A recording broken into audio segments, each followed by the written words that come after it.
Chapter 359. Bright moon, rocks, bonfire, wild, and a man. When Thales woke up, the feedback from Hell's senses gave him such a scene. Good, I'm not tied up. Thales opened his eyes slowly. Despite the pain at the back of his head and the waves of dizziness, he quietly touched his waist. Are you looking for this? A voice that sounded like a gong rose.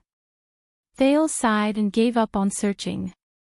He sat up laboriously and patted the dust off his clothes. That's mine. Beside the bonfire at night, Monty leaned against a tree with a leisurely expression. He looked at Thales with a smile. JC's dagger spun nimbly in the man's hand, and he performed a lot of tricks. I have to say, it's pretty sharp. The Raven of Death turned the dagger into a backhand grip and swiftly sliced through the air. He pulled his arm back with a soft sound of the air being sliced. I can be considered to know a lot about weapons, but I can't even tell that it's made of some rare metal. TSK, the royal family is indeed the royal family. Monty flicked JC's blade and clicked his tongue with interest. Thales twisted his neck in resignation to soothe the pain at the back of his head while he observed his surroundings. They were no longer in the forest, but in a wilderness with complicated terrain and jagged rocks of all shapes and sizes. The man had even started a fire under a huge rock that was slanted to avoid the wind. There were 2 horses tied to the tree behind Monty. They were well equipped, and one of them had a quiver, while the other even had a long sword and shield. It was obvious that they were warhorses. With Hell's senses, Monty's silhouette was no different from that of a normal person. He had a transparent human form, but Thales could see that, just like the fortress flower, the kingdom's wrath, and the star killer, there was a strange power hidden in this supreme class elite's body. It lurked in his muscles and blood vessels, and occasionally flashed across his body. The horses are on the opposite side, and there are no weapons. This is a wilderness I'm not familiar with, and the enemy is very powerful. Thales secretly shook his head. The chances of escaping are very low. While he was observing carefully, Monty had already put down his dagger and tossed a piece of jerky and a water skin to him from afar. Thales caught them in a flurry, then frowned slightly. That's it. The prince patted the dust off the jerky and said with a disgusted expression, since you started a fire, can't you hunt and roast some meat? Monty shook his head and did not seem to care at all. My apologies, Your Highness. In the wild, the smell of meat will attract unnecessary trouble. It's already too much to start a fire. The Raven of Death grabbed another piece of jerky, stuffed it into his mouth, and chewed it with relish. Of course, you can choose not to eat it. Thales sighed in a seemingly sorrowful manner. He took a small bite of the jerky and put on a disgusted expression as he stared at Monty in displeasure. The man opposite him seemed to be very interested in the prince's appearance of not being able to swallow his food, and let out a low mocking laugh. What is this place? The prince seemed to have given up on protesting. He stared at Monty dejectedly and glanced at JC's dagger by Monty's hand. Where are we? Monty tore another mouthful of jerky and deliberately chuckled. On the way. On the road. Thales furrowed his eyebrows slightly. Wow, so accurate. I'm really sorry that I did not bring you a map, Monty said sarcastically. Your Highness. The people from the Secret Intelligence Department, the people who were supposed to be waiting in the forest to receive me. Thales said flatly, what did you do to them? Monty laughed when he heard that. He laughed very happily and his shoulders shook, as if he was very happy when he thought about it. This made Thales' heart sink. Didn't I tell you? Monty blinked and had a smug look on his face. They were very busy. Thales, whose expression darkened, did not respond. Instead, he quietly opened the water skin. He covered his mouth with the spout and quietly activated Hell's senses. Once again, he carefully observed his surroundings, including the position of the moon. It's midnight now. It's been at least a few hours since he knocked me out. But, strange. The prince drank a mouthful of water and asked faintly, "Are you alone?" Monty furrowed his eyebrows. "What's wrong?" The Raven of Death narrowed his eyes slightly. A hint of wariness flashed in his gaze. "Do you think that if I'm alone, you might have a chance?" Thales glanced at the bag containing the crossbow beside him, then at JC's dagger lying quietly on the ground. He sighed softly. "Forget it. I never had the delusion that I could challenge Extet's most famous scout alone." Monty chuckled softly. A cold glint flashed in the Raven of Death's eyes, making Thales feel uneasy again. "Then don't look at me like that. You don't have a chance." Thales put down the water skin and wiped the corners of his mouth. "But you're really alone." Monty furrowed his brows and his tone became cold. "Do you like to talk nonsense?" Thales shook his head. But he still smiled faintly. "This can explain other problems." "Why? Are you afraid of being discovered? Of discovering that you kidnapped the Prince of Constellation without permission?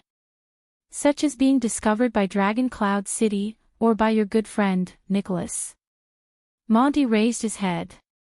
His gaze on Thales grew colder. "Ha!" He curled his lips with a fake smile. Thales raised his eyebrows, put down the water skin, and started biting the jerky again. "That's true. You're not carrying me, but 2,000 cavaliers," he said vaguely.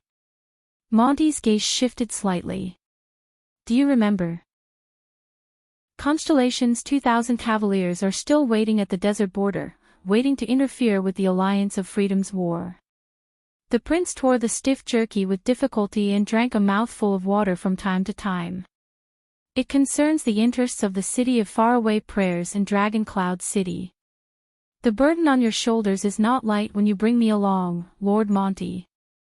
Thales said softly, "Are you ready?" Monty did not speak, but his expression was completely stiff. "You talk too much." Thales shook his head nonchalantly. "But you're very confident, right? Because you're the best scout in all of Extet.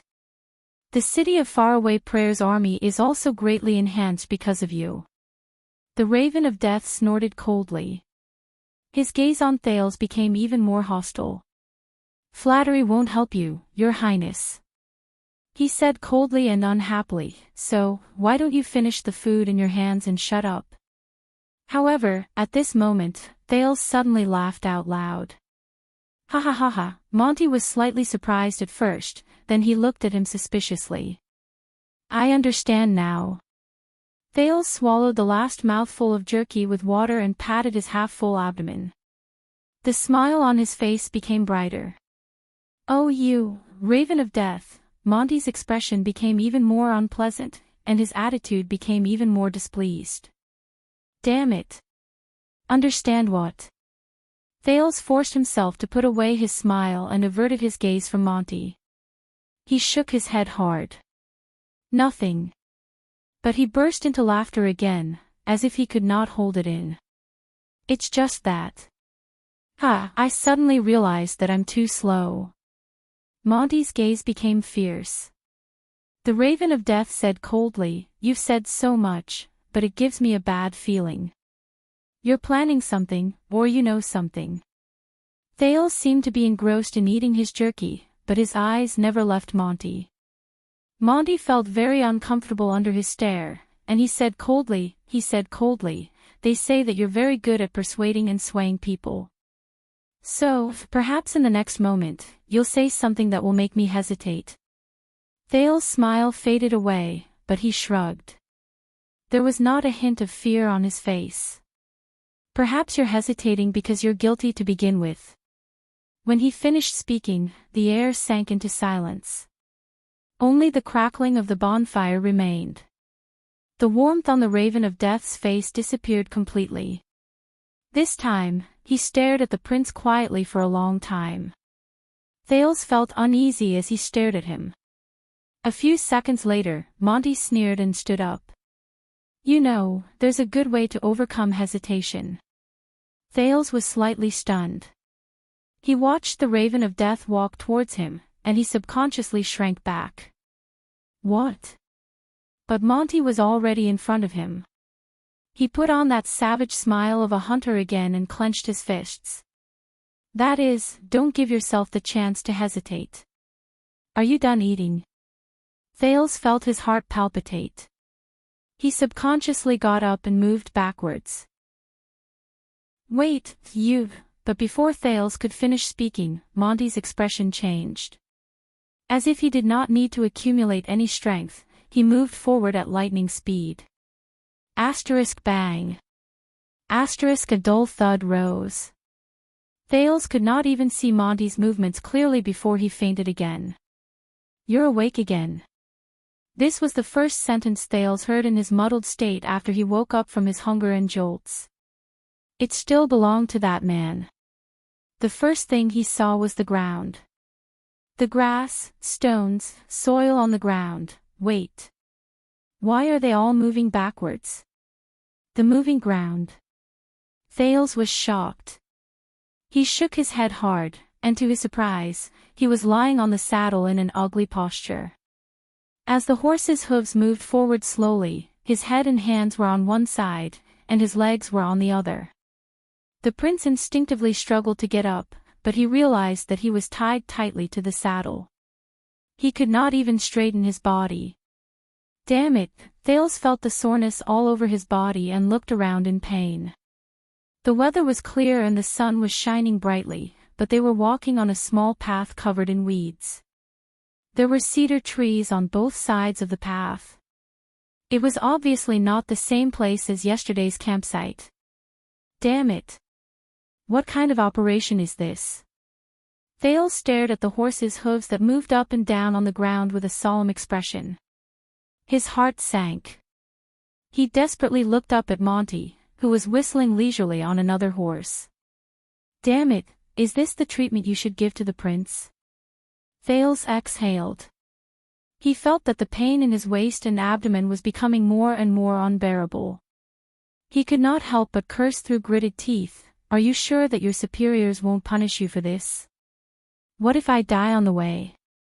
The Raven of Death turned around from his horse and chuckled. But you're not dead yet, are you? And I'm sure that they won't. Ha ha ha ha ha, Thales heaved a long and heavy sigh. He looked at his tied body and could not help but lower his head. He felt that he was extremely unlucky. You old actor, you used too much force. The Raven of Death did not seem to understand the underlying meaning in Thales' words. He slowed down his horse and rode alongside Thales. Listen, talkative boy. Monty's smile was very terrifying. For the sake of peace and smoothness on our journey, you have two choices now. Monty raised two fingers in a relaxed manner. The joy of having prey in his hands rose on his face. Choice 1, you can continue to talk, but he had not finished speaking. I choose 2, Thales said coldly. He did not even bother to look at Monty's expression or emotions. This made Monty's expression stiffen for a moment. He tilted his head and looked at his raised fingers. He scratched his chin in slight displeasure. Damn it, the Raven of Death said in displeasure, I haven't even started. Humph. Thales answered him bluntly and retorted stiffly, anyway, the result of choice 1 is always the worst, isn't it? Monty snorted in displeasure and turned his head around, inviting ridicule upon himself. They had been on the road for about an hour. It was so long that Thales only had the strength to pant. The feeling of being hung on a horse's back is really... Oh my God, hey, that big mouth, the Star Killer told me that he could snap your neck in 5 seconds. At that moment, Thales felt his consciousness blur.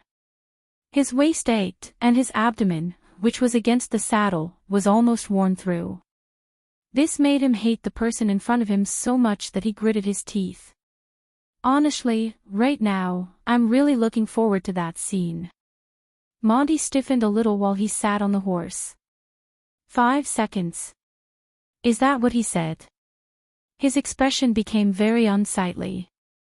But in just a moment, Monty composed himself. He smiled in disdain and turned to Thales, who was gritting his teeth on the horse's back. Now I believe that you are indeed troublesome, at least when it comes to being annoying. You're already in this state, and you still can't shut your mouth. Thales gasped in pain and tried his best to show a pale smile. See, this is the problem. When I was still in Dragon Cloud City's hands, they thought I was troublesome. The prince's sweat dripped to the ground. It was rather difficult for him to speak, and his voice was hoarse.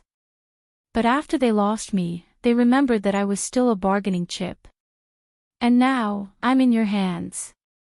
The teenager tried his best to raise his head. He was drenched in cold sweat, but he still tried his best to put on an ugly smile. Guess who is the most troublesome? Monty snorted coldly and moved his horse forward. He slowly raised his hand and aimed it at Thales' neck. Thales immediately felt a chill run down his spine. The feeling of being frightened returned to his mind. All right, don't do it. The prince lowered his head in regret and shouted, I will cooperate. Only then did Monty show a satisfied smile. But Thales grimaced in pain and spoke again, I only have one last question. Are you sure that we're on the right path? The Raven of Death frowned hard. Monty let out a long sigh. Didn't you choose the second option? Before Thales could react, the next moment, Monty's hand slashed down heavily. Asterisk bang. Asterisk it struck Thales' neck. The Raven of Death nodded in satisfaction as he watched the prince faint, again. He changed to a more comfortable sitting position and muttered as the horse swayed, it's much quieter now.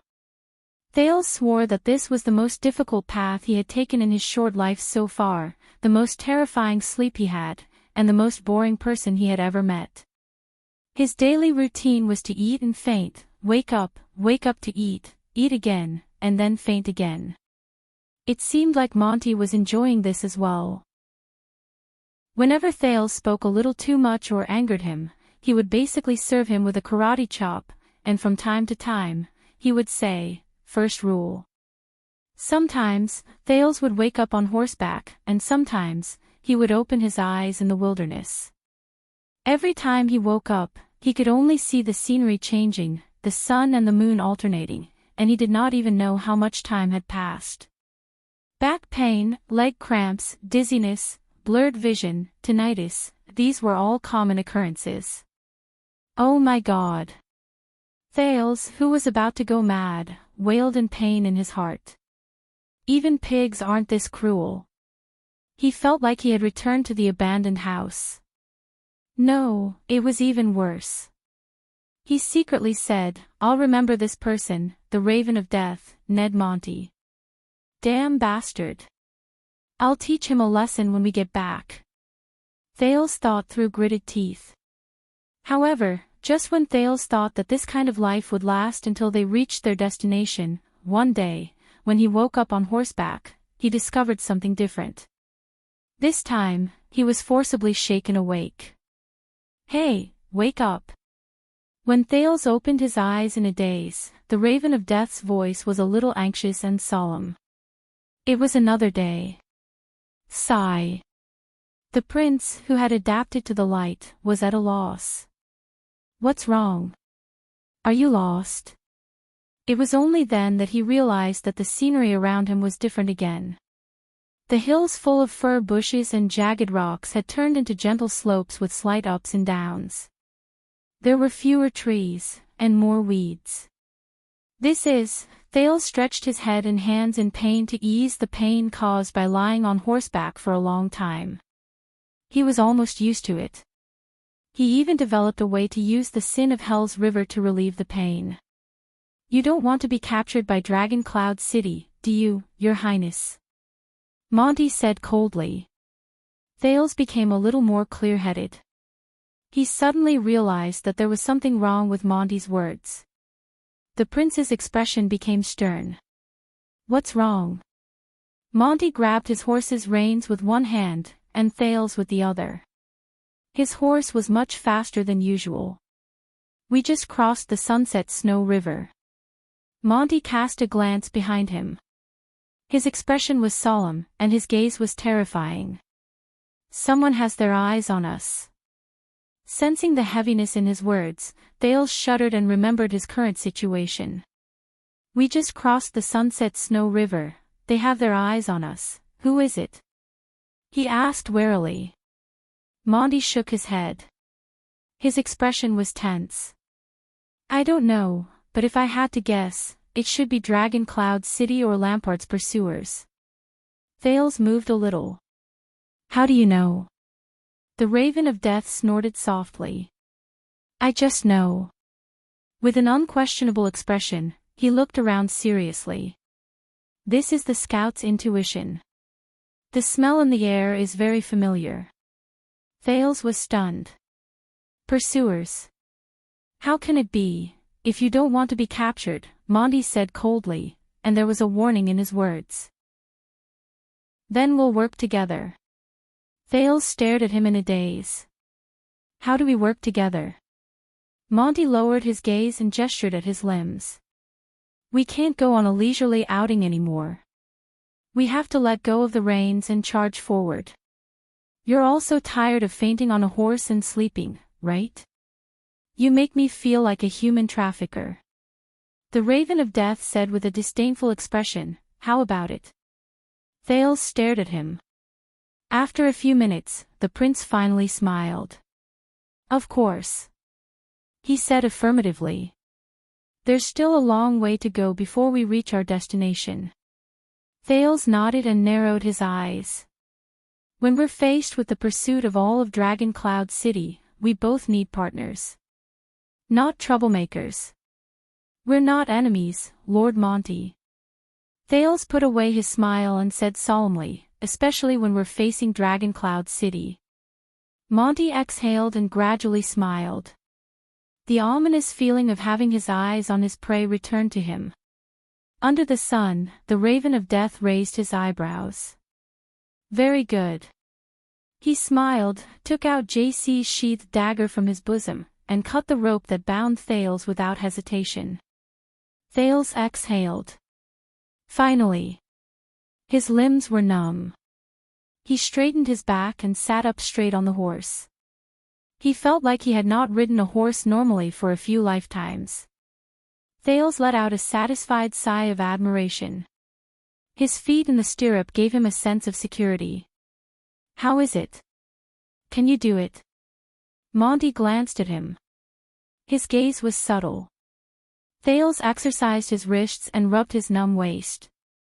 He took a deep breath and felt his vitality return. I've been reborn, he said faintly. Very good. Monty smiled sinisterly and tossed JC's dagger back to Thales. Thales caught the familiar dagger, and his heart became calmer. As expected, now, sit on your horse, pull the reins, control the direction, and follow me. Run with your life on the line. Monty patted his bag, which contained his crossbow, and lifted the quiver from the saddle. His expression was stern. Of course, don't even think about running away. I don't want to shoot you down with an arrow. For example, shoot through your balls. Trust me, I can do it. Thales felt a chill in his heart. He raised his eyebrows, held the reins, and nodded obediently. Monty licked the corner of his lips. Get ready to start. Remember, run with your life on the line. In the next second, Monty pulled out the rope in his hand and whipped it hard on Thales and his own horse. As the horse galloped faster, the air brushed past Thales' arms, and he felt the pleasure he had not felt for a long time. He exerted a little force on the stirrup and leaned forward so that the horse could speed up and catch up with Monty's hooves. Asterisk thump, thump, thump, asterisk Thales sucked in a mouthful of air in comfort. He narrowed his eyes and felt the force of the strong wind blowing against his face. This could be said to be the happiest day he had in the past few days. But after just 10 minutes, Thales' heart sank. Wait! He shouted at Monty, who was in front of him. Why did we change direction? To avoid the pursuers. The Raven of Death turned around and roared back in an unquestionable manner. Cut the crap. Just follow me. Don't relax, they're not easy to deal with. The arrow was knocked on the bowstring. Thales could only suppress the doubts in his heart and follow this unreliable guide forward. They ran for an entire day and night while they galloped anxiously. They practically did not stop along the way. They even ate on horseback. The scenery before their eyes slowly changed. The gentle slope turned into an open wilderness. The trees had almost disappeared, and even weeds were rarely seen. What they could see in the wilderness were mostly large, bare pieces of limestone. So, when morning arrived again, they finally found a small stream that was so shallow that they could not even fill a water skin. When they set up camp and rested, even the horses were so tired that they whimpered. Where are we? Thales almost collapsed on the ground. He leaned against a rock and panted while he gulped down water. Land of barren rocks. This time, Monty answered very straightforwardly. He also gulped down a mouthful of water, but he did not look relaxed or tired. His gaze was still alert. It's already under the rule of the city of faraway prayers. Next, we don't need to avoid the crowd anymore. We can even go straight to the village to replenish our supplies. Thales' expression froze.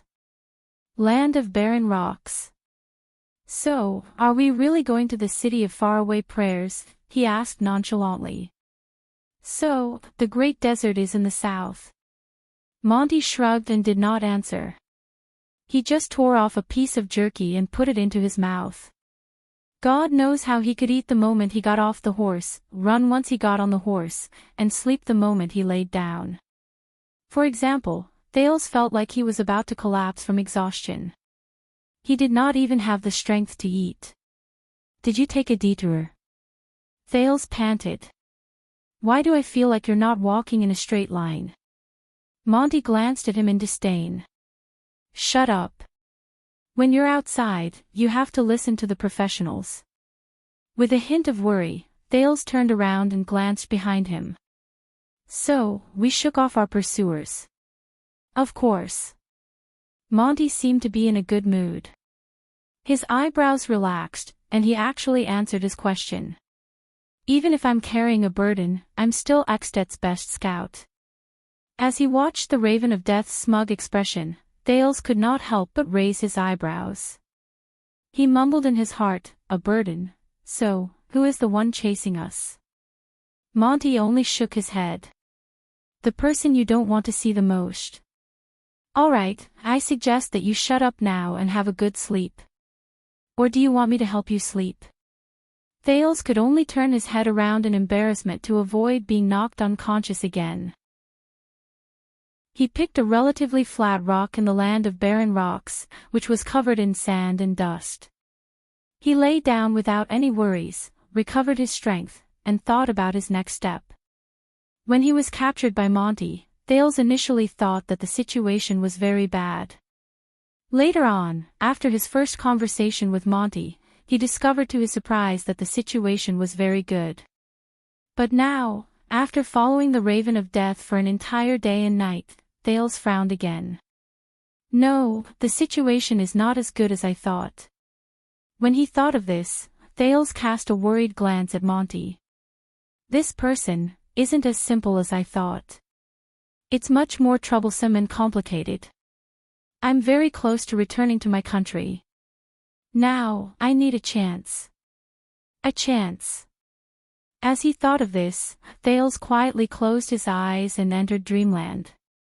But this time, he fell asleep much faster than he imagined. Asterisk whoosh. Asterisk a sharp, hurried sound woke Thales up from his dream. He panted heavily. This strange and rapid sound left a deep impression on him. This is. Be on guard. Monty's exasperated shout traveled into his ears, and Thales snapped out of his daze. It was noon. The sun was high in the sky, and it made the bare rocks burn. Thales climbed up while drenched in sweat. Only then did he realize that Monty already had a weapon in his hand, and he was looking behind him with a ferocious expression. The tension in the air affected Thales, who had woken up from his dream. He shook his head and stood up. "What's going on?" Thales touched the dagger in his bosom and looked around in shock, but he did not see anything. Just as he was about to activate Hell's senses, the Raven of Death responded with an angry snort. "What's going on?" "We screwed up." Monty seemed to be filled with anger. He ground his teeth continuously, and his gaze was terrifying. "Damn it, how is it possible? How did they find out?" Thales had never seen him like this before. He looked as if he had flown into a rage out of humiliation.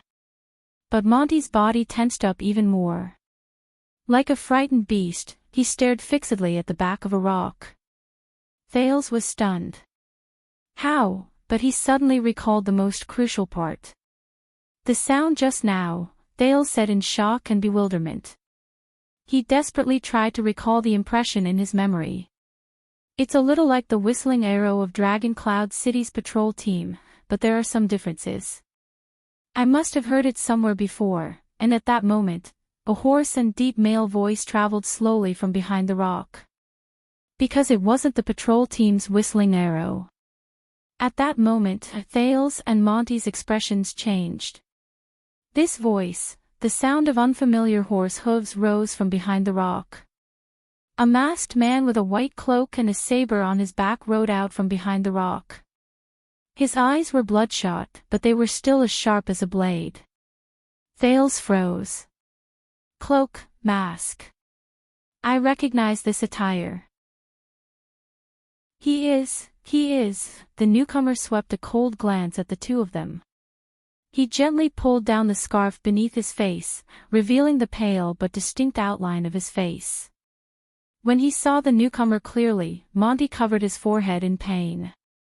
He gritted his teeth and stomped the ground.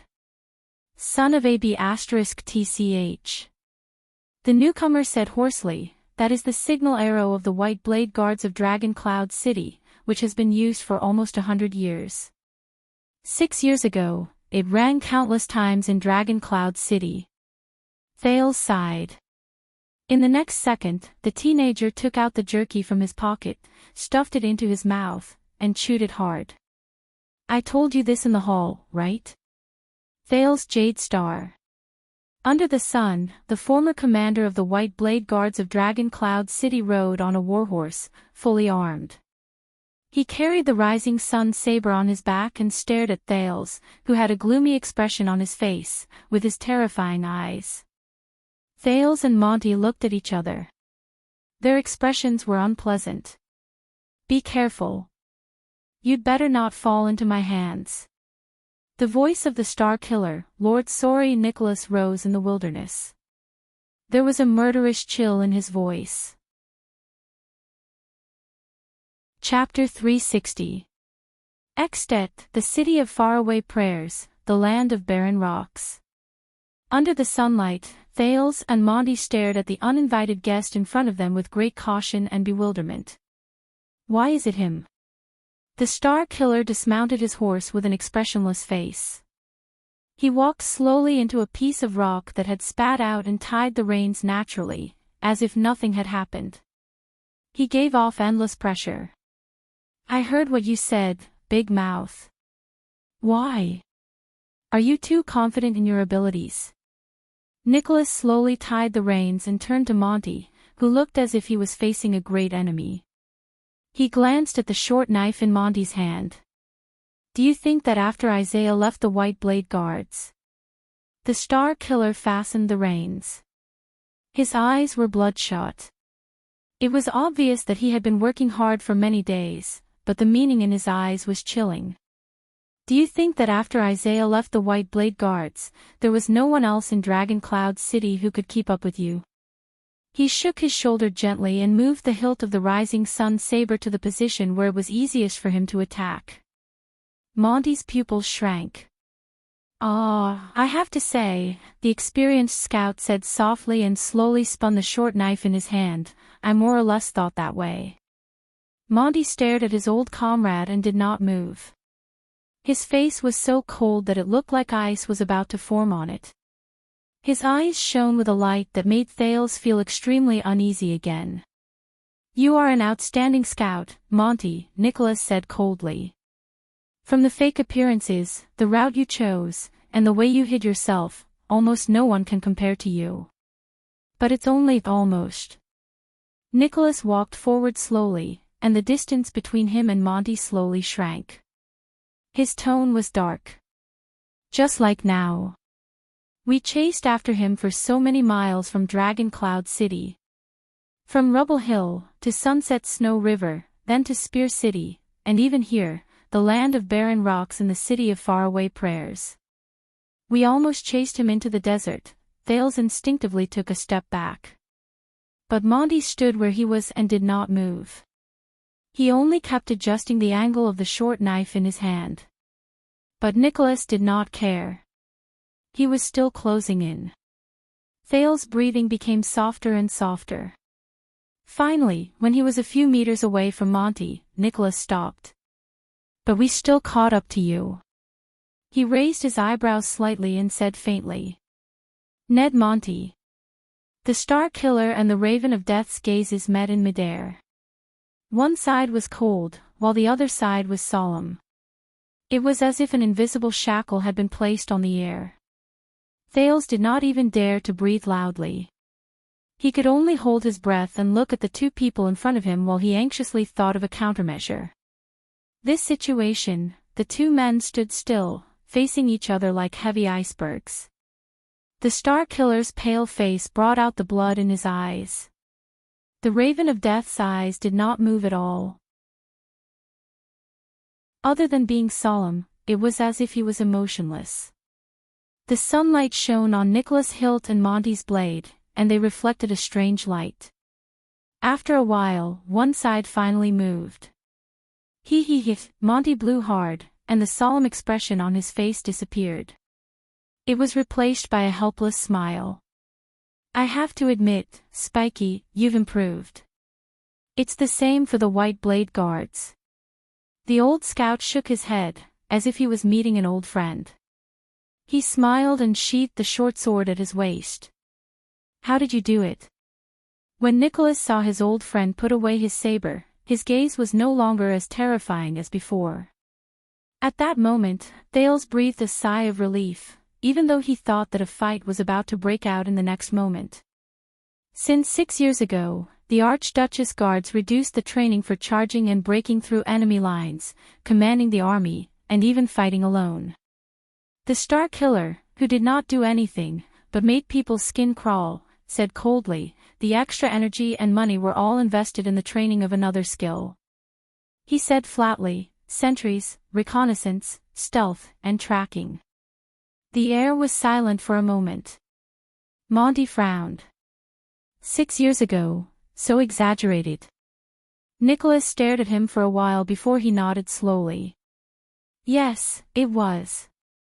Thales' gaze froze in midair. The king's death affected the former White Blade Guard much more than he imagined. Monty sighed. This is a good thing, really. The reform of the guards. Monty smiled sheepishly as he raised his hand and waved it in the air. You know, the old guards in the past. Caslin's shadow is too heavy. Even if you've been the captain for 20 years, everyone still only remembers him, but Nicholas did not seem to have any intention of reminiscing the past with him. The Star Killer glanced at Thales, who was beside him. Thales flashed an unpleasant smile. I'll give you 10 seconds, Monty. Disappear immediately. Nicholas' tone was very flat, as if he was just making a normal greeting. I'll pretend that I never saw you today. Monty's expression froze slightly. He lowered his head, placed one hand on his waist, and scratched his neck with the other. He looked like he was in a very difficult position. Spiky, you have to let me explain about this prince. Nicholas' gaze suddenly shifted and landed on the Raven of Death. There's nothing to explain. This is just between me and him. Nicholas gestured at Thales with his chin. His gaze became cold again. I don't care where you are, who you intercepted him from, and where you intend to send him. Thales could not help but feel his nerves tense up again. You can leave now, old friend, Nicholas said mercilessly. Monty's smiling face immediately stiffened. He looked away and exhaled. Thales could see that the Raven of Death was suppressing his anger and clenching his fists tightly. But the next moment, because the prince was about to get angry, Monty exhaled deeply and smiled again. Listen, Spiky. Dragon Cloud City and the City of Faraway Prayers are allies when it comes to the Western expedition. Monty bared his teeth and pointed at Thales with a troubled expression. He will go to the City of Faraway Prayers sooner or later. You don't want to see him fall into Black Sand region and the king's hands, do you? For the sake of our old friendship, and for the sake of each other's superiors, we should stand together in this matter, but Nicholas interrupted him. Big Mouth, the Star Killer said softly. Things are no longer the same now. Monty paused. We have long since passed the age of fighting for a woman's favor and looking for prostitutes together. Nicholas shook his head. His gaze was indifferent. It's useless. I said, I'll only give you 10 seconds. Disappear immediately. Monty's smile disappeared. The air suddenly became quiet. A shadow flashed across Thales' heart. Nicholas' pale face was expressionless. He only stared at his old friend quietly. And for a few seconds, the muscles on Monty's face trembled slightly, showing his thoughts. You're right, Spiky. The old scout mulled over this sentence, nodded slowly, and repeated emotionlessly. Things are no longer the same now. Nicholas did not say anything. Suddenly, the Raven of Death laughed. Ha ha ha ha, but it was not a happy laugh. It was a cold laugh. The Raven of Death's laughter was chilling. He nodded slowly. Very good, Lord Nicholas. An ominous premonition attacked Thales' heart again. Don't forget. The Raven of Death grinned slightly, and there was a faint threat between his teeth. This is the land of barren rocks. It is already the City of Faraway Prayers territory. Monty sneered and took a step forward. He stared straight into his old friend's eyes. My City of Faraway Prayers. Thales subconsciously turned his head around to look for a horse. Unexpectedly, Nicholas also smiled. As smile lines appeared on his pale face, the Star Killer lifted his foot gently. He walked towards the other party. Your City of Faraway Prayers. He slowly walked towards Monty. The two of them were so close that their foreheads were almost touching, and they could almost kiss each other. The Star Killer met the Raven of Death's sneer. His gaze was fierce, and his tone was unfriendly. So what? Monty's sneer gradually faded away. When was the last time we fought, Spiky? 18 years ago. The Raven of Death asked softly. The two old friends stared at each other for a moment without showing any signs of weakness. 18 years. Nicholas nodded. But today. I don't intend to fight alone. You heard the signal arrow, old friend, Nicholas said coldly. The Archduchess guards will arrive soon. Monty's pupils froze. Many of them are your old acquaintances, the Star Killer repeated, emphasizing his words. Soon. Do you know what this means? Monty's expression slowly turned cold. The two of them were silent for 5 seconds. A second later, Monty closed his eyes abruptly and exhaled heavily. He gritted his teeth and said, "Damn it." Nicholas snorted softly and revealed the smile of a victor. Yes, damn it. He stared at Monty, who could hardly control his emotions, and said softly, I will only count to 10. Monty seemed to be enraged. He opened his eyes abruptly, and his tone was agitated. But Nicholas was not moved at all. He only stared at Monty coldly and uttered his next words. 10. Monty suddenly extended his hand and grabbed the Star Killer's collar. Nicholas only smiled. Monty seemed to be so angry that his entire body trembled. He took a step forward and roared furiously, almost touching Nicholas' forehead. You! Spiky! F***ck. But Nicholas only smiled. His pale face was as pale as ever. Thales sighed secretly. Looks like I can't count on Monty's old friendship anymore. Monty angrily and savagely grabbed Nicholas. He lost his composure and roared, I'll remember you, Spiky, I'll remember you. The Raven of Death panted harshly. One day, I will get back at you for what you did today. Asterisk bang. Asterisk Nicholas also suddenly extended his hand. His arm overlapped with Monty's, and he similarly grabbed Monty's collar. Then you have to leave first, Nicholas said coldly, giving him tit for tat. Then there's the saying of, getting back at me. The Raven of Death and the Star Killer's gazes met again. Their gazes were burning with an unknown flame. In the next second, as if they had come to a tacit agreement, the two of them snorted coldly at the same time and let go of each other. Monty turned around without hesitation and walked towards his horse. Nicholas stared at him coldly. Thales, who was watching from the side, was shocked. You're leaving just like that? Monty untied the reins and stepped into the stirrup. He turned around angrily. What else should I do? Are you going to wait here to be surrounded? Thales looked at the angry Monty, then at Nicholas, who was exuding a cold aura. He rubbed his forehead in pain. My God! Aren't you good at talking nonsense, brat? Monty turned his horse around and glared at the silent Nicholas with gritted teeth. Help me. Be a competent gray magpie. Don't shut up. It's best if you annoy him to death. Thales flashed an awkward smile. In the next moment, Monty flung his reins angrily. The horse under him raised its hooves and swiftly galloped towards the west without any hesitation.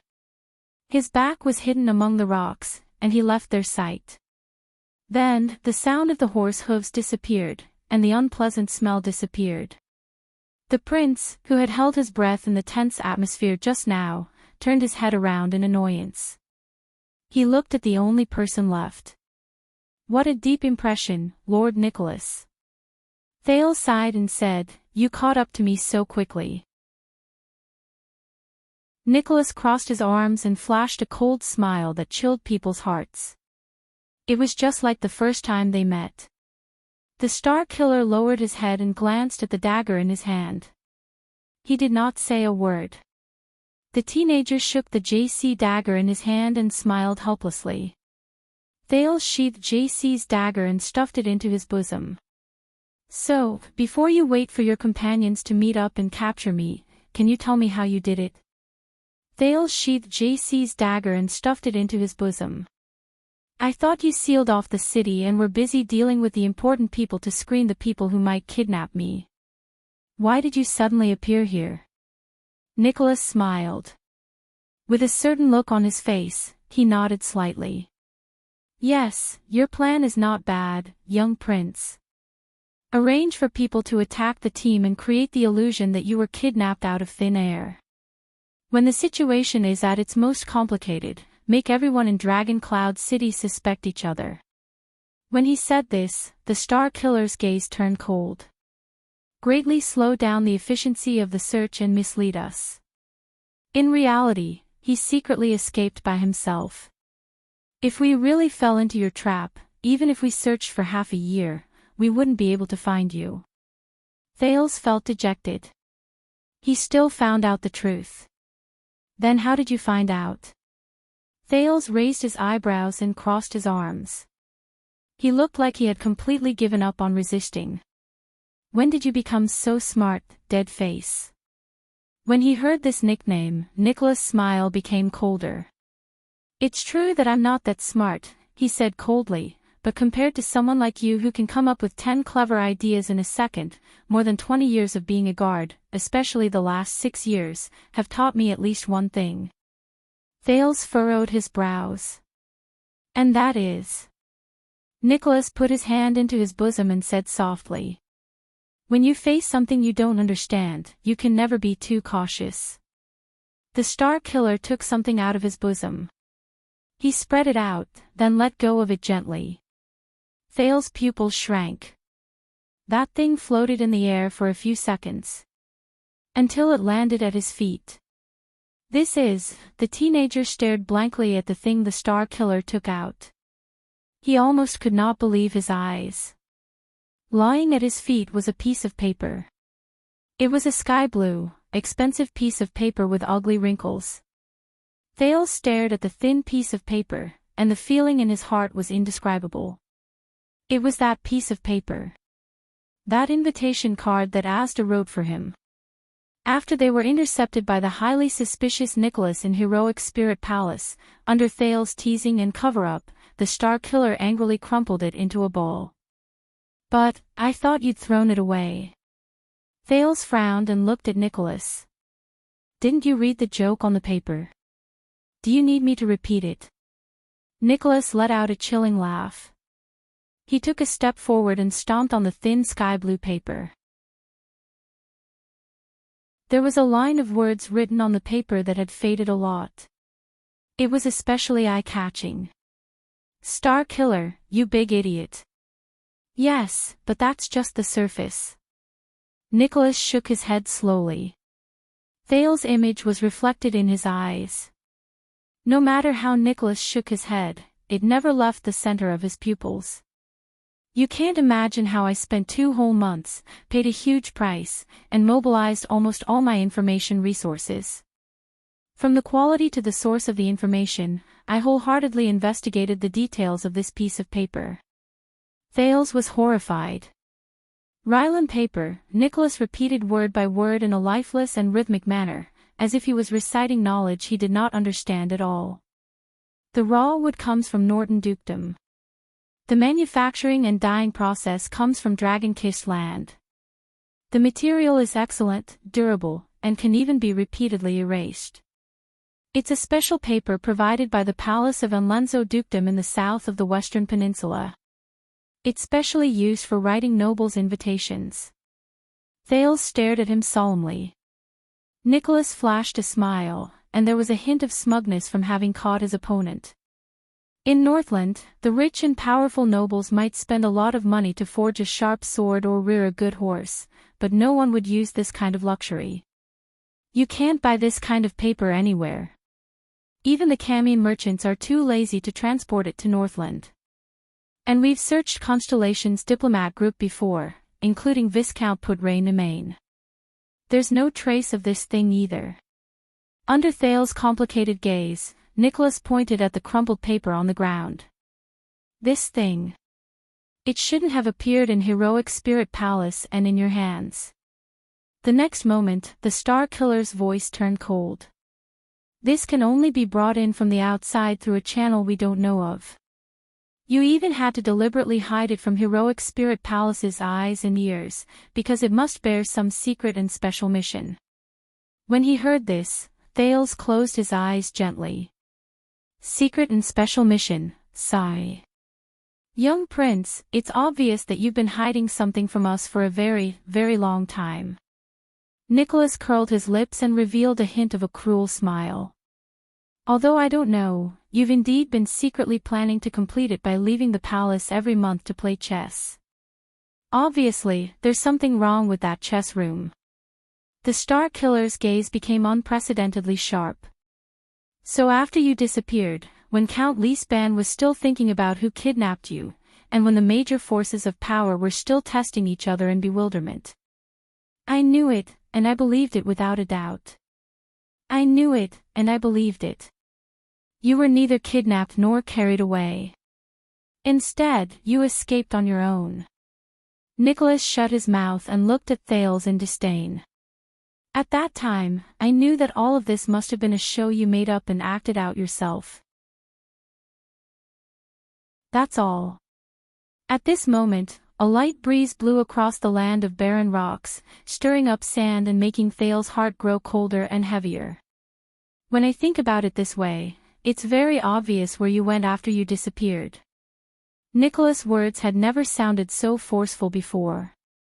They were almost as forceful as his blade. At that time, the forces of power that everyone suspected and deeply suspected were Black Sand Region, the City of Faraway Prayers, the Secret Room, and the forces of Dragon Cloud City's vassals. These were the places that you would never go to. His words came one after another. Thales even had a feeling that Nicholas' words had almost forced him into a corner. So, the Archduchess Guard sealed off the city on the surface and pretended to be suspicious of these forces. They were too busy taking care of themselves. Nicholas' smile became more and more terrifying. In reality, during the hour you disappeared, we had already poured all our energy and resources into one direction. He spoke slowly and enunciated his words clearly. Constellation's Secret Intelligence Department. Nicholas laughed coldly. This was an expression that he had never shown during his previous outdoor training. It was as if this was the moment he completely defeated Thales. Yes, Thales, we caught up to you outside the city. We found the tracks of you and that pack horse in the thicket where you stopped. It was within half an hour after you left. Thales' heart tensed. If it weren't for Monty's interference, you would have been in Heroic Spirit Palace by now. Nicholas shook his head as if he did not care. But you have to know that you can't escape. The Star Killer's cold laughter continued. It made Thales feel even more gloomy. The teenager stared quietly at the piece of paper under Nicholas' foot. He did not say a word. It was as if it was not a piece of paper. It was his pride. After a long while, Thales said with difficulty and hoarse, I can't believe it was this. Even if you beat me to death, I wouldn't have thought that it was this piece of paper. There's a problem with the source of this piece of paper. He sighed dejectedly. Damn it, the Asda puppy, Thales added in his heart in a daze. Nicholas responded with a chuckle. Look, once the key point is exposed. The Star Killer's boots moved slowly, and he slowly ground over the thin piece of paper. The famous Kingdom's Secret Intelligence Department is nothing more than this. Your escape plan is full of mistakes. It's childish and laughable. Thales sucked in a deep breath. The sun finally rose above his head and began to set in the west. The wilderness was still quiet. Only the whispers of the breeze blowing through the cracks in the stones and a few sporadic bird cries could be heard in the distance. Very impressive, Star Killer. You said that you were cautious. Thales let out a long sigh. You did not underestimate me, and you made me pay the price. He slowly raised his head and enunciated each word clearly. But you underestimated the Kingdom's Secret Intelligence Department. Nicholas' gaze froze. Thales did not continue speaking. He turned around with a smile, and his eyes lit up. Wow, he left me a horse before he left. Thales looked happy as he stared at Monty's remaining horse. And a long sword and shield. I guess he did it on purpose. He probably doesn't like you. Under Nicholas' increasingly hostile gaze, Thales walked towards the horse without hesitation. Humph, the Star Killer's smile this time was rather unique.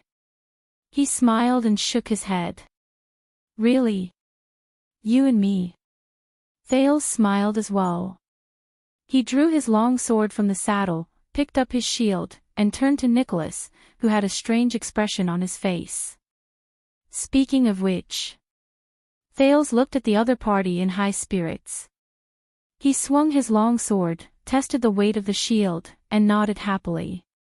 We've been sparring for a long time in class, but we haven't really fought with our lives on the line, have we?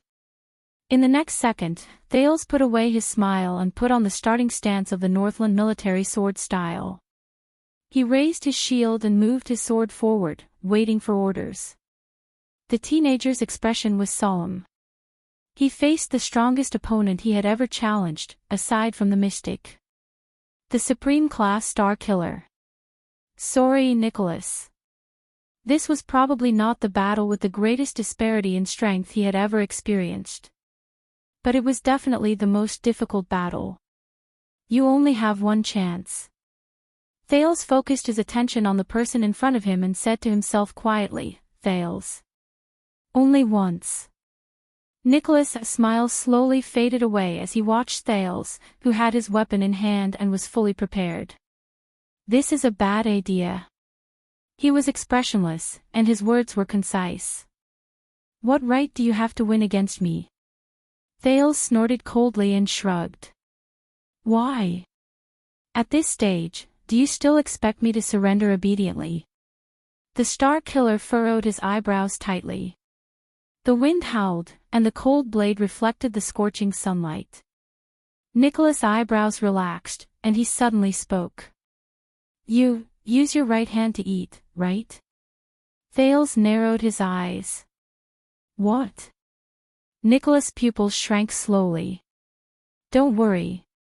He cracked his knuckles, twisted his neck, and exercised all the joints in his body. His bones let out terrifying cracking sounds. The Star Killer clenched his fists and slowly walked towards Thales, who was ready for battle. No matter how badly I beat you later, the former commander of the White Blade Guard said coldly.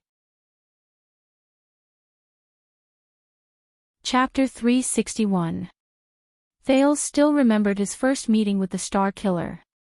6 years ago, the prince had seen Nicholas's appearance clearly through Hell's senses.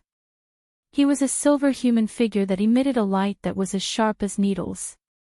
The power of eradication shone inch by inch in the man's body, constantly guiding his movements and direction, causing his movements and figure to become erratic. At that time, even if Thales, who had the sin of Hell's river, racked his brains and calculated all the changes in Nicholas' speed, trajectory, and direction, he still discovered to his dismay that his weak self could not avoid Nicholas' attack, even if Nicholas was unarmed. And now, 6 years later, bang! Nicholas' heavy punch arrived in an instant and landed heavily on Thales' shield. With a loud bang, Thales swayed. But he gritted his teeth, stepped on his hind legs, and withstood the attack. With Hell's senses, the silver human figure in front of Thales flashed. The prince immediately tensed up.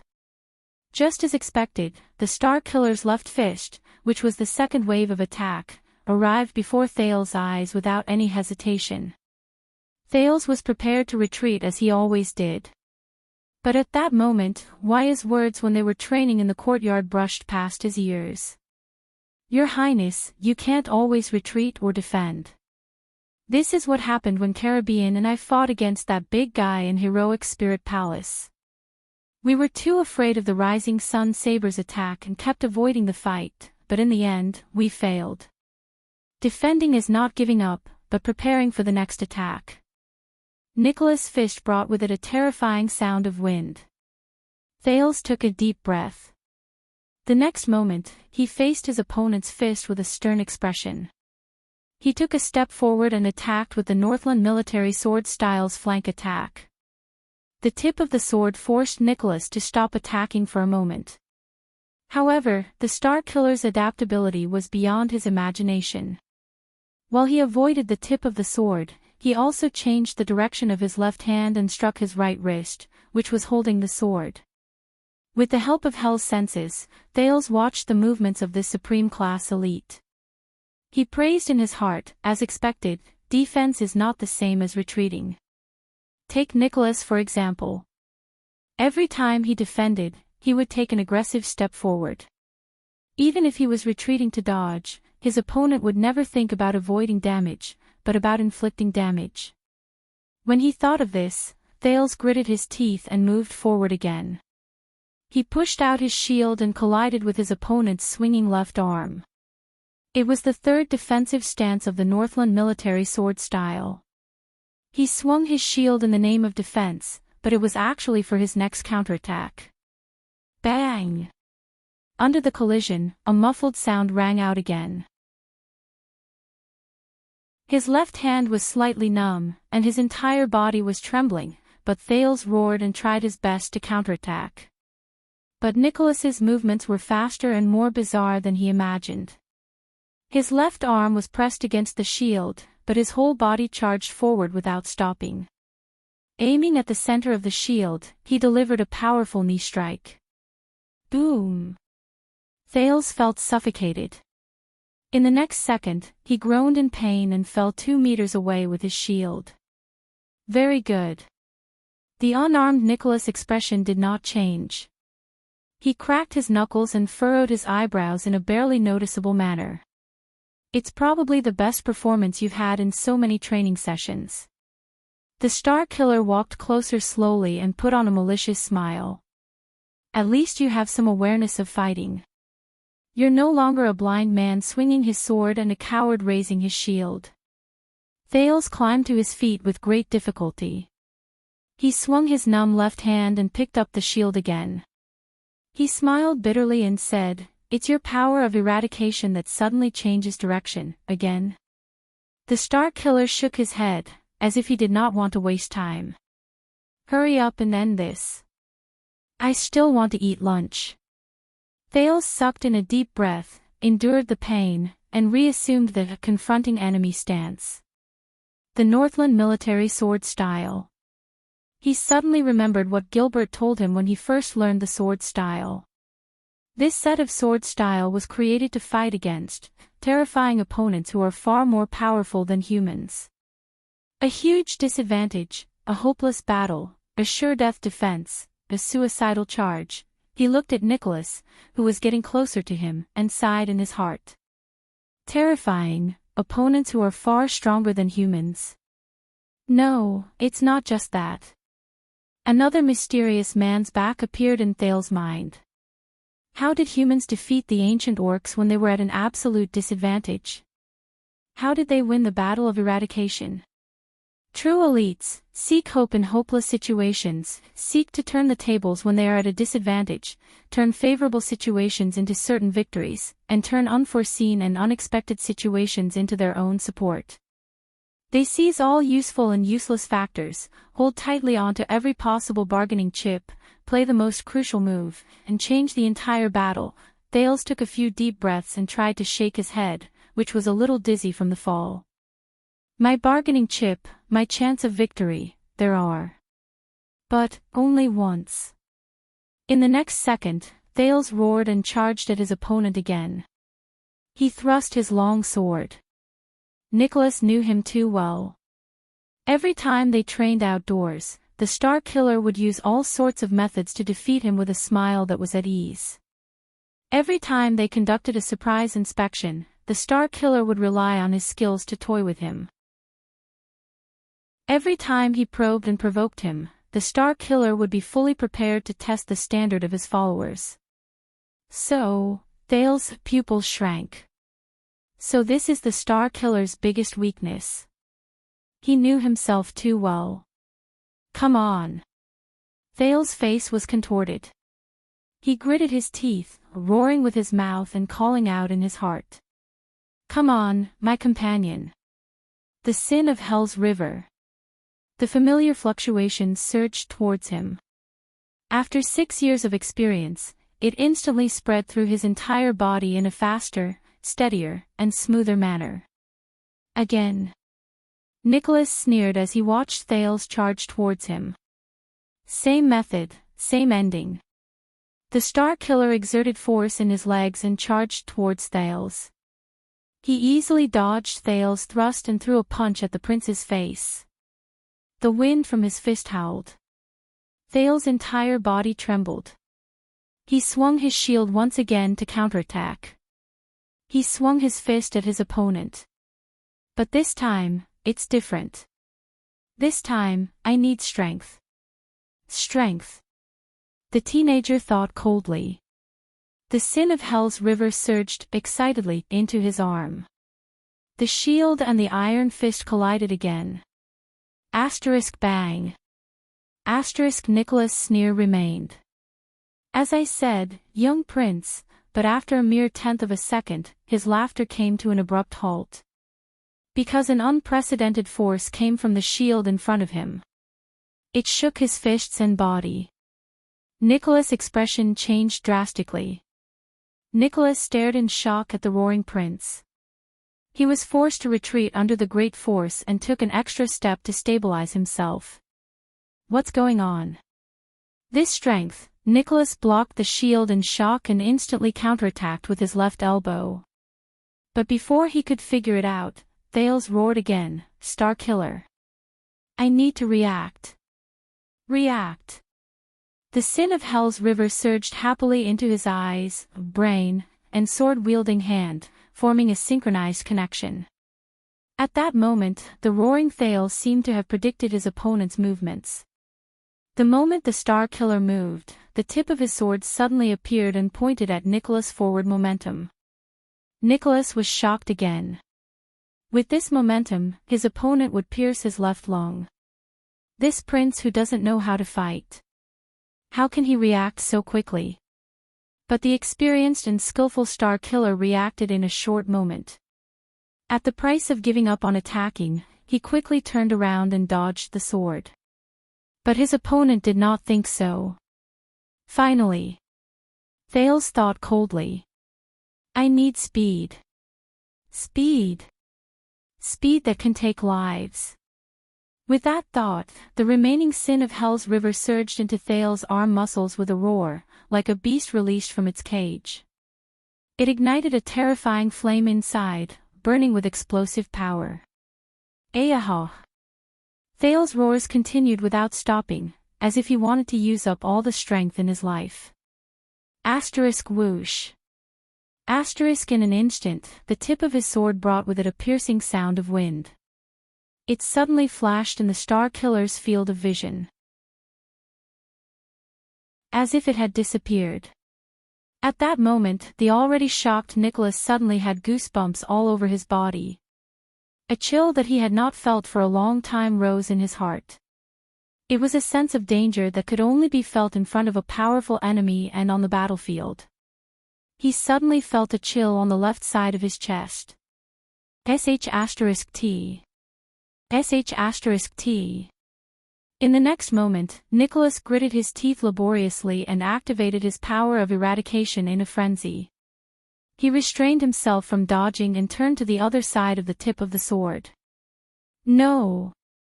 In the next second, *rip. The sound of the sword cutting through flesh could be heard. Thud. It was the muffled sound of a human body rolling on the ground. After two sounds, Thales stabbed his sword into the ground and tried his best to maintain his balance. He withdrew from the sin of Hell's river state, which included Hell's senses. Ha ha ha ha, the teenager held onto the shield and placed most of his weight on it. He panted rapidly, trying to get rid of the muscle soreness and dizziness after the sin of Hell's river faded away. At that critical moment, Nicholas' body turned in a strange manner. He tilted his head back and rolled to the side in a disheveled manner to avoid the sword that was aimed at his heart. Thales trembled and gritted his teeth. He looked across him in pain. There, the Star Killer knelt on one knee on the ground. He widened his eyes in disbelief and stretched out his palm in a daze. In the next second, a short line of blood spread from the Star Killer's left cheek to his chin. Red liquid seeped out. Drop by drop, the blood fell into Nicholas' slightly trembling palm. The Star Killer seemed to be completely stunned. How is this possible?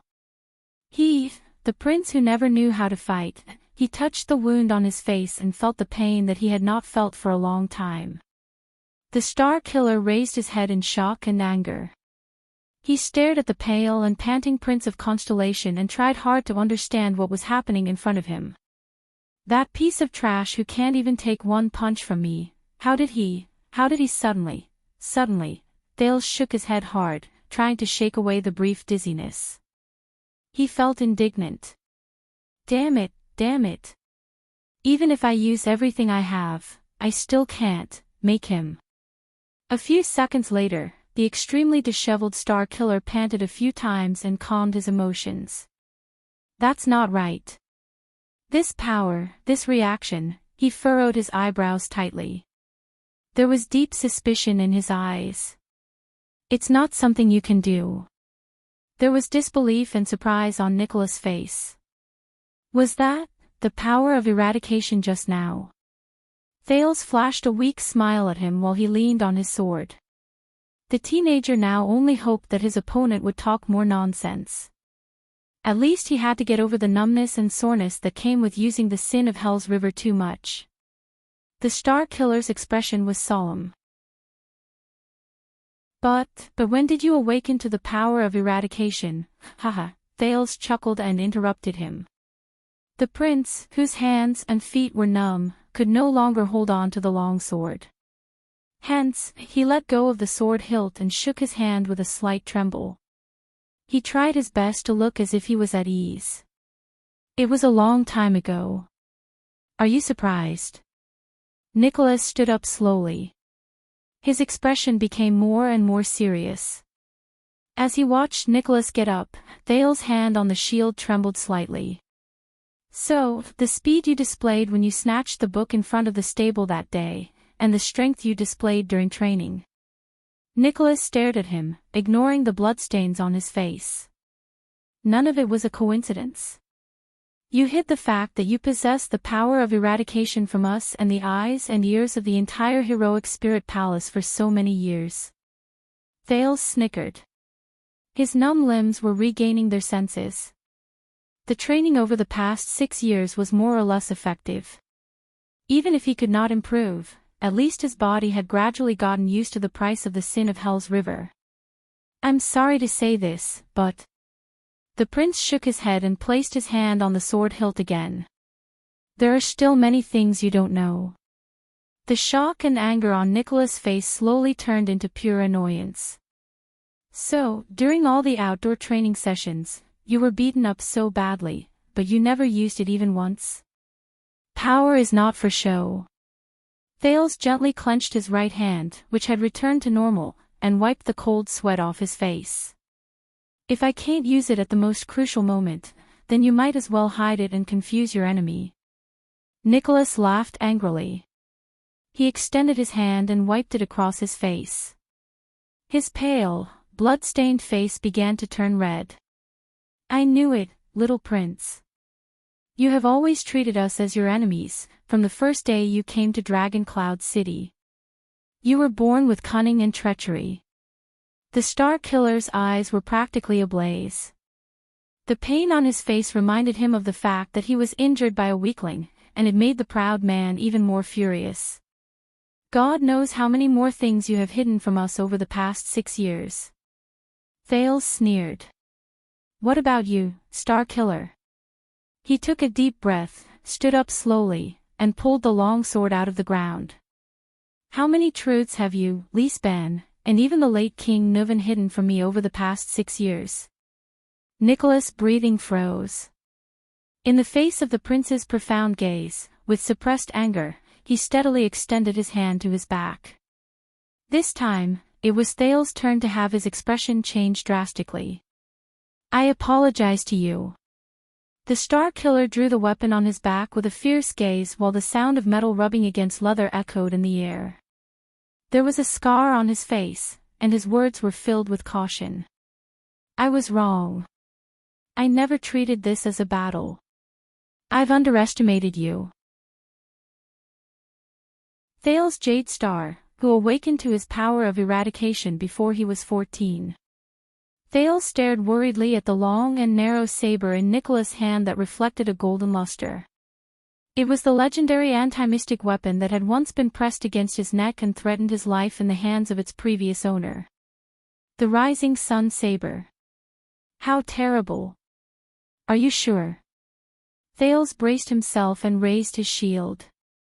I heard Waya mention that this incredibly sharp weapon can cut through everything, right? Nicholas started to sneer, but there was a hint of savagery in his voice. "Don't worry, I won't activate its ability, in case I can't hold back and accidentally cut your head open." He raised the rising sun saber horizontally and pointed the blade at Thales. There was a rare seriousness and solemnity in his eyes. "And didn't I say it before?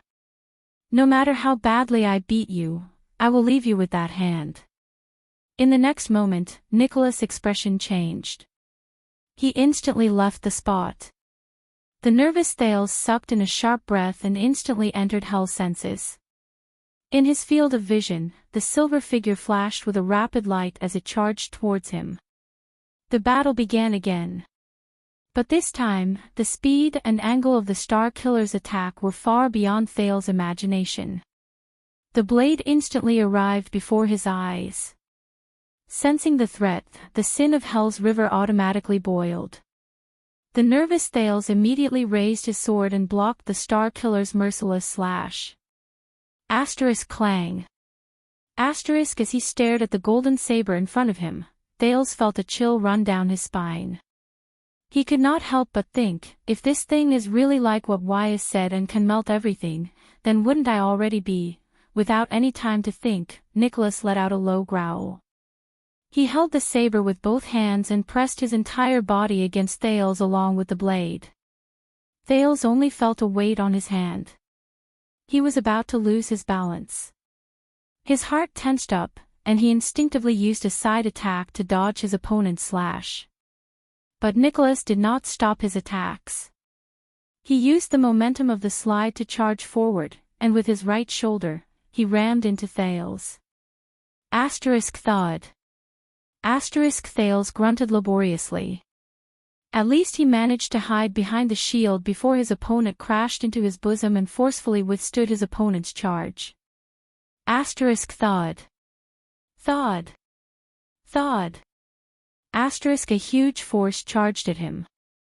The prince scrunched up his face, pushed against the shield with his elbow, and took 3 consecutive steps back. Thanks to the increase in strength from the sin of Hell's river, he was not knocked down by his opponent's experienced charge.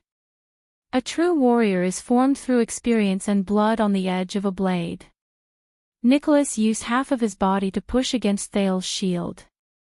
This uncomfortable angle made it difficult for Thales to draw his sword.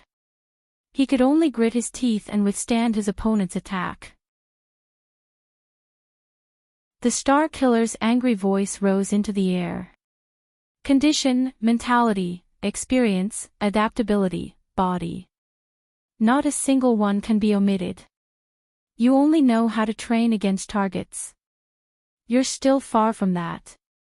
As Nicholas roared, Thales, who was using all his strength to wrestle with his opponent, suddenly felt the shield on his elbow become lighter. He could not help but slide forward a step. With Hell's senses, the Star Killer instantly appeared on his defenseless left side and struck his head with his right elbow. Thales shuddered. He instinctively threw away the shield. The sin of Hell's river surged to his elbow, and he thrust it at Nicholas, wanting to parry his opponent's fatal blow. However, the silver light spike in the Star Killer's body flashed again. Within half a second, the Star Killer, who was ambushing him from his left, suddenly stopped and immediately turned back. Thales turned pale with fright. He had just swung his left elbow, and his right hand, which was holding the long sword, could not pull back in time. He could not defend himself in time. In that second, as time slowed down through Hell's senses, Thales stared in shock at his opponent, who had seized the initiative and was only 1 strike away. It had only been 7 or 8 seconds since Nicholas took the initiative to attack. Even if he included the injury on Nicholas' face, it was only the second round. So fast. Thales sighed in his heart. Nicholas' lips curled up. His scarred face curled up, and he revealed a smug, savage smile. This is the difference. Brat. There's a fine line between supraclass and supreme class. Victory and defeat will be decided in an instant. In the next moment, Nicholas roared and turned the hilt of his sword around. He struck his opponent's forehead, and at Thales, who was powerless to defend himself. Asterisk bang. Asterisk a terrifying, muffled sound rose. The scene fell silent. But Thales did not fall. Nicholas, on the other hand, stared at the young opponent before him in shock again. Before the hilt of the saber, which he was prepared to subdue Thales in one blow, it first collided with a palm. It was Thales' left hand. It was his left hand, which he had swung with force just now and could not pull back in time. This left hand miraculously moved in front of the prince and blocked his opponent's attack. Thales was drenched in cold sweat. He trembled slightly as he blocked Nicholas with all his might. At that moment, the Star Killer could not believe his own eyes. Impossible. I used the twist of fate. It was the best attack when he lost his momentum and was powerless to defend himself. He actually blocked it. But the Star Killer did not hesitate, nor did he think much about it. Caslin told him before, if you can't kill your enemy with your first slash, then, Nicholas roared. He activated his power of eradication again and drove his movements. As if he did not care about inertia, he swung his sword and slashed. Thales sucked in a sharp breath and watched helplessly as his opponent's blade moved back and forward, instantly attacking his unguarded leg. Asterisk clang. Asterisk the sound of metal clashing rang. Nicholas' blade was blocked perfectly by Thales' long sword, which suddenly appeared in front of his thigh. Nicholas' pupils shrank. Impossible. Impossible. The Star Killer's power of eradication surged from his joints. His movements flickered again. The blade went for Thales' neck again. Asterisk clang, asterisk the second sound of metal clashing echoed in their ears. Thales panted harshly. This time, both his hands appeared in front of his neck. He pushed the long sword up and down to block Nicholas' throat slash.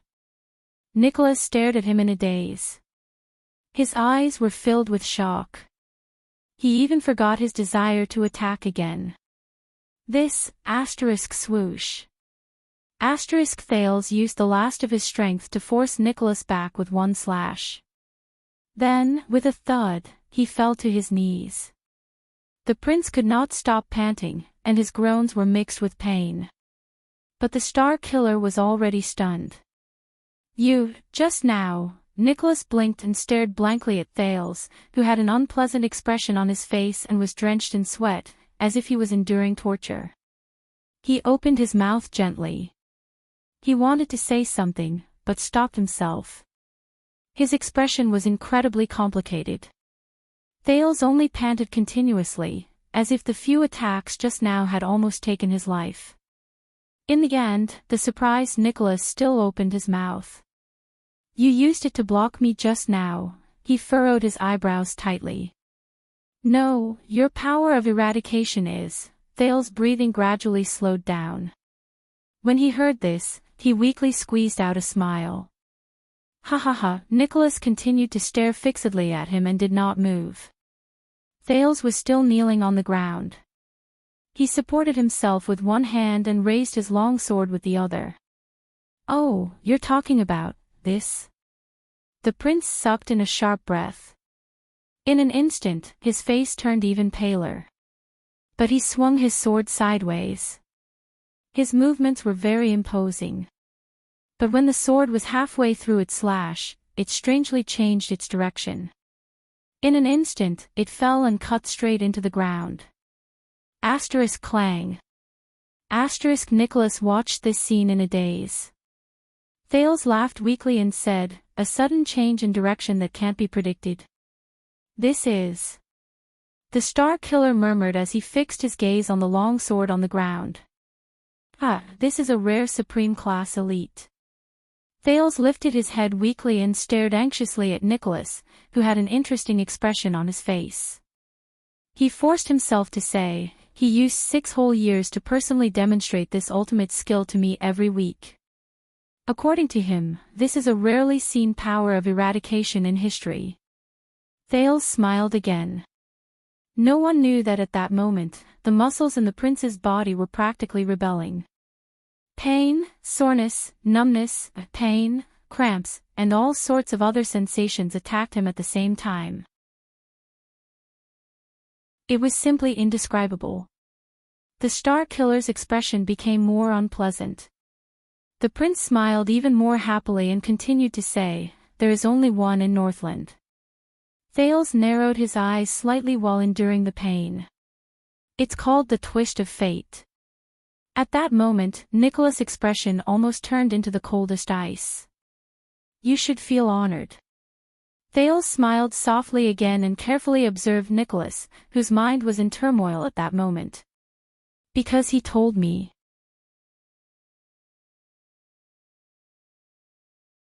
Chapter 362. Under the sun, the two enemies faced each other in silence. One of them knelt on the ground and panted weakly. The other stood in a daze, his heart trembling.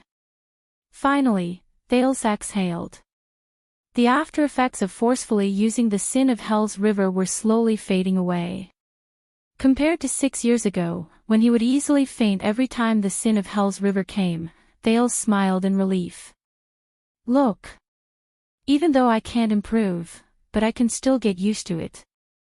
Under the sun, Nicholas did not move. It was as if he had sunk into the greatest confusion of his life. The Star Killer's body stiffened, and he panted in disbelief. "How can this be? That's something I can only occasionally awaken on the battlefield, the twist of fate. Even the name was given by him on the spot. You only used it during training sessions." At that moment, Thales roared furiously. "Oh!"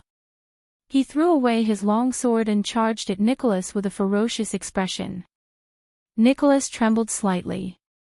Even though he was still in shock, his battle instincts, which he had trained countless times, allowed him to react without any delay. Bang! Nicholas swung his arm coldly and parried Thales' fist. The next moment, the Star Killer struck with both hands. Thud.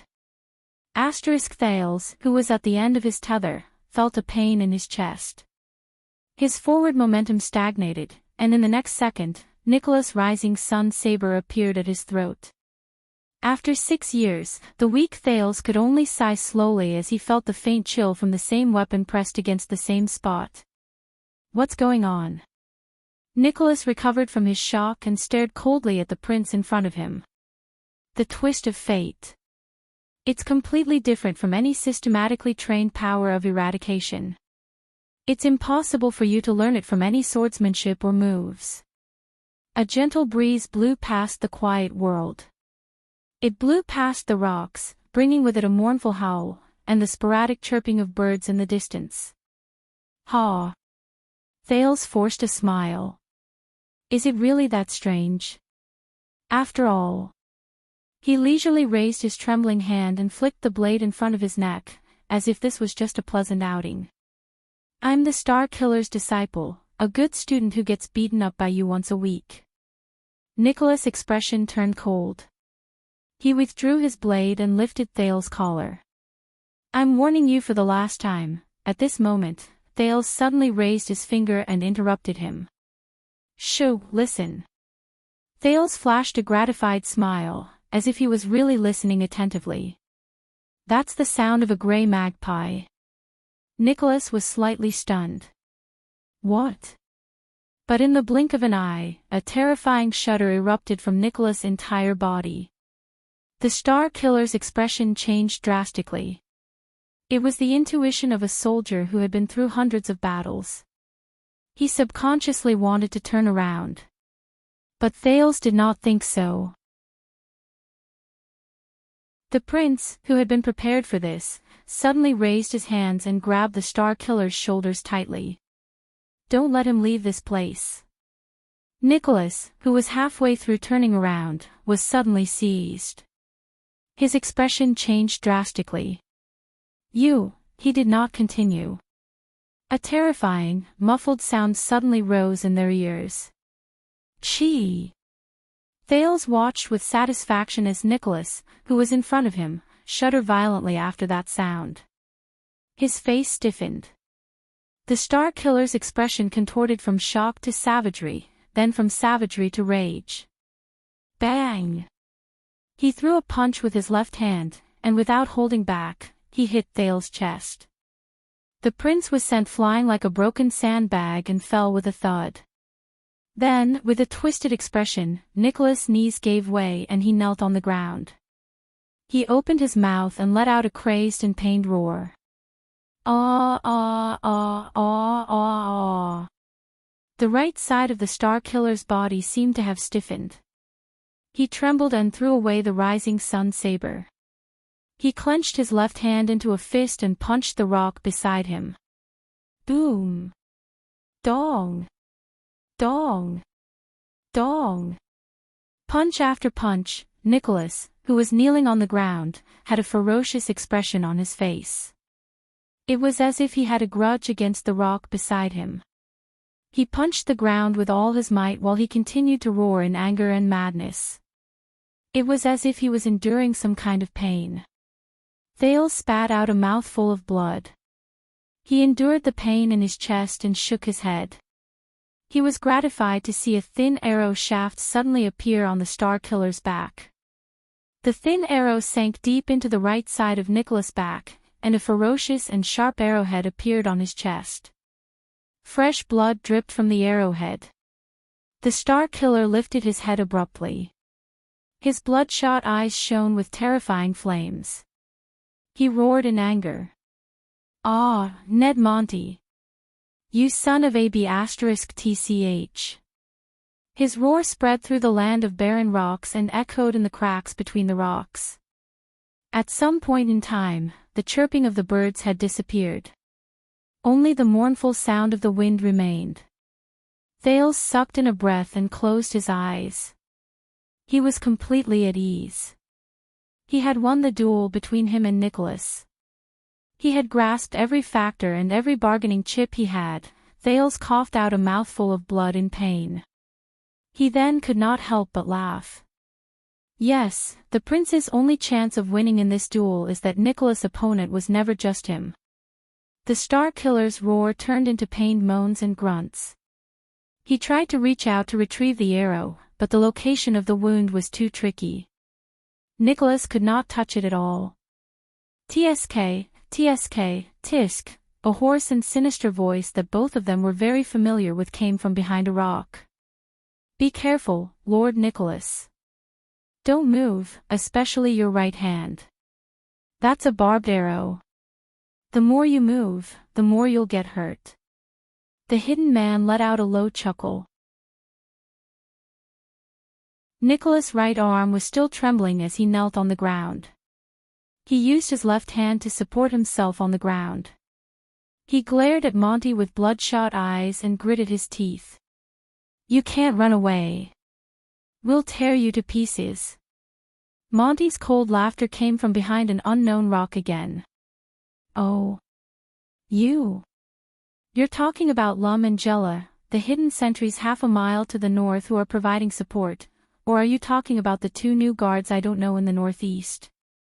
Nicholas' gaze froze. Monty, who was hidden in the dark, laughed out loud. Don't worry, I've already taken care of the four of them. I even left a mark for the people further behind. They won't come here. The Star Killer shuddered violently. His heart turned cold. Taken care. Thales panted in pain and felt slightly better. He struggled to sit up and reached for his sword and shield. A whistle rose around him. Monty's voice sounded near and far, as if he was moving non-stop. Spiky, you said that you strengthened the Royal Guard's scouting and scouting training, and reduced the amount of fighting against the enemy head-on, right? Nicholas tried to reach his wound again, but in the end he failed. He could only moan in pain. Thank you so much. Those soldiers aren't very skilled. There was a rhythm in Monty's voice that made people's hearts palpitate. You saved me a lot of trouble when I intercepted them. Ah! Nicholas roared furiously and punched the ground again. Monty's laughter was intermittent, but anyone could hear the ghastly, unfathomable, and malicious intent in it. Fortunately, the royal guards still used the scouting formation passed down by the coward Lakin. Take a guess. Who is the person who knows, understands, and is most familiar with Lakin's 12 scouting formations within a circular area of 100 miles? Who is the person who can intercept them in the shortest amount of time and at the fastest speed on the path they must pass through? When he said this, the Raven of Death's smug laughter came from somewhere. Ha ha ha ha ha, Thales frowned slightly. Monty. Nicholas' gaze became more and more terrifying. The pain in his heart and body tormented him greatly. You son of a b*tch. A long sigh came. It seemed to be the Raven of Death's sigh. Yes, Spiky. He seemed to find it a pity. Now, there's only you and me left. The Star Killer clenched his fists while he knelt on the ground. Ahem. About that. At this moment, Thales coughed softly. Did you forget about me? The Raven of Death and the Star Killer's voices rose at the same time. Shut up. Thales raised his eyebrows. He closed his mouth and continued to crawl to look for his weapon. Noon had passed, and the sun began to set in the west. Listen up, Spiky. This is the land of barren rocks and the city of faraway prayers, the border of Escapades. Further south is the terrifying Great Desert. Monty's voice rose coldly. It's very dangerous to faint in the wild. Nicholas let out a low growl. Give me this boy. Let me bring him to the city of faraway prayers. The Raven of Death clicked his tongue. Then we'll be even. Lum and the other 3 can also live. What do you think of this suggestion? Thales' expression changed. The air was quiet for a while. For a while, only Nicholas and Thales' panting could be heard. Suggestion. The Star Killer raised his head abruptly. His gaze was vigilant as he scrutinized almost every rock around him. Why? Why do you insist on having him? Why do you insist on having this prince?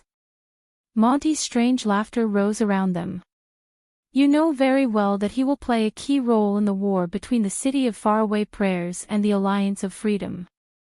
The Raven of Death's words became fierce. We need him, more than Dragon Cloud City. Don't block our way. Thales scratched his head as if he had a headache. Old Monty, that's enough. There was another period of silence. Big Mouth, Nicholas was heard saying in a low voice. Do you remember what happened 18 years ago? The voice behind the rock was silent for a while.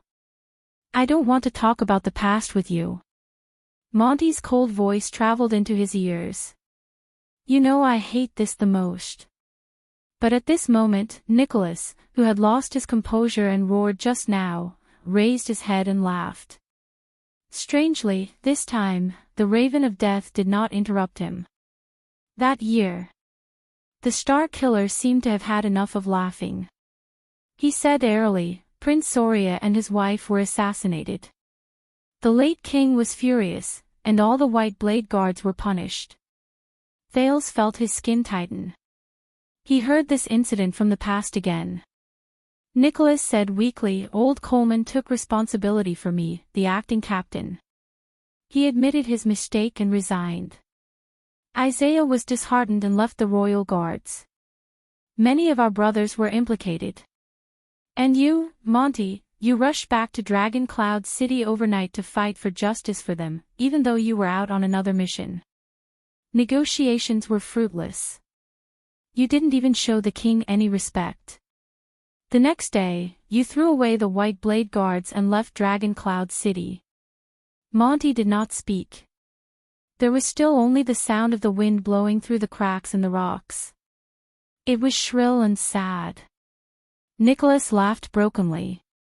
No, Big Mouth. I knew your personality from the moment you secretly brought me to visit prostitutes when we were on duty when we were young. You're not the kind of person who would run errands for a suzerain, even if that suzerain is the king.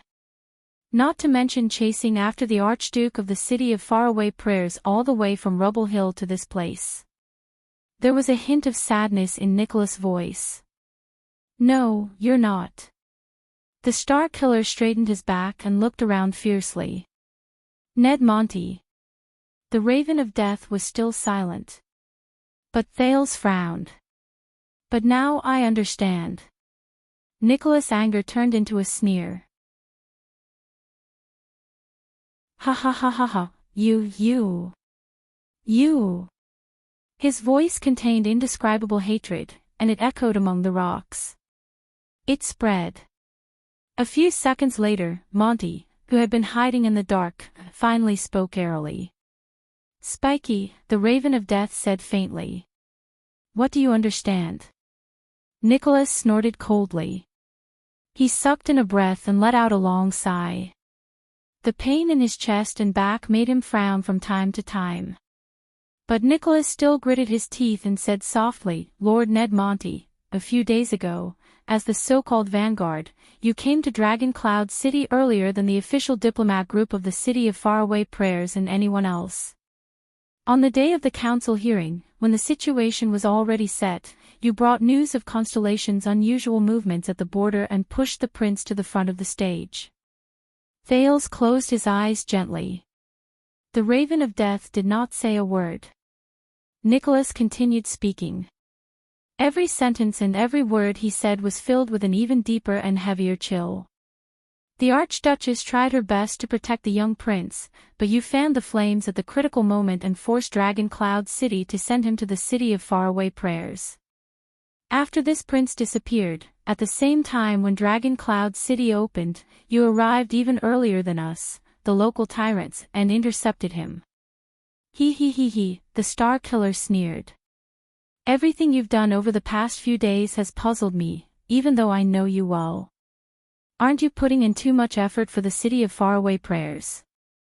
Aren't you too much of a coincidence in this game of chess? Monty interrupted him.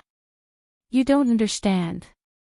The Raven of Death's words seemed to be a little sentimental. Spiky, you don't understand. Asterisk thawed. Asterisk the heavily injured Nicholas punched the ground. Yes, I don't understand. He shouted angrily, but I understand now. The Star Killer's gaze had never been so terrifying. It was even more terrifying than when he saw Lampard. It's all thanks to this young prince. He was the one who reminded me that I underestimated the Secret Intelligence Department. Thales' expression froze. At that moment, the air became quiet. Nicholas' voice became urgent. He was practically gnashing his teeth as he said the following words, 18 years ago, Prince Soria and his wife were strangely assassinated. The assassin from Constellation entered as if there was no one around. No one saw him sneak in.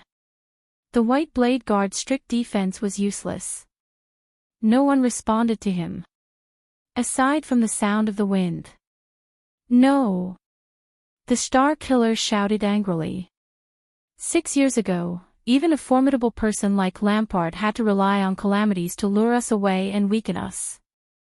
He knew that. With every additional White Blade Guard, the assassin's chances of success would decrease, and the possibility of a coup would decrease.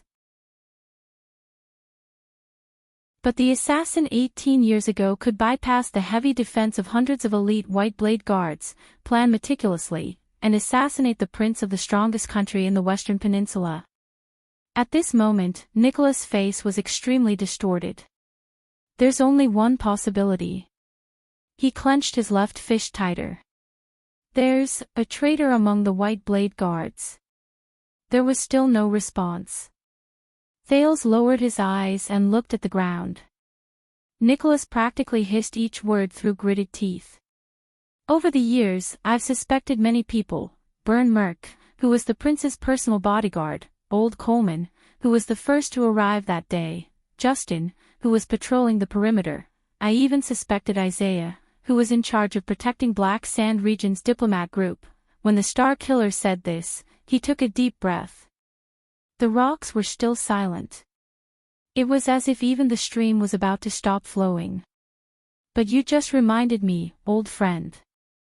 When Nicholas said this, his eyes seemed to burn with the flames of pain and hatred. Among the White Blade Guards, especially on the day Prince Soria was assassinated, the person who knew the internal situation the best, understood the formation of the scouts the best, was the best at avoiding detection, the most familiar with the loopholes in the defense, and the most convenient for the assassin. Actually, it was a person who wasn't even there. An expert in concealment and assassination. A person who hid in Extet, in Dragon Cloud City, by the king's side, and among the White Blade Guards for decades, Constellation spy. The air was so quiet that it could not be any quieter. No one answered him. It was as if everything around him had sunk into eternal silence. The Star Killer was still kneeling on the ground. But he no longer cared about the arrow on his back.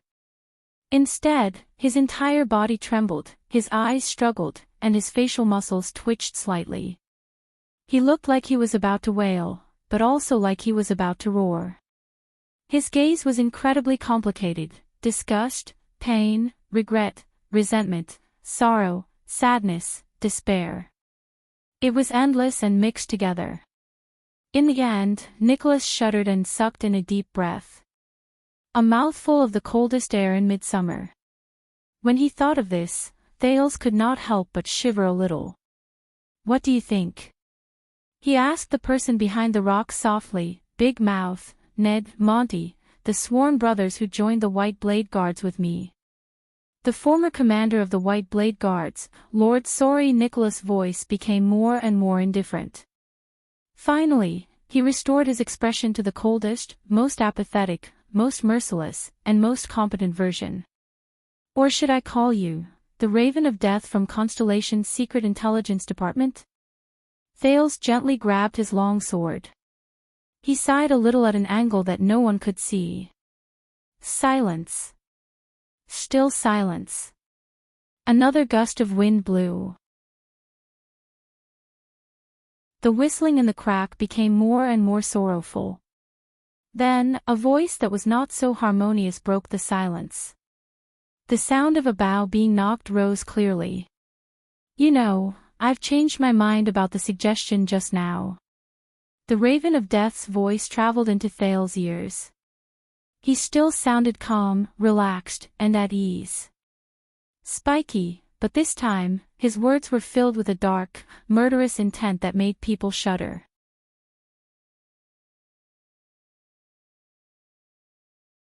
Chapter 363.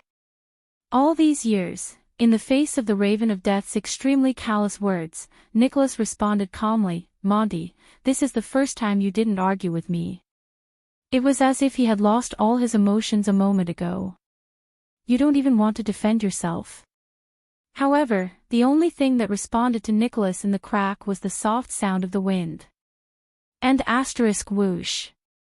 When he heard the sudden sound of a crossbow, Thales' breathing froze. Nicholas' body swayed violently. He turned his body in a disheveled manner to avoid the fatal arrow that sliced through the air. Thud. After a muffled sound, a short arrow was nailed to the ground not far from the Star Killer's shoulder. The shaft of the arrow was still trembling. "What a beautiful dodge." Monty's voice came from behind the rock again. Lying on his side on the ground, Nicholas panted rapidly. Even though he tried his best to dodge, the light armor on his left shoulder was still grazed by the arrow, leaving behind an ugly wound. "But how many more times can you roll with that arrow?" The Star Killer frowned slightly. He turned his head and glanced at the arrow shaft on his right back. He then endured the pain and looked at the wound on his chest. The tip of the arrow was slightly exposed, and it was dripping with blood. Obviously, the dodge just now had worsened his injuries. "Why?" Nicholas said hoarsely. "What benefits did the Constellations give you?" "Monty." But before he could finish asking, Nicholas' expression changed drastically. He supported himself with his left hand and dodged again. Asterisk bang. Asterisk the bowstring sounded again, and the sharp arrow sliced through the air. Asterisk clang. Asterisk another arrow stabbed into the spot next to Nicholas' thigh, leaving behind a terrifying, muffled sound. The Star Killer's leg armor was cut by it, and spots of red could be seen under his clothes. Next to the stream was a small empty space surrounded by rocks. The heavily injured man's face was pale as he lay on the ground, panting. He was facing a terrifying and powerful enemy who was hidden from his sight. Do you hear the sound of your flesh being torn apart by the barbs? The Raven of Death's voice rose faintly. It was filled with viciousness and malice, and it continuously attacked the other's mind. But this time, the tormented Nicholas did not speak. On the contrary, his sweaty face was extremely focused. The Star Killer endured the pain in his chest and firmly extended his left hand to grab the golden saber with the black handle. Thales frowned. It's a pity that the Rising Sun saber can't block arrows. Monty's cold laughter floated in the cracks between the rocks. Along with the sound of the wind moving about, he seemed to be near and far at the same time. Are you thinking that it would be great if the Severing Soul's blade was still around? But the Raven of Death's words came to an abrupt halt. Nicholas calmly got up from his kneeling position. He moved his left hand to the back of his head and extended the Rising Sun saber to his back. Thales' gaze froze. He was shocked. The Star Killer's blade swept past the arrow shaft, which was exposed outside the armor, and sparks flew. Sizzle, amidst a strange sizzling sound, the arrow that was instantly cut off fell to the ground powerlessly. One side of it was still faintly red and emitting faint white smoke. Nicholas coughed. You know, this flaming knife really can't be used to block arrows. His blade returned to his chest, near the wound. There was another terrifying sizzling sound. As Nicholas grunted laboriously, his blade and right hand left the wound on his chest. Thales widened his eyes.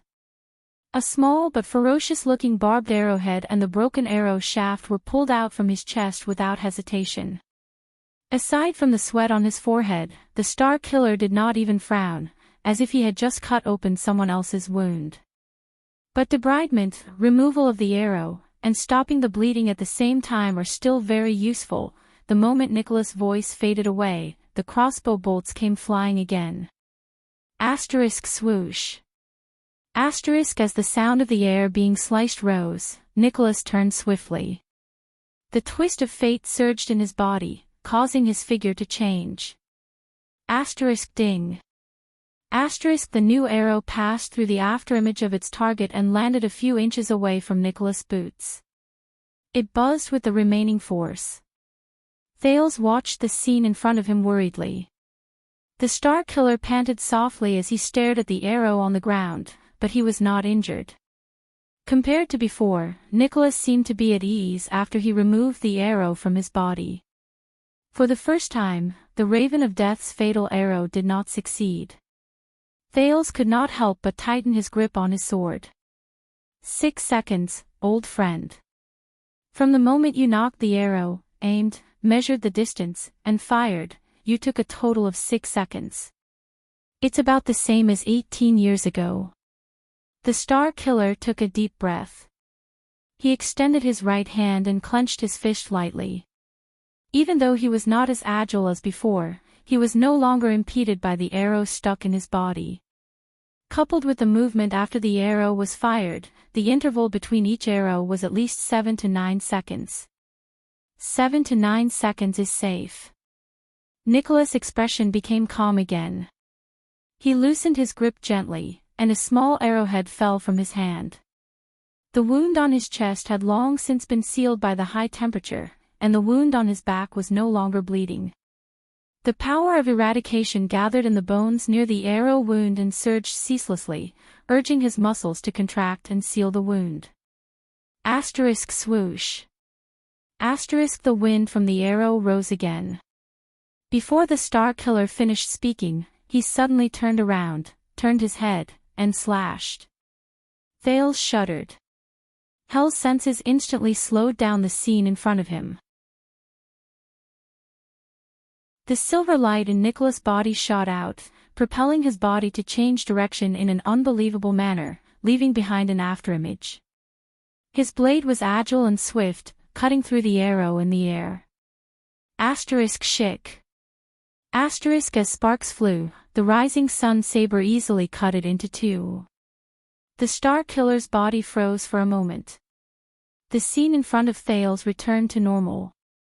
On the ground in the distance, a short arrow that had been cut into two did not lose its momentum and fell into the distance. Thales' eyebrows furrowed even more. He could tell that even though the Star Killer's movements were still sluggish due to his injury, he was slowly regaining control of the situation. Nicholas raised the slightly red rising sun saber in his left hand and took a deep breath. "You're right, Monty." The pale-faced man furrowed his eyebrows and looked at the area below his left rib. There was a new scratch on his light armor. He swung the weapon in his hand in dissatisfaction. "This steaming hot saber is too sharp. Even if I cut the arrow, I can't make it deviate. I'm starting to miss that old saber." The Star Killer raised his head and began to pace slowly. His gaze was vigilant as he surveyed the rocks around him. "Son of AB *TCH. Monty's voice floated into his ears again. His tone was slightly raised, and there was a hint of annoyance in his vulgar words. He repeated Thales' worries. "You retrieved an arrow from the battlefield while in extreme pain, and you still have time to calculate my firing speed. You're just a foot soldier who only knows how to cut people. When did you become so powerful?" Nicholas gently moved his injured right arm, searching for the limit of his injuries. He sneered in disdain. "Didn't I say this before? This is the age when we are at our strongest. While our physical strength declines and our skills decline, our knowledge, experience, and willpower gradually solidify into the most reliable strength." The Star Killer sneered. Anger flashed in his eyes. "And you can't imagine what kind of experience I had on that night in Dragon Cloud City 6 years ago." Thales, who was resting to recover his strength, had a thought appear in his mind. He could not help but recall that nightmarish night. It was especially so when Lampard sneered. He remembered the black mass of crossbows, and the terrifying sound when they fired at the same time. Merciless and cold. And those white blade guards who protected me and little rascal with their lives, and the unwilling and pained expressions on their faces when they were heavily injured, compared to that. Nicholas' sneer brought Thales back to reality. "Monty, every time you shoot, you have to calculate your opponent's movement trajectory according to the distance and the direction of the wind." Monty did not answer. "How unfortunate." Nicholas grinned coldly. "My power of eradication is best at changing trajectories halfway." Asterisk whoosh.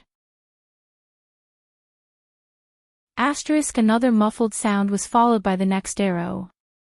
But Thales solemnly saw the twist of fate in Nicholas' body flash slightly. He instantly stopped moving forward and bent his body backwards. As if he had predicted the move, he dodged the arrow that should have pierced through his chest. *CK.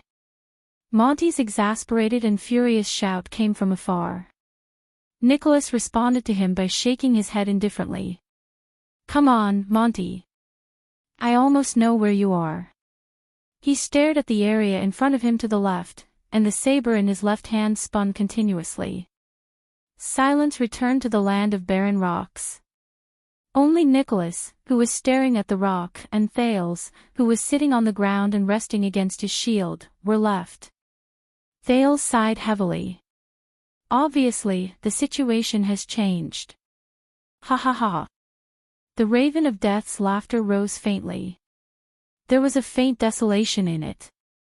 "You know, Spiky, you remind me of Caslin." Nicholas' gaze stopped in midair. Caslin. A heroic old man who persuaded him to drink appeared in Thales' mind, but the prince never saw him again. It was said that the old man died in heroic Spirit Palace in the end.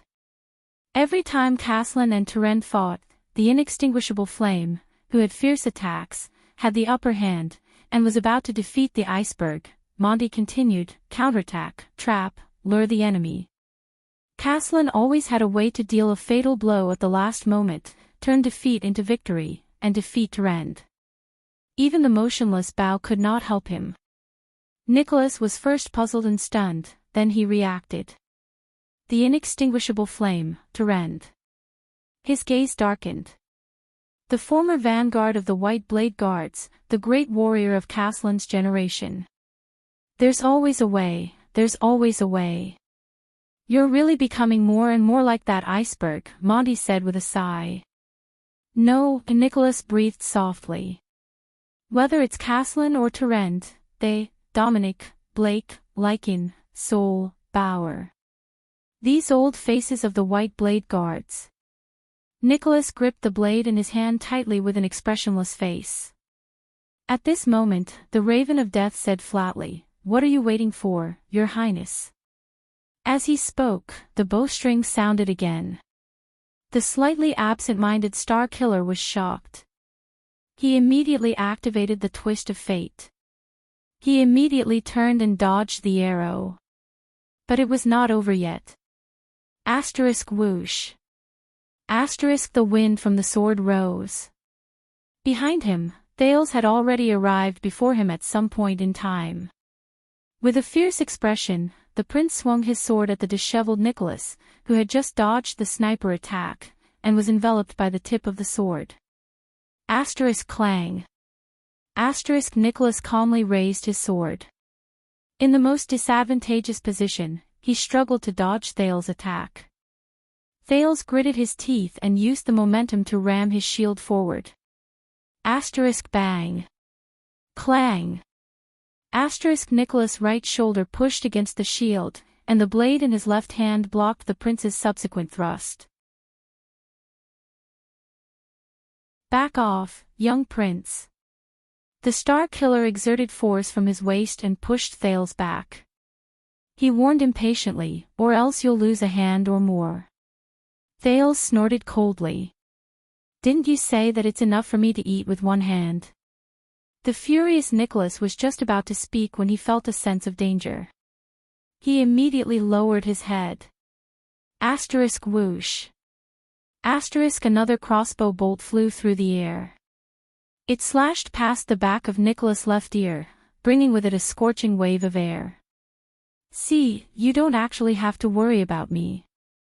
Thales exhaled and assessed his remaining strength. He said solemnly, "Your real opponent is on the other side." Nicholas let out a low growl. His gaze was hostile. The wound Thales made on his face was still bright red. The second prince thrust his long sword at him again. The Star Killer had just raised his saber to block the attack when he noticed that something was wrong. Just as he expected, Thales' long sword, which was halfway through his thrust, suddenly made a turn and bypassed the Star Killer's intercepting blade. It was a feint. A feint made by the Twist of Fate. Damn it! The Star Killer cursed in his heart. That's my move. He quickly took a step back and dodged Thales' sword, which had changed from a thrust to a slash.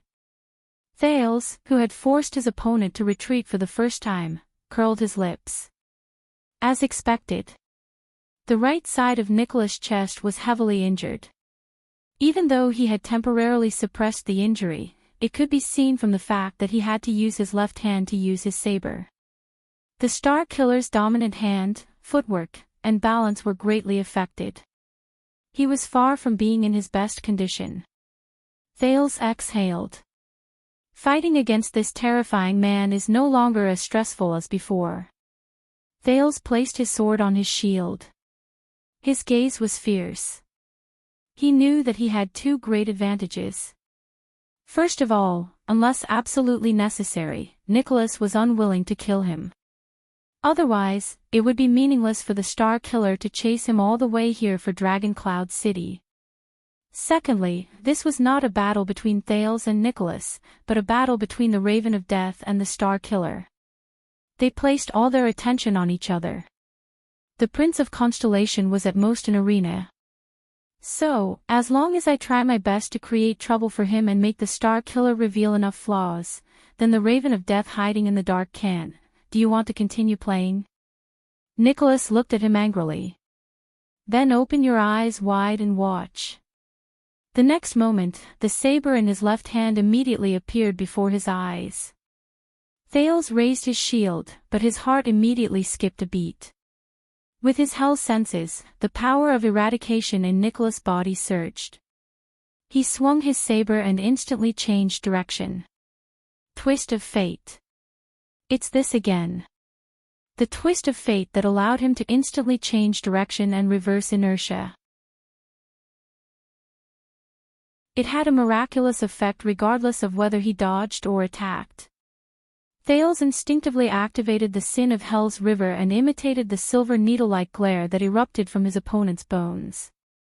He forcefully pulled his shield back while his joints let out muffled sounds and pain, and changed direction to attack his opponent's true direction of attack. At the same time, he swung his sword with his right hand and stabbed the enemy. He was prepared to play the game of "you change, I change too" with the enemy. His shield and Nicholas' weapon swept past each other in the air, and a barely noticeable sound was produced. Asterisk ding. Asterisk no, wait. Thales looked at Nicholas' fierce expression and could not help but feel his heart race. A bad feeling rose in his heart. It's not that simple, asterisk whoosh. Asterisk the saber whistled, and its momentum was piercingly cold. Thales was shocked. This time, the dead face did not activate the twist of fate. He did not use the special effect of his power of eradication either. He did not change his body in inertia, and he did not avoid Thales' sword. Instead, Nicholas roared furiously. Instead, he swung his saber and attacked with an indomitable will. Asterisk shick. Asterisk Thales' sword grazed past Nicholas' left shoulder, and blood splattered. But the Star Killer's blade did not care about anything else. It went straight to the middle. In the next second, Thales, who was still in a dodging posture and retreating in a disheveled manner with his sword and shield, felt a chill in his throat. He was terrified. When he came to his senses, the rising sun saber was already pressed against his neck. The twist of fate is the same as war. It's an art of deceiving the enemy. Nicholas did not care about the injury on his shoulder at all. His gaze was cold. But if you indulge too much in the deceiving effect of it and rely too much on feints and changes in direction to gain an advantage. The man did not continue. Thales sighed. He lowered his shield and held the hilt of his sword upside down to show that he admitted defeat. Nicholas tightened his grip a little and threatened with a cold snort, "This will be your end, asterisk shick." Asterisk another sound of a crossbow rang in the distance. The Star Killer's expression changed. At the same time, Thales swung his upside-down sword in a backhand motion. Nicholas' expression changed when he was attacked from both sides. He cursed, but he only had time to say one word, F***.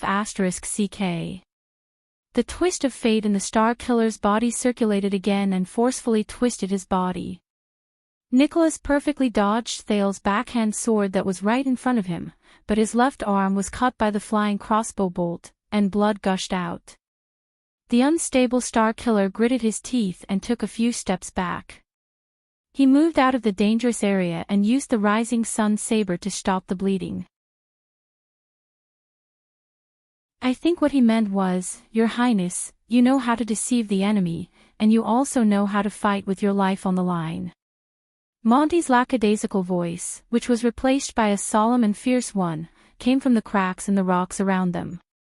"But you have too little experience in battles. You don't know when to deceive the enemy, and when to fight with your life on the line." Thales' eyebrows twitched. The Raven of Death said softly, "I have a suggestion for this. When the enemy is used to you fighting with your life on the line, you should deceive them. When the enemy is used to you bullying them, you should fight with your life on the line." Thank you for your guidance. Thales exhaled. I feel like I've learned more today than I did in the outdoor training classes over the past 6 years. I can tell. The Star Killer pressed the wound on his chest and stared at Thales with hostility. Are you scolding me? Thales smiled in a friendly manner. Also, speaking of the training sessions, if I remember correctly. Thales stared at Nicholas and sighed in a rather resigned manner. 6 years ago, his left leg and left arm were shot by arrows, but he still fought for a day. He did not remove the arrowhead in time, so this problem was left behind. When Nicholas heard this, he froze. 6 years ago, he tightened his grip on the hilt of his saber. Thales said solemnly, during the training classes, compared to his right side, his left side's movements were slightly uncoordinated. Got it. Monty's answer was brief and very satisfied. Nicholas was silent for a while. You. The Star Killer tightened his grip on the hilt of his saber. He no longer smiled coldly, but his gaze was fierce. You are very good. Thales sighed in resignation. He shook his arm lightly. The numbness and soreness appeared again. I'm almost at my limit. In the next moment, the battle started again. The prince turned his body sideways and raised his shield. Without holding back, he charged at Nicholas, who was trembling in anger. In response, the Star Killer lowered his body and swept his leg in an attempt to kick him down while he was charging forward. This time, Thales gritted his teeth and no longer used the twist of fate to dodge. He activated the Sin of Hell's River to increase his strength and maintain his balance. He lowered his body and stood on the ground to withstand the kick. Thud. Thales swayed, but he did not fall. He roared angrily and pushed Nicholas' saber away. Monty's laughter came from the crack in the rock. Look, he learned it. The Star Killer activated the twist of fate with all his might. He stuck close to the shield and spun around in a strange manner. He stretched his weak right hand over the shield, grabbed Thales' left arm, and pulled it in an ingenious manner.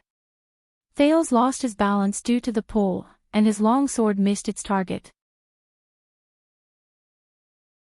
He moved past Nicholas, lost his balance after charging a few steps, and landed on one knee. But there were gains and losses. Whoosh. Nicholas, who was tripped by Thales, heard a sound next to his ear. He only had time to dodge with his upper body when he suddenly felt pain in his leg. Shick. His left calf was pierced by Monty's arrow. The Star Killer cried out in pain and cursed fiercely, Monty.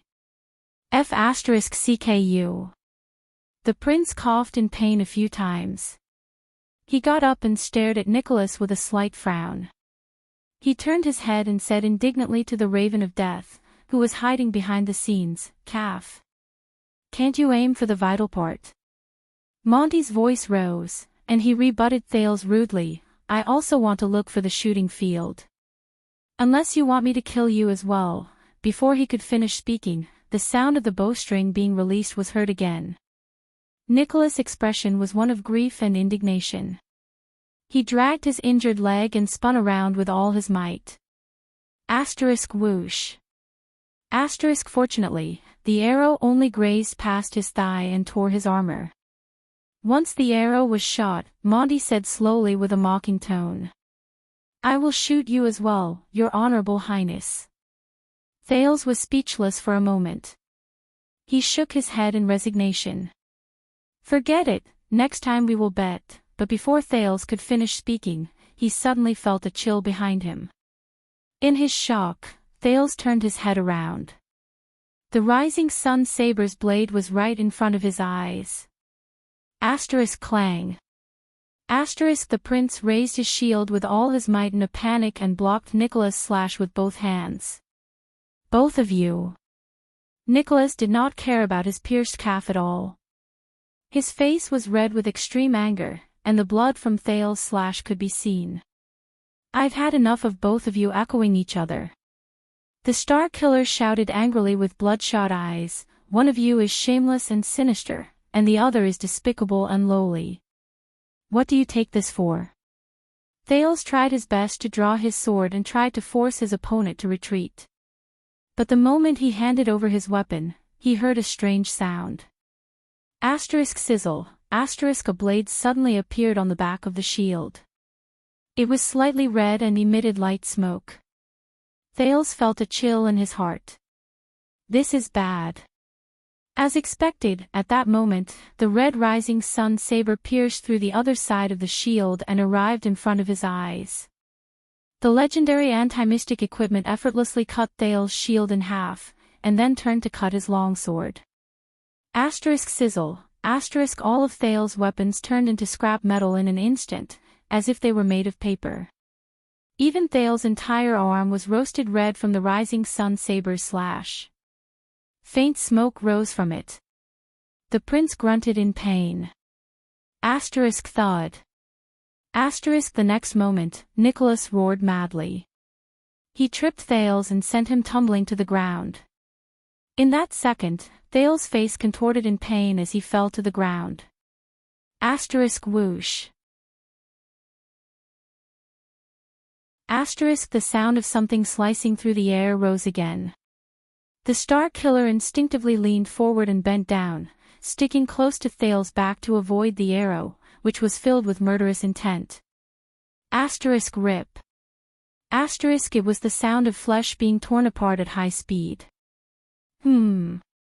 As Nicholas grunted, a crossbow arrow grazed past his lower back in a dangerous manner. It tore through his light armor, and as Nicholas bent down, it cut through his skin and came out from his shoulder and neck. This arrow brought with it the most blood the Star Killer had seen since the start of the battle. The bloody liquid even sprayed onto Thales' head. Blood flowed down his head. Thales breathed in laboriously. His mouth and nose were filled with the stench of blood. It reminded him of many, many bloody nights. Such as the abandoned house, King Street, and Shield District. However, not only did Monty's arrow not stop the Star Killer, the intense pain seemed to have encouraged Nicholas' madness. Nicholas knelt on Thales' back and trembled as he straightened his body. Monty, Nicholas roared in grief and indignation, Monty. Mother Cur, the Star Killer was in so much pain that his teeth chattered. His eyes were bloodshot, and his voice was intermittent and hoarse. But he could not find Monty even after a long time. He could only lower his head in anger and look at Thales on the ground. Thales struggled with all his might. He supported himself against the ground and wanted to get up. But he had long since been pinned down by the experienced Nicholas. He could not even turn his body around. I've forced him into a corner. I can't find Monty. Nicholas' eyes were filled with uncontrollable anger. But I caught you. Yes, I won't kill you. He swung the back of his saber down with great force and hit the back of Thales' left hand, which was pressed against the ground. Bang. Thales' entire body trembled. He felt a sharp pain in his left wrist.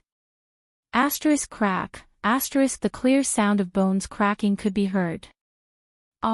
Thales howled in pain. He struggled with all his might, and his right hand was grasping at something behind him. He seemed to have lost all feeling in his left hand. All that was left was pain. But the prince was immediately punched in the back of his head by the Star Killer. He saw stars. But I mean what I said. The Star Killer's eyes were bloodshot. He swung the back of his saber down again. Crash, this time, Thales' right knee let out a terrifying cracking sound, and he felt a sharp pain in his heart. The prince's cries of pain grew more intense. His back arched upwards as if it was spasming, and he struggled more and more crazily. But Nicholas still pinned him to the ground. The Star Killer gritted his teeth. As he listened to Thales' screams, there was an incomprehensible delight in his eyes. I will give you, he roared furiously and pressed the teenager under his knee down. He raised his saber again. Leave your right hand behind. The next moment, he swung the back of his saber down for the third time. Asterisk crack.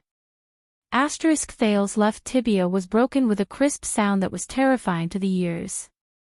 The prince was in so much pain that he could barely scream. His shoulders hit the ground from left to right, and he trembled helplessly. Time seemed to have slowed down. Thales breathed in a daze. He was trembling. At that moment, under the intense pain, he felt as if he truly felt death approaching. This is, in the end, Monty. Nicholas crawled up from Thale's body and raised his head abruptly. He roared with a ferocious expression and looked around. Come on.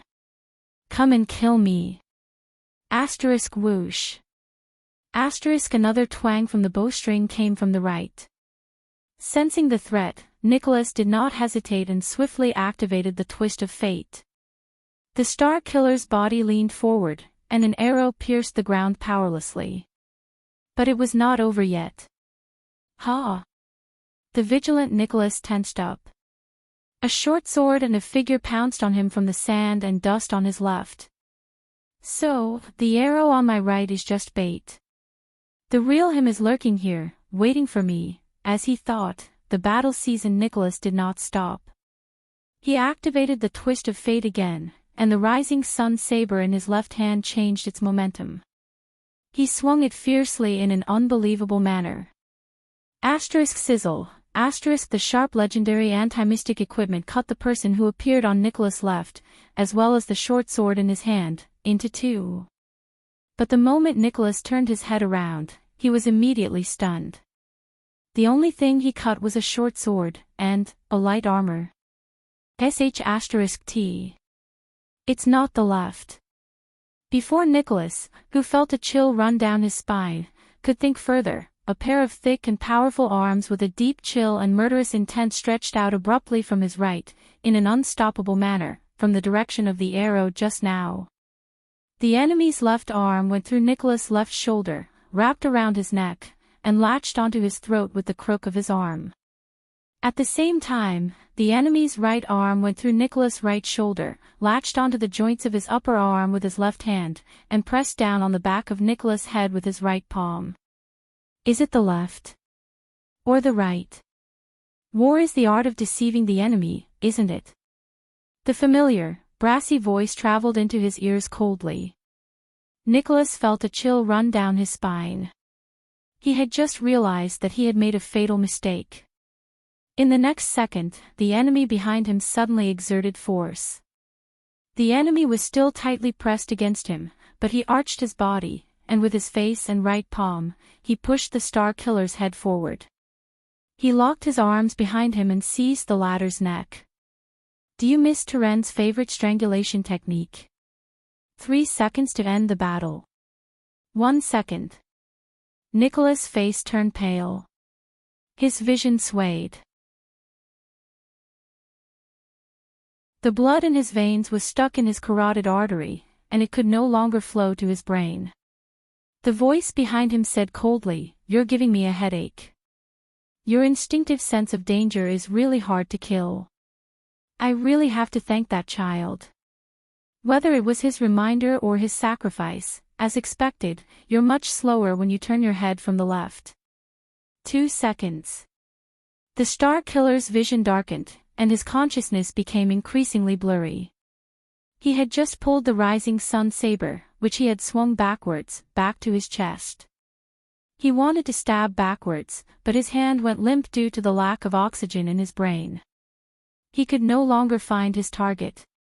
Only the Raven of Death's eerie words remained in Nicholas' ears. They were short, clear, and terrifying. It's over. Spiky.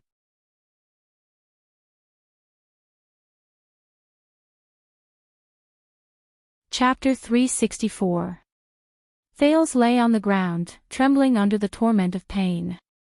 He was drenched in cold sweat. His entire body was almost numb. This was not the most intense pain he had ever experienced, but it was definitely one of the most unbearable, torturous, and protracted pain. His left wrist, left calf, and right knee alternated with needles, blunt cuts, and even oppressive pain. It came in waves. He wanted to stand up, or at least move a few steps on the ground to leave the battlefield. However, if he moved too much, the pain would spread from his wounds to his brain, and it would be magnified endlessly. He could only shut his eyes tightly and try his best to breathe. He did not even care about the fight between the two men. As he listened to the sounds of fighting, Thale's face contorted. Large beads of sweat rolled down his forehead. He felt as if a century had passed, and he suddenly had a great desire to faint. And reality seemed to be developing towards his desire. After the continuous pain gradually exceeded the limit of his endurance, Thales began to lose consciousness. His entire body, especially the muscles and tendons around his wounds, began to twitch uncontrollably. He was about to faint from the pain. But at this moment, boom.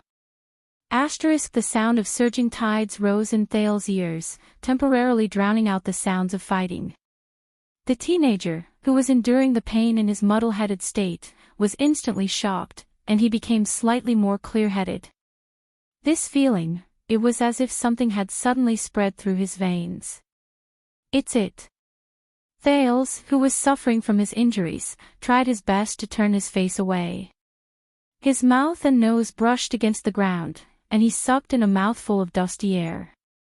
He coughed laboriously, and then he understood. That was the sin of Hell's River.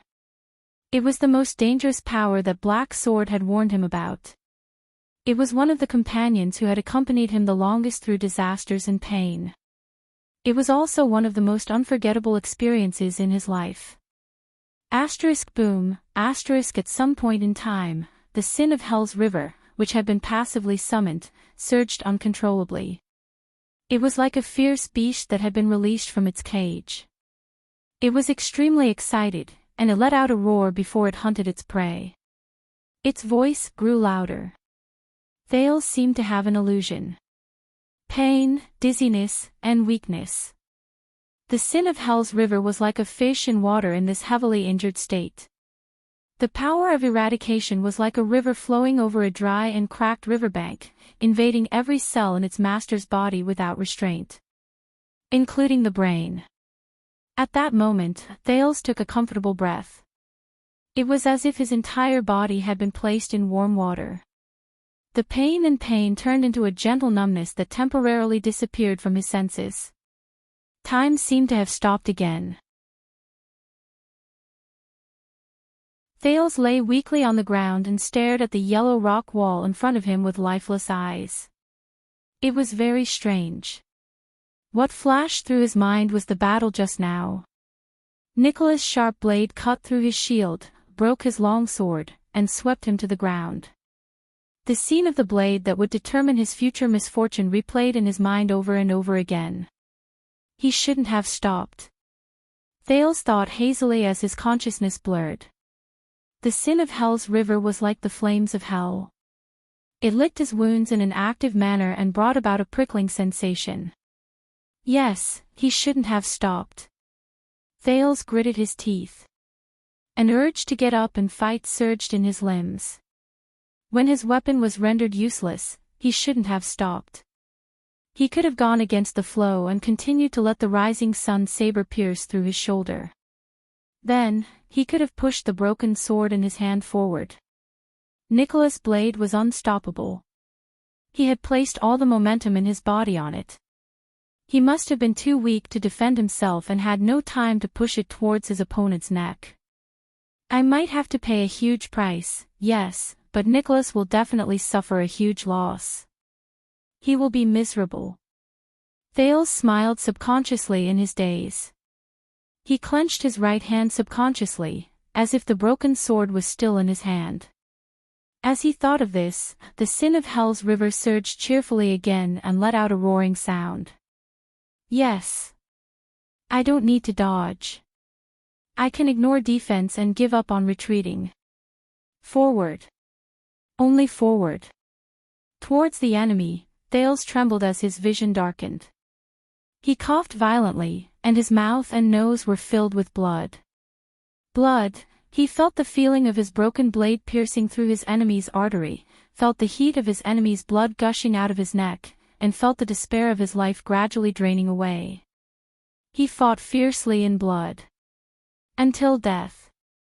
Thales slowly closed his eyes and grinned. Next time, if there is a next time, just do it, boom. As his last shred of consciousness disappeared, the sin of hell's river surged with a bang. Not far away from Thales, Monty's expression was stiff. His entire body was tense, and he locked his arms around Nicholas' neck. He felt the other party struggle at the last second. However, the Raven of Death was slightly stunned. Nicholas, who only had a little bit of consciousness and strength left, raised the rising sun saber with his trembling left hand. The hilt swayed in his hand. In the next second, Monty suddenly saw a flash before his eyes. A strong golden red light that was as bright as the sun shone from the golden blade. It was so piercing that Monty's vision instantly darkened. The Raven of Death shut his eyes tightly and could not help but let out a grunt. But he, who had already become an instinct to kill, did not waver in the slightest. Instead, he arched his back and leaned forward again, increasing the strength in his hands. He locked down the Star Killer's neck. Just a little more, that's enough. Monty's face flushed red as he thought in pain with his eyes tightly shut. But he soon realized that the rising sun saber did not just bring a strong light. Monty's arms trembled violently. His skin, which was pressed against Nicholas' skin, suddenly became extremely hot. It was not scalding, nor was it burning. It was a burning pain that went deep into his bones. Ish! Monty could not help but scream in pain. He could no longer keep his arms in their original position, and as if he had lost all feeling, he let go of Nicholas in an instant. He staggered backwards. Bang. The Raven of Death fell on the ground in pain, but he could no longer care about anything else. He could only desperately slap his hands and the flames that had ignited for no reason on his chest. No. Monty stared in disbelief at the unconscious Star Killer, who was kneeling on the ground. The latter's skin seemed to be enveloped in a layer of golden red light, and waves of heat came from him. Before the terrified Monty could understand what was going on, the burning sensation on his body increased in size. Suddenly, many parts of the Raven of Death's body caught on fire. It was as if an invisible, blazing flame had instantly enveloped Monty. F***CKU. Monty roared in pain. His body, which had just gotten up halfway, fell backwards again. Not only these parts, but also his head, shoulders, legs, waist, chest, damn it, spiky. The Raven of Death fell on the ground. His expression was one of pain, and he rolled around madly without stopping. He tried to extinguish the flames that had ignited in a strange manner. In front of him, Nicholas, who had been freed from his restraints, knelt on the ground weakly. He pressed his palm against the bright red rising sun saber. The red light around Nicholas' body gradually dissipated. The Star Killer lay on all fours on the ground. His body trembled, as if he had not breathed air for a few lifetimes. He breathed in big mouthfuls of air, feeling the energy that he had been lacking in surge into his brain again. Even his fingers were trembling. Nicholas' face had never been so red above his neck. It was as red as blood. For a time, only the Raven of Death's pained cries and his rolling on the ground, as well as the Star Killer's panting without caring about the price he had to pay, could be heard in the field. A minute passed. Monty finally extinguished the last bit of the flames on his body, but he looked incredibly wretched. White smoke rose from all over his body, and his clothes were covered in burn marks, especially on his arms. The Raven of Death moaned in pain, and an unpleasant burnt smell spread into the air. Nicholas was still lying weakly on the ground. The barren land around him had long since been charred black, and a small amount of light smoke rose from the man's body. Both men fell to the ground. One was weak and could not get up, and the other was badly burned. What was that? Monty lay on his back on the ground, exhausted. His entire body trembled, and he spoke with his last breath, "I've never heard that the rising sun saber can be used like this." Nicholas raised his head in Monty's direction with great difficulty and shook his head vigorously. His gaze was unfocused, as if he had just recovered from the nightmare of his neck being locked. He panted laboriously and used the last bit of his strength to lie down on his side. The legendary anti-mystic equipment will be affected by the user. In different people's hands, it will more or less adapt and change, just like the power of eradication. Nicholas' expression was unfocused, as if he had just been tortured. He squeezed the rising sun saber, which no longer shone, with all his might. He spoke weakly and intermittently, "I've seen. Told you use the rising sun saber as a mystic gun, and in a narrow tunnel, create terrifying flames and explosions." Monty grunted hoarsely. He struggled to get up. "Don't move, Monty." The Star Killer lowered his head. His voice traveled into Monty's ears faintly, and his words were filled with fatigue. "If you don't want to be burned to ashes." "I can't control it well." Hearing this, Monty froze a little. He sighed softly and lay down again. When he saw his enemy lying down, Nicholas, who had used up a lot of energy, heaved a sigh of relief. He looked at the rising sun saber in his hand with a dispirited expression. "As you can see, I really can't get along with this broken saber. It's been 6 years, and I can only do this much." There was a moment of silence between the two. "Can only?" Monty laughed wanly. Trembling, he stretched out his arms.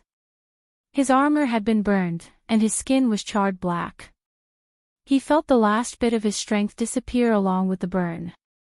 "You just used the rising sun saber to make an armor of flames for yourself and roasted me until I was half-cooked, and you call this can't get along?" Nicholas laughed. His gaze when he looked at Monty was especially complicated. "No, you haven't been a captain before.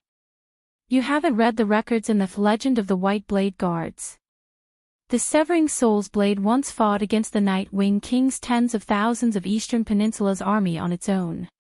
But when I held it, I could only seal and isolate around 100 people at most." The Star Killer seemed to have rested well. His speech became fluent, and he said dejectedly, "The rising sun saber, which is said to be able to burn everything, has become an armor that uses flames to protect and defend itself in my hands. I'm guessing that even the Soul Slayer pike, which once created a no-man's land that spanned hundreds of miles, in my hands, can only become the tip of the pike, which can keep the living away from it, and those who get close to it will die."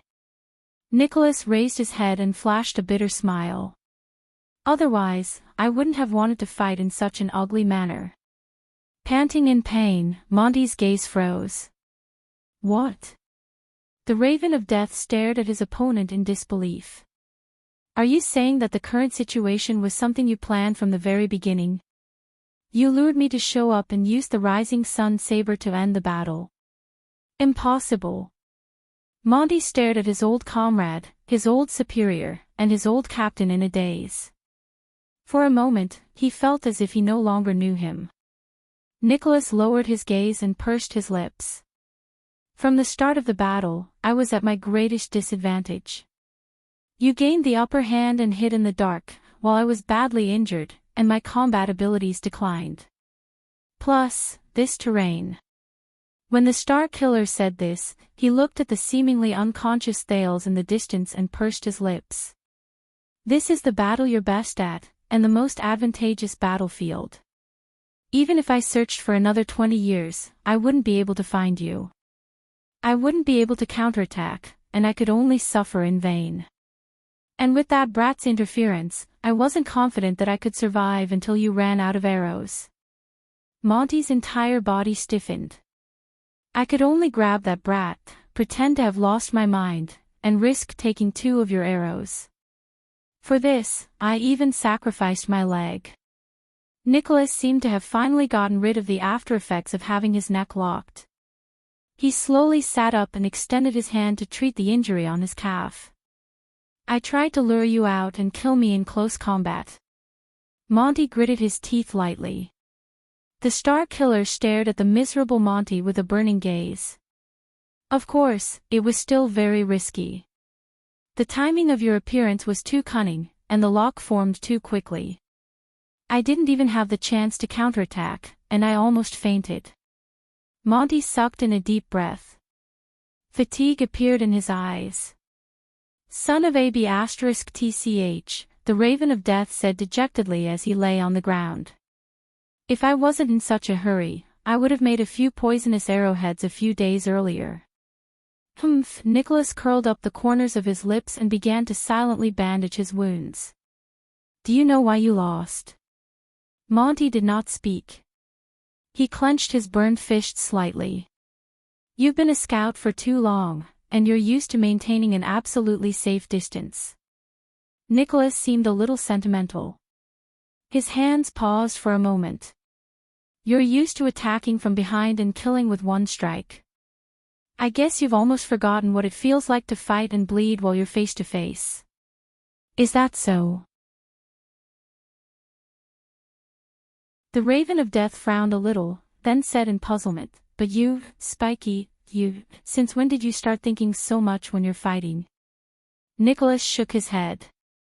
The emotions in his eyes were complicated. A commander always has to think one step ahead of others. You're different. Monty tried his best to sit up. Enduring the pain, he exhaled and said indignantly, You're like Caslin, a person who fights with his brain. Are you still the annoying, hateful, and bloodthirsty Spiky I know? Nicholas forced himself to smile. Enduring the pain, he pulled out the arrow from his calf. Can you tell me now? The Star Killer tore open his clothes and bound the wound on his calf tightly. The rising sun saber was within his reach. Why? Why did you betray us? Monty closed his eyes in despair and placed the back of his head on the ground. Is it still important? We're already like this. The Raven of Death's voice was unusually tired. Hurry up and do it. End it. Nicholas was silent for a while. He turned his head. Thales was unconscious on the ground, motionless. In the next second, the Star Killer exerted force on his hands, which were wrapped around his wound, and bound his calf tightly. This is very important. Because I'm your captain. The Star Killer's gaze was as sharp as a knife. He slowly shifted his gaze from the wound to Monty, as if his gaze had a physical form. I'm your leader. Monty roared with laughter and shook his head slowly on the ground. Ridiculous, you sure like to reminisce about the past. Nicholas suddenly raised his voice and interrupted him. Because I'm the commander of the White Blade Guards. The leader of the White Blade Guards. His expression was contorted, and he gritted his teeth. I should be the one who leads, protects, and urges you. Ned, damn you, Monty. Nicholas punched the ground beside him, which had been burnt beyond recognition. He loosened his teeth and panted softly. The man's pale face darkened. And if anything happens to any of you, it's my responsibility. I failed. The Raven of Death shuddered slightly. Nicholas put his hand into his breastplate and squeezed a small stone tightly. He tried his best to keep his expression unchanged. His voice was slightly choked. And I need to know why. I need to know. Nicholas paused for a while before he spoke dejectedly. Why? The land returned to silence. Only the sorrowful whimpers of the breeze blowing through the cracks in the rocks could be heard. Ha ha ha ha ha. Monty opened his eyes again and stared at the clear blue sky. His laughter was a little bitter. Spiky, you've really changed. I finally know why you could kill Caslin, even when he was old. Nicholas did not answer. He just tightened his grip on the stone. I can tell that you've surpassed Caslin in all aspects, be it in terms of fighting or fighting. The Raven of Death's gaze was unfocused. Even when the ground shaker was at his peak, he was just like you now. You don't stand out in any way, you're usually inconspicuous, and you look normal, but when it comes to actual combat, no matter if it's good or dangerous, whether you attack first or later, no matter what kind of enemy you face, as long as they stand on the ground, they can't win against you. Monty laughed in spite of himself. It's worse, but it's also better. Nicholas punched the ground again. There was slight anger in his voice. Don't mention him anymore. After today, you'll have plenty of time to repent in front of him. What answered him was Monty's forlorn laughter. Ha ha ha ha. Here comes the problem, Spiky, do you worship him and that iceberg that much? The Raven of Death laughed so hard that he could not catch his breath. But have you ever truly understood him? Nicholas frowned a little. Monty tried his best to lift his upper body. He shifted his weight and leaned against a low rock. His chin was burned, which made his smile look even more ominous. Do you know what kind of existence Caslin Lampard really is? Nicholas' heart sank. He remembered the day 6 years ago when Caslin stopped breathing forever in Heroic Spirit Palace. Monty sighed softly. His eyes were filled with endless sorrow and sentimentality. I really missed that day, Spiky, the day we officially swore the Oath of Blades and officially became new guards from the Royal Guards. Nicholas seemed to have understood something. He raised his head as if he was deep in thought. Monty said airily, at least, we still had a choice that day. And after that day, my future and my life no longer had light. He was lost in thought.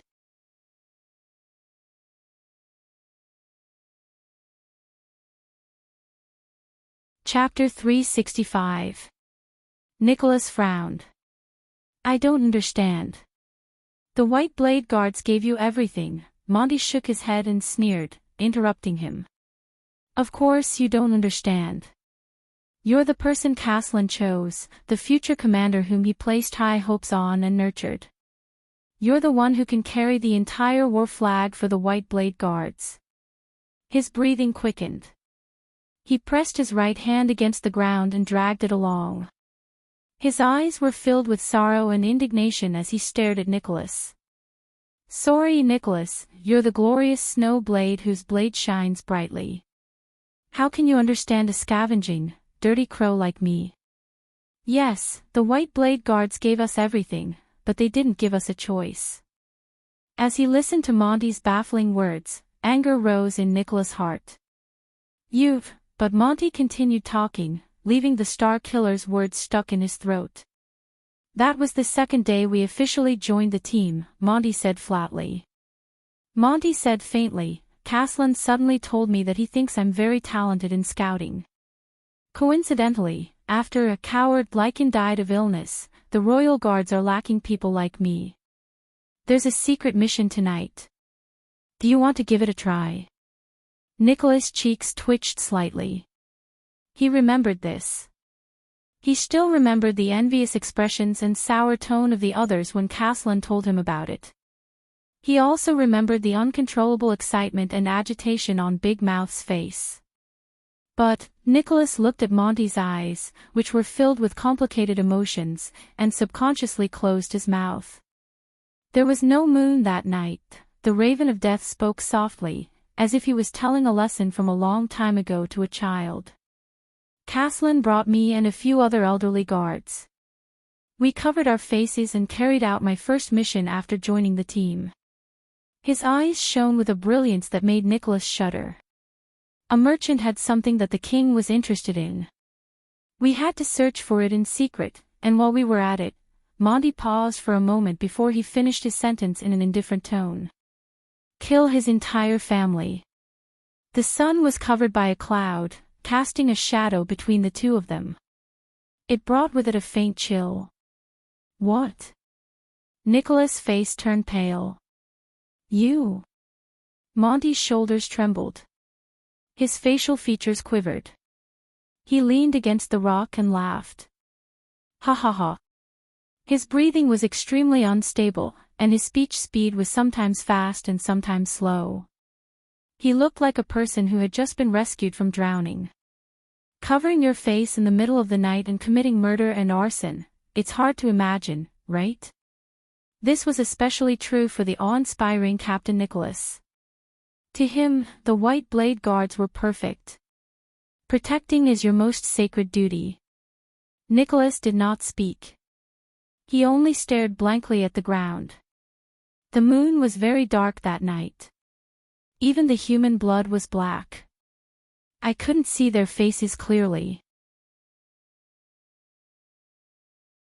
Monty sucked in a deep breath and shuddered slightly. His pupils quivered slightly. I'm just a lookout. I don't have to do anything. But Caslin, Dominic, and the others. These respected seniors in the Royal Guards, they stood among the corpses with torches in their hands. With their numb eyes that could not be seen through their masks, they gave me a special privilege as the most special ceremony to join the team, to kill the last survivor. An old woman lying on a sickbed, on her deathbed. Nicholas, who was listening quietly, felt a slight chill in his heart. They probably thought that since I'm a newbie, I should start with the easier ones and slowly get used to it.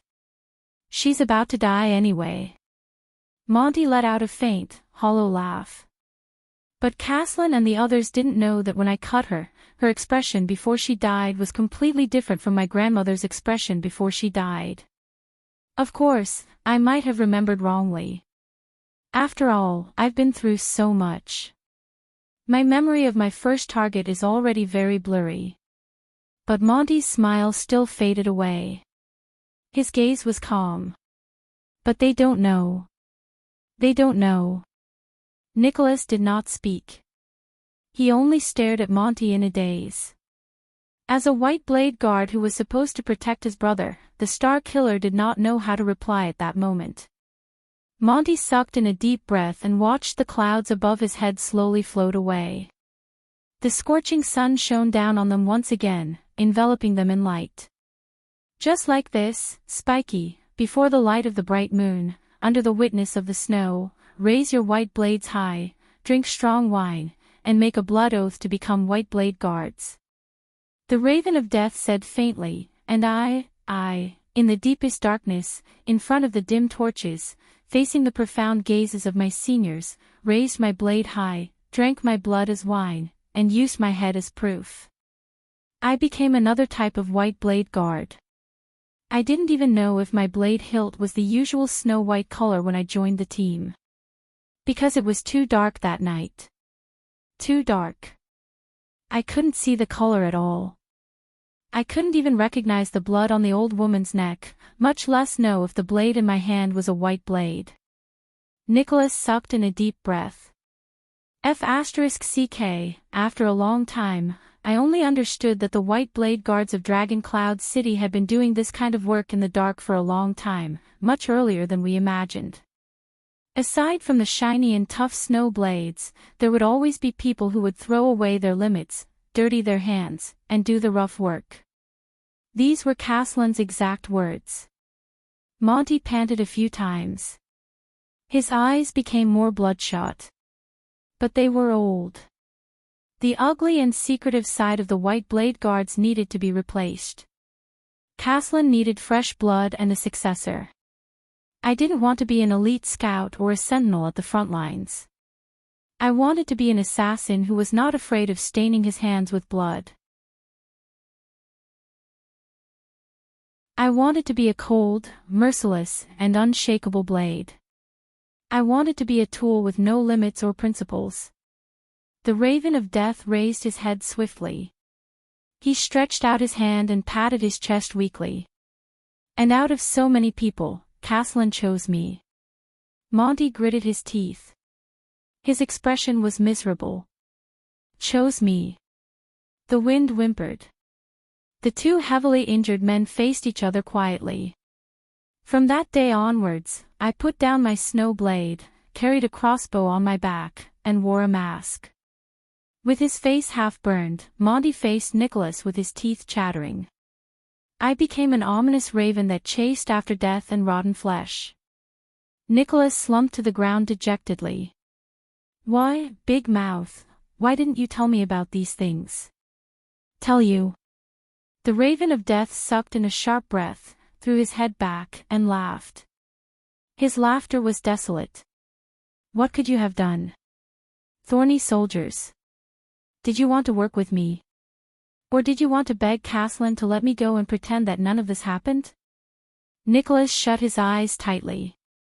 On the other side, the unconscious Thales let out a pained groan. Monty sneered faintly. You don't know, this isn't like the suzerain's guards in the countryside. They only need to stand guard and sweep the area, accompany me on my hunts, and occasionally deliver letters and run errands. He struggled to clench his right fist. Nuven was a very ambitious man. He didn't want to just be the king of Dragon Cloud City, but the secret room, which abided by neutrality and had limited functions, could not satisfy his expectations.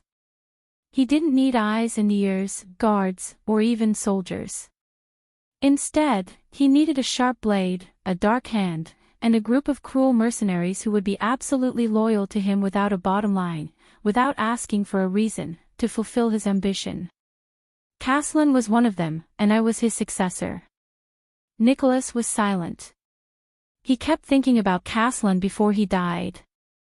He remembered the complicated iceberg, the stern iceberg, the laughing iceberg, the distressed iceberg, and the relieved iceberg before he died. He once wondered if he had not matured fast enough and could not share the burden on Castellan's shoulders. That was why such a tragedy happened in the end. But today, he suddenly understood. There was someone else who shared Castellan's burden. Over the past 10 to 20 years. Monty stared at his fist. You can't imagine where I've been, who I've met, what I've done, and what blood I've been stained with. Killing people to keep them quiet was the most insignificant part of it all. Remember after the Battle of the Deep Valley, when we were both injured and drinking in the Alliance of Freedom's military camp? The Raven of Death smiled bitterly. You complained that you were too bored guarding the palace gate all day, and you envied me for going out on duty all day, Nicholas frowned. But what do you know? Monty shook his head. Every day, every night, every minute, every second, I had to wear a different colored mask and the same black cloak. I had to walk in the shadows, run amidst blood, kill, kidnap, deceive, plunder, threaten, spy, snipe, poison, instigate, rape, torture, interrogate. I did almost all the dirty things I could do. Monty's expression tensed. He swung his right fist with great effort. From Camus Union to Constellation, from the Golden Passage to Thornland.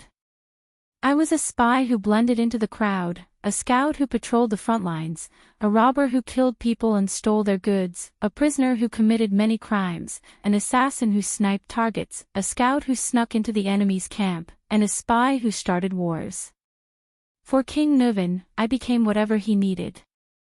Everything I did was for the sake of power, especially after Castellan retired. Facts have proven that I, who abandoned my conscience and morals, was the most outstanding tool.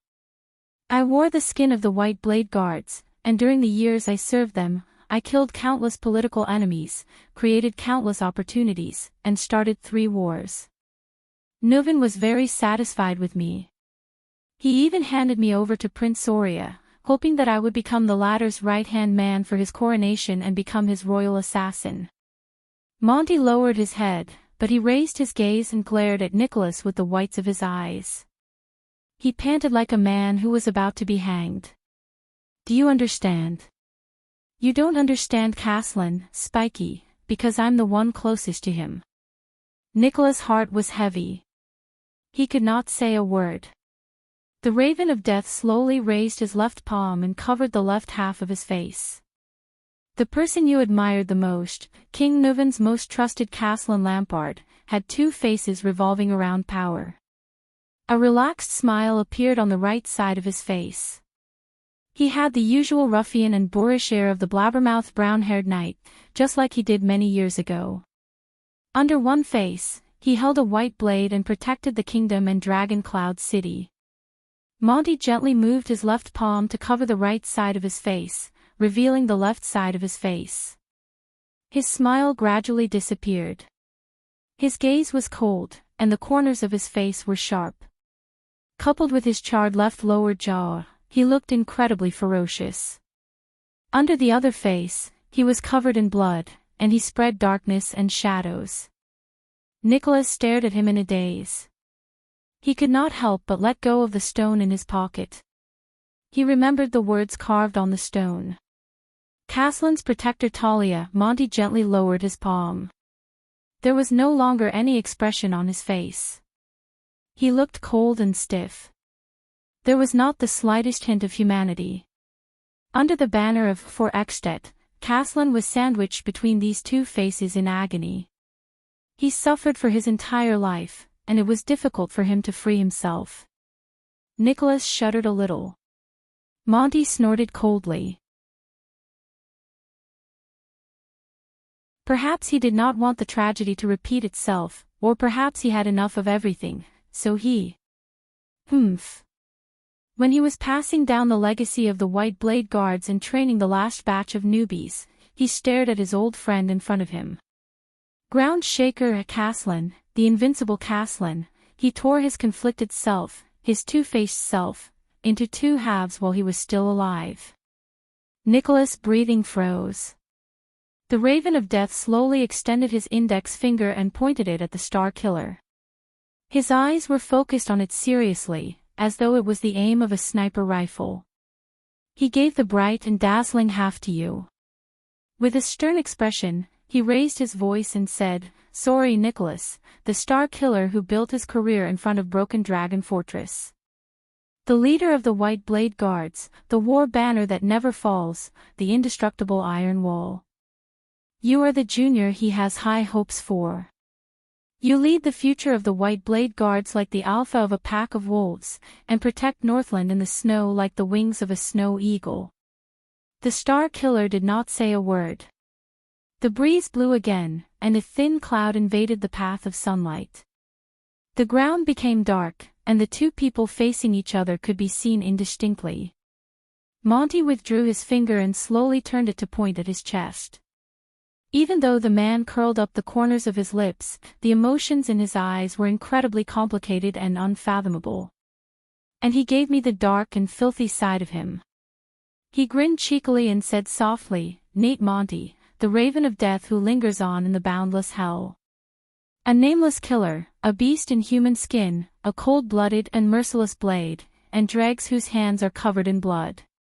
Like the shadows under the clouds, they cover the stairs of power to the throne, and like earthworms in the sewers, they chase after rotten flesh and foul stench." The Raven of Death's smile became even brighter. "The two of us are the two sides of the legendary Ground Shaker Caslin. We inherit his supreme glory." On the ground that was covered in the smell of burnt flesh, Monty took a deep breath leisurely, as though he was tasting the freshest air. "And endless sins." Nicholas' expression was bitter. His emotions were complicated, and he could not speak for a long time. Monty only smiled and stared at the sky. It was as though his hometown was there. Not far away, Thales groaned in pain like he was in a dream while he lay on the ground, as though he was going through an unbearable torture. Nicholas frowned and looked at the prince. At that moment, Monty's right hand moved abruptly. Thud. As an irritated sound rose, a black crossbow flew from the air. It was pulled by an extremely thin iron wire, and it flew over the short rock behind Monty into the Raven of Death's hand. The Star Killer's expression changed. Damn it!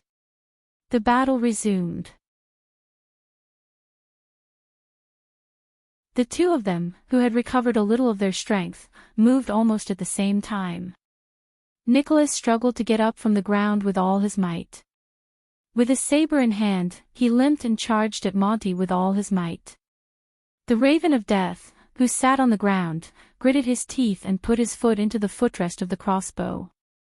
He did not care about the injury on his hand and pulled the bowstring with all his might. The Star Killer was 1 meter away from Monty, but the Raven of Death used one of his legs as a pivot to roll on the ground. With great effort, he dodged Nicholas' first slash in a pathetic manner. He even kicked up a large amount of dust. Nicholas narrowed his eyes slightly due to the agitation. Monty's expression was unpleasant. Rolling on the ground worsened his injury. With a click, he finished pulling the bowstring. The Raven of Death calmly pulled his foot out of the footrest of the crossbow. Nicholas' heart clenched. This is bad. The Star Killer did not delay. He activated what little remained of his power of eradication, roared, and pounced on the Raven of Death amidst the dust. Monty, on the other hand, lifted the crossbow strenuously, and with a long arrow that had been set up at some point in time, he turned towards the Star Killer. One of them sat on the ground, and the other pounced. Both of them, who were at the end of their tether, had savage expressions on their faces. They were less than 1 meter away from each other, and their blades and arrows were aimed at each other. In the next moment, clang. This was the sound of the blade hitting the crossbow. Nicholas stared at the enemy in front of him and breathed a sigh of relief. He had finally hit Monty's weapon before his opponent could shoot the arrow. Strangely, the black crossbow did not break when it faced the rising sun saber, but it still deviated from its trajectory. Whoosh. This was the sharp sound of an arrow leaving the bowstring.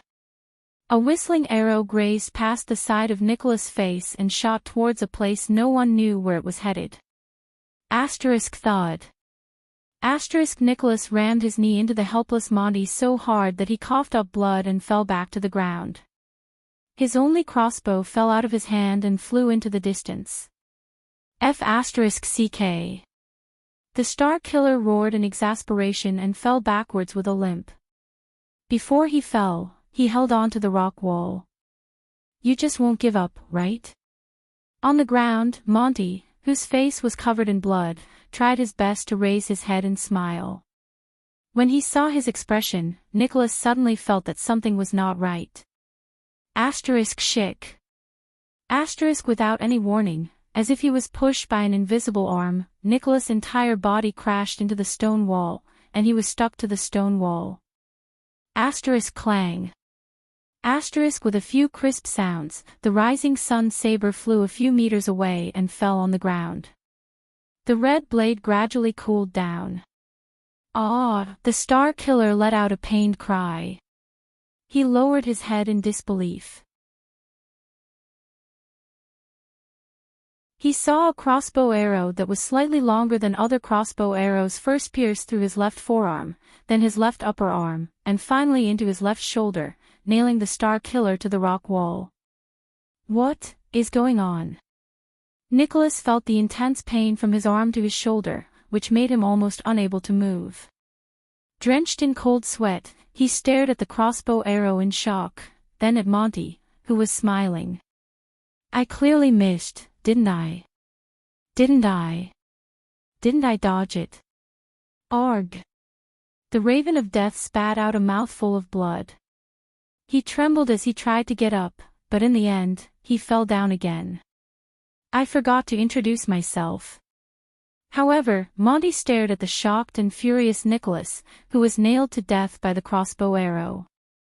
He snorted coldly and pointed at the inconspicuous black crossbow in the distance. The Star Killer's expression changed when he followed his gaze. This piece of trash. There has never been anything it could shoot. Monty's expression darkened. He spat and stared at the crossbow lying on the ground, as if he was incredibly disdainful. There has never been any prey it could not shoot. Its existence is to torment every master. Nicholas endured the intense pain. He felt incredibly indignant, but he also stared at the weapon in puzzlement. A legendary anti-mystic equipment. The Raven of Death said with slight dissatisfaction.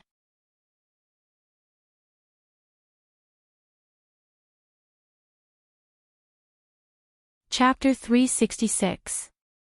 In the face of the reversal of the situation, Nicholas, who was injured on top of his previous injuries, had an unpleasant expression on his face. He tried to pull out the arrow that pierced through his left arm and left shoulder, but the arrow wound on his right side affected his right hand. He could only attempt to pull it out repeatedly while grunting. Nicholas could only sigh softly. As he moaned, he ended his sixth attempt to pull out the arrow. "How did you hit me?" The Star Killer stared at the inconspicuous black crossbow in indignation, then angrily looked at the arrow that nailed him to the rock wall. "What is the ability of that weapon?" Monty, who was also on the verge of death, lay weakly on the ground. The badly burned man stretched out his hand with great difficulty to support himself against the rock. He tried to sit up and quietly recover his strength. The Raven of Death snorted in disdain. "I don't have to tell you." Nicholas looked at him and could not help but clench his teeth lightly. "Then come." The Star Killer was drenched in sweat due to the intense pain, but his lips still trembled as he squeezed out a few words from between his teeth. "Break my neck and end this." The Raven of Death stared at his wretched appearance. After a while, he suddenly grinned. "I won't take the risk to get close to you again, Spiky." Monty endured the pain and tore off a piece of clothing that was still intact. He gently wiped his wound with it, and his slow bandaging technique was the same as Nicholas. "We're both in a bad state right now." Monty raised his head with great difficulty and forced a smile. "If we engage in close combat again, God knows what other surprises you've prepared to turn the tables on me." Nicholas narrowed his eyes. "You're afraid of me," the Star Killer said coldly. The Raven of Death shook his head. He tore off the cloth with his teeth, and while he grimaced in pain, he bandaged his right arm, which did not look good for him. "On the contrary, I've already controlled the situation. I just need to wait for me to recover, maintain this distance, reload the bow, and load a few more arrows." Monty panted.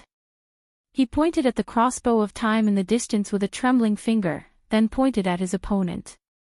His gaze was sharp. "All that's left is a fixed target." Nicholas' expression darkened. The Star Killer's right hand grasped the arrow shaft in front of his shoulder powerlessly, trying to break it. However, crossbow bolts were much harder than ordinary long arrows. Without a sharp weapon like the Rising Sun saber, coupled with his injured and weak right hand, the effects of his efforts were limited. He could only gasp in pain as he tried again and again. When Monty saw this, he laughed loudly. His whole body was trembling, and he was sweating as he tore off the clothes stuck to his chest. He tried to stand up, but in the end, he fell to the ground. "Ha ha ha." Monty, who fell down in a pathetic manner, laughed in a nonchalant manner. "So, this has become a game of last till the end, is it?" On the desolate stone ground, the two injured men stared at each other, sparks flying in the air. The Raven of Death turned over. His severe burns made him groan in pain. "Remember the welcome gift we gave to the newcomers? That bastard iceberg stripped us naked and threw us into the snow on the first night. He told us that there would be hot water once we reached the finish line.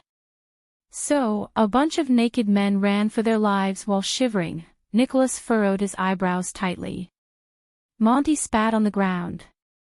"We were so frozen that we couldn't reach the finish line no matter how hard we tried. It was only when we couldn't take it anymore that we realized there was no finish line at all. The so-called welcome gift was a tradition of the White Blade Guards. It was just to test our limits. His gaze froze in midair, as though he was talking to himself. Lies are always the most effective whip. Nicholas shook his head with a stiff expression. You don't have the right to mention guards.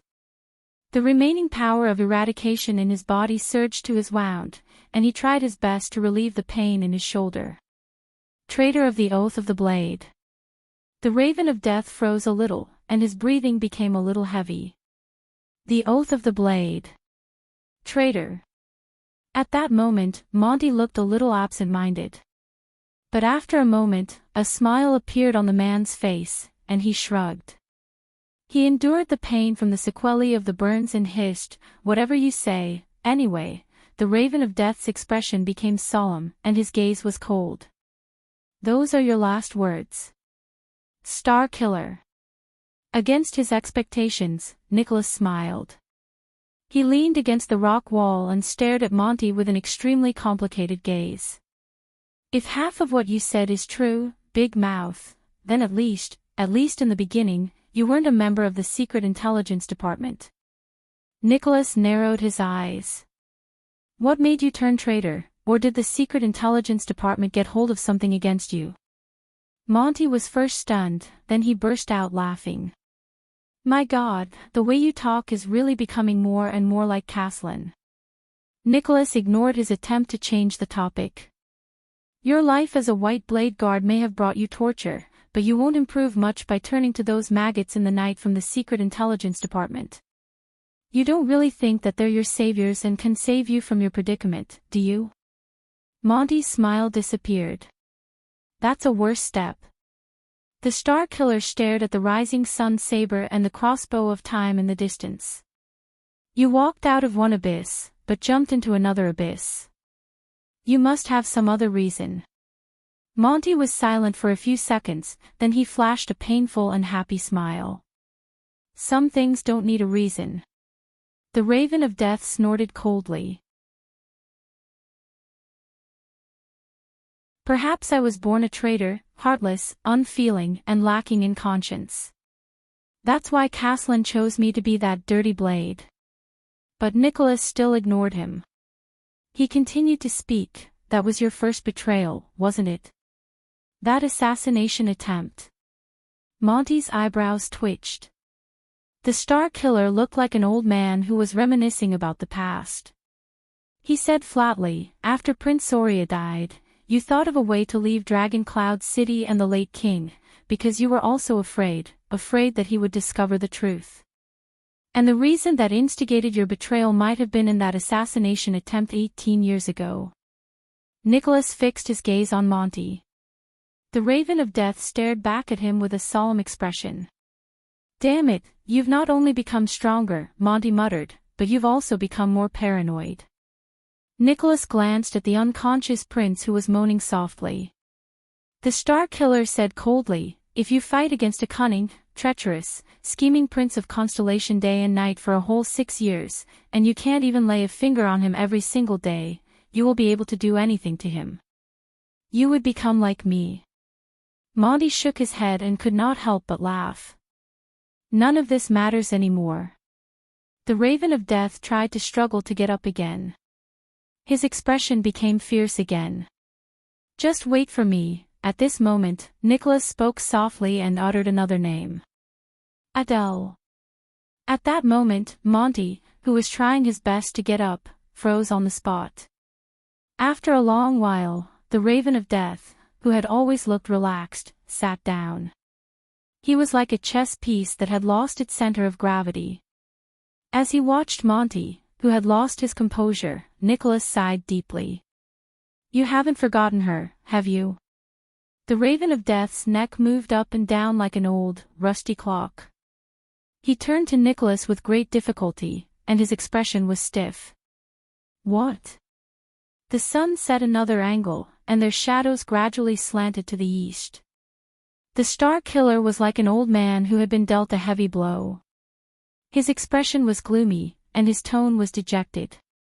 I can only think of this reason why you harmed others and yourself, turned to Constellation and the Secret Intelligence Department, and why you wanted Prince Soria dead. Monty stared at his old superior in shock. You thought you hid it well in the past, and no one knew. Nicholas chuckled with an indecipherable expression, but his words were filled with fatigue. But the way you looked at Madame Adele, and the abnormal frequency and location of your duties, no. Monty's breathing quickened. He stared at Nicholas with a gaze filled with disbelief. You knew. So, you saw through it a long time ago. Son of AB*TCH. Nicholas only stared at him coldly and said with certainty, so, your betrayal is indeed related to that woman. Am I right? The Raven of Death lowered his head and remained silent for a long time. The Star Killer stared at him like an interrogator. His gaze was as sharp as a sword. Monty suddenly moved. He curled up the corners of his mouth, and as his cheeks twitched, he threw his head back and laughed. Ha ha ha, Nicholas closed his eyes. His expression was one of anguish. Adele. The Raven of Death exhaled softly and repeated that name with a desolate expression. Adele, yes, she was the turning point of everything. Bang. Nicholas did not know if it was because his injuries were affected, or because he was too agitated, but he elbowed the rock wall on his back. Damn it. The Star Killer gripped the arrow shaft tightly again, trying to break it. While he grunted in pain and broke out in cold sweat, he said falteringly, back then, when I arranged the sentry duty, I deliberately transferred you away. I used all sorts of methods to make you stay away from the Blood Court and Madame Adele, so that you wouldn't be able to see her for a few years. I even acted out of character and asked you to drink, and advised you to quickly find a girl and get married. Monty was slightly stunned. Ah! Nicholas, who failed to escape again, cried out in pain. He angrily smashed the rock wall. I've done so much, don't you King understand what I mean? Stay away from her. Stay away from that ominous, ridiculously beautiful Camion woman. Abandon your senseless, taboo, and senseless feelings. Monty froze on the spot and did not move. In the next moment, resentment and anger appeared on the Raven of Death's face. He slammed the ground and stood up while swaying without caring about his injuries. He glared at the Star Killer as if he wanted to eat him alive. Monty supported himself against the rock while trembling. He gritted his teeth and roared hoarsely, so it's you, Spiky. During the first few years when Adele married into Dragon Cloud City, you deliberately transferred me away just to ensure that I stayed away from her. Couldn't see her. Couldn't get close to her. The Raven of Death, who was covered in wounds, swung his arm in grief and indignation. It's you. A small, handleless throwing knife flashed through the air. Nicholas' breathing froze, and he subconsciously swung his right hand. Ding. The throwing knife grazed past Nicholas' gauntlet and hit the rock wall, falling powerlessly to the ground. Monty, who threw the throwing knife, lost his balance and fell to the ground with a thud, stirring up sand and dust. But he did not care about it at all. He only used his badly mangled arms to prop himself up again. Even when she suffered the most, suffered the heaviest, and was the most exhausted, I wasn't there. I couldn't see her, and I couldn't help her. For the first time, Monty's voice trembled. It's all because of you. The Star Killer looked at the throwing knife, and his anger burned even more. That's for your own good. He spat on the ground. I thought that by doing this, you would be able to get rid of those unrealistic fantasies, you idiot, can't you tell? But Monty did not care about Nicholas' words at all. The resentment on his face suddenly turned into sorrow, then into disappointment, and then into sadness. Dozens of seconds passed. Only the breathing of the two men could be heard in the air. In the end, all the expressions on the Raven of Death's face disappeared. He stared at the ground in a daze and fell into the sand and dust again. I thought that my method worked. Nicholas lowered his head. His gaze was surly, and he clenched his right fist. I thought that you would just have to get drunk, find a few women, and forget about her like how you used to. Monty turned over with great difficulty. He first looked at Nicholas in a daze, then laughed in a strange manner. His laughter was so big and wide that even tears fell from his eyes. Forget about her. How is that possible? The man covered in burns exhaled slowly. His voice was filled with endless melancholy and resentment. I will never forget the day I entered Vine City. The gentle and graceful Lady Adele Gest, who was at the prime of her youth, wore a light veil and bid farewell to her parents and siblings with reddened eyes. Under the reluctance of all the citizens in the city, she slowly stepped into the wedding carriage of Dragon Cloud City's diplomat group. To the cold north. Monty stared at the sky. His right hand trembled slightly. I remember that when I helped Adele into the carriage, her slightly red face, that innocent smile, and that bashful thank you. The Raven of Death spoke absent-mindedly. His face was full of perplexity. I remember the beautiful bow on her wrist, the pattern on her dress, and the way she played the zither and sang in the carriage. That song seemed to have some sort of power that made the Northlanders, who were used to killing, hold their breaths and listen to it. Nicholas shut his eyes tightly and let out a barely audible growl from his throat. The veins on his arms bulged because he was using too much strength. I still remember that I, who was usually a glib talker, suddenly became clumsy. I could only comfort the lady, who was so sad that her eyes turned red from staying up too long. I comforted her that Northland was a good place, that all the people there were bold, uninhibited, tolerant, unyielding, and passionate. I also said that Prince Soria was bold and brave, and that she would definitely be happy. All these words were later proven to be shameless lies. Monty sat up laboriously and stared at the Star Killer with a dejected and sorrowful expression. Yes, I met her earlier than all of you. The man's expression was dejected. I also lost her earlier. Nicholas exhaled heavily and stared at Monty in disbelief. Lost her? Damn it, she was never yours. The Star Killer punched the rock wall again. He lost his composure and roared under the double pain of his body and mind. She was the prince's wife. She even had a child. You forgot your identity, betrayed the White Blade Guards, betrayed the king and the prince for a woman. Don't you think it's ridiculous? Monty snorted. He ignored Nicholas' accusation and only smiled nonchalantly. Of course, a maggot like me, who was born in the dark and lived in mud, didn't even have the right to miss Adele. The Raven of Death lay on the ground and sighed slowly. I understood a long time ago that as a noble and beautiful princess, she had no reason to care about a lowly protector who was born into a hunter's family in the countryside, spoke rudely, and had his hands stained with blood. His gaze drifted away, and he smiled bitterly as he panted. The only thing I could do, and the only thing I desired, was to seize the few moments I had in heroic Spirit Palace to be on guard duty frequently and seriously. When I passed by her courtyard, I would pretend to be alert of the surroundings, and occasionally glance at the desolate girl. The only thing I hoped for, and the only thing I was satisfied with, was to wait until midnight, when there was no one around, to curl up in a dark corner of the blood court and daydream. I would stare at the plants she took care of, stare at the stars in the sky, and recall the smile she once had.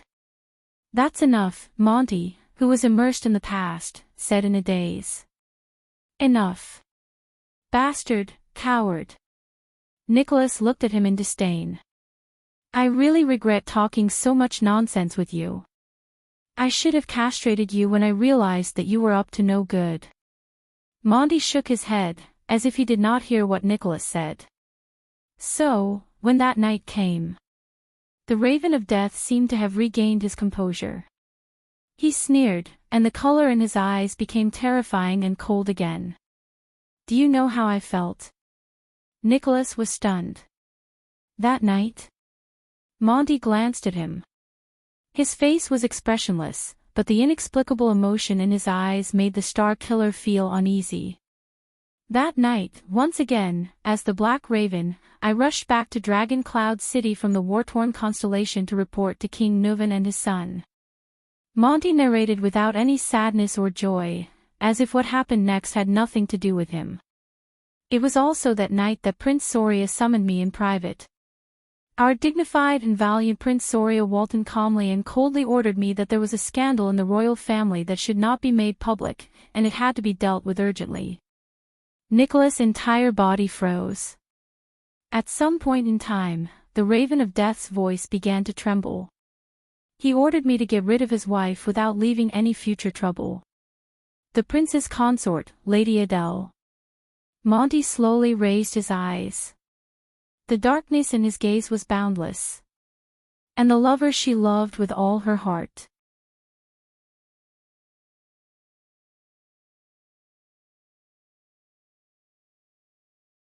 Chapter 367. Nicholas stared at Monty in a daze, as if he was meeting him for the first time. He subconsciously said, "No. That's impossible, Monty." He frowned and said, "You're lying." Monty glanced at him, chuckled in disdain, and shook his head. "What's impossible?" The Raven of Death sat on the ground, his emotions unreadable. The gentle and weak Adele couldn't have an affair with someone else. Or the honest and lowly Merc couldn't have seduced his mistress. With each word, Monty's brows furrowed a little tighter. As he listened, the Star Killer seemed to have forgotten the pain in his shoulder. He took a deep breath and carefully recalled the past, comparing it to the parts that did not match his memories. But this is the truth. That damn B***starred, burn Merc. The Raven of Death gritted his teeth and said, "That quiet, simple-minded, inflexible country soldier who only knows how to follow Soria and say, yes, all day long. Can you imagine him with Adele?"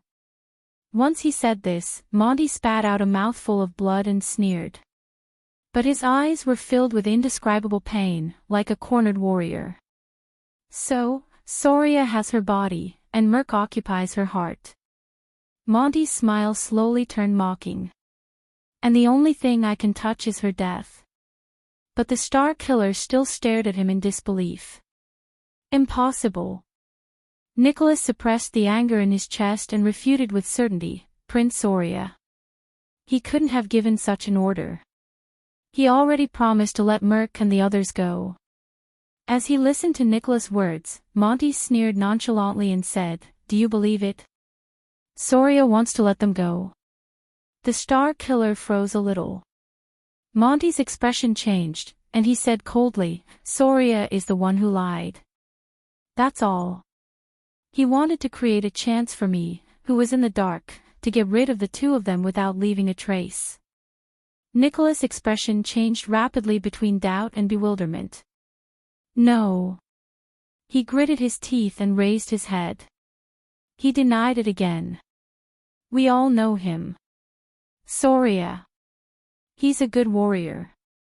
He trained with us, killed enemies, drank with us, laughed with us, and fought with us. He even dragged us to the countryside to celebrate Byrne's wedding. He's not that kind of person. If he wants to solve the problem, then at least he won't ask you to assassinate." But before he could finish, he was interrupted by the Raven of Death. "You know nothing.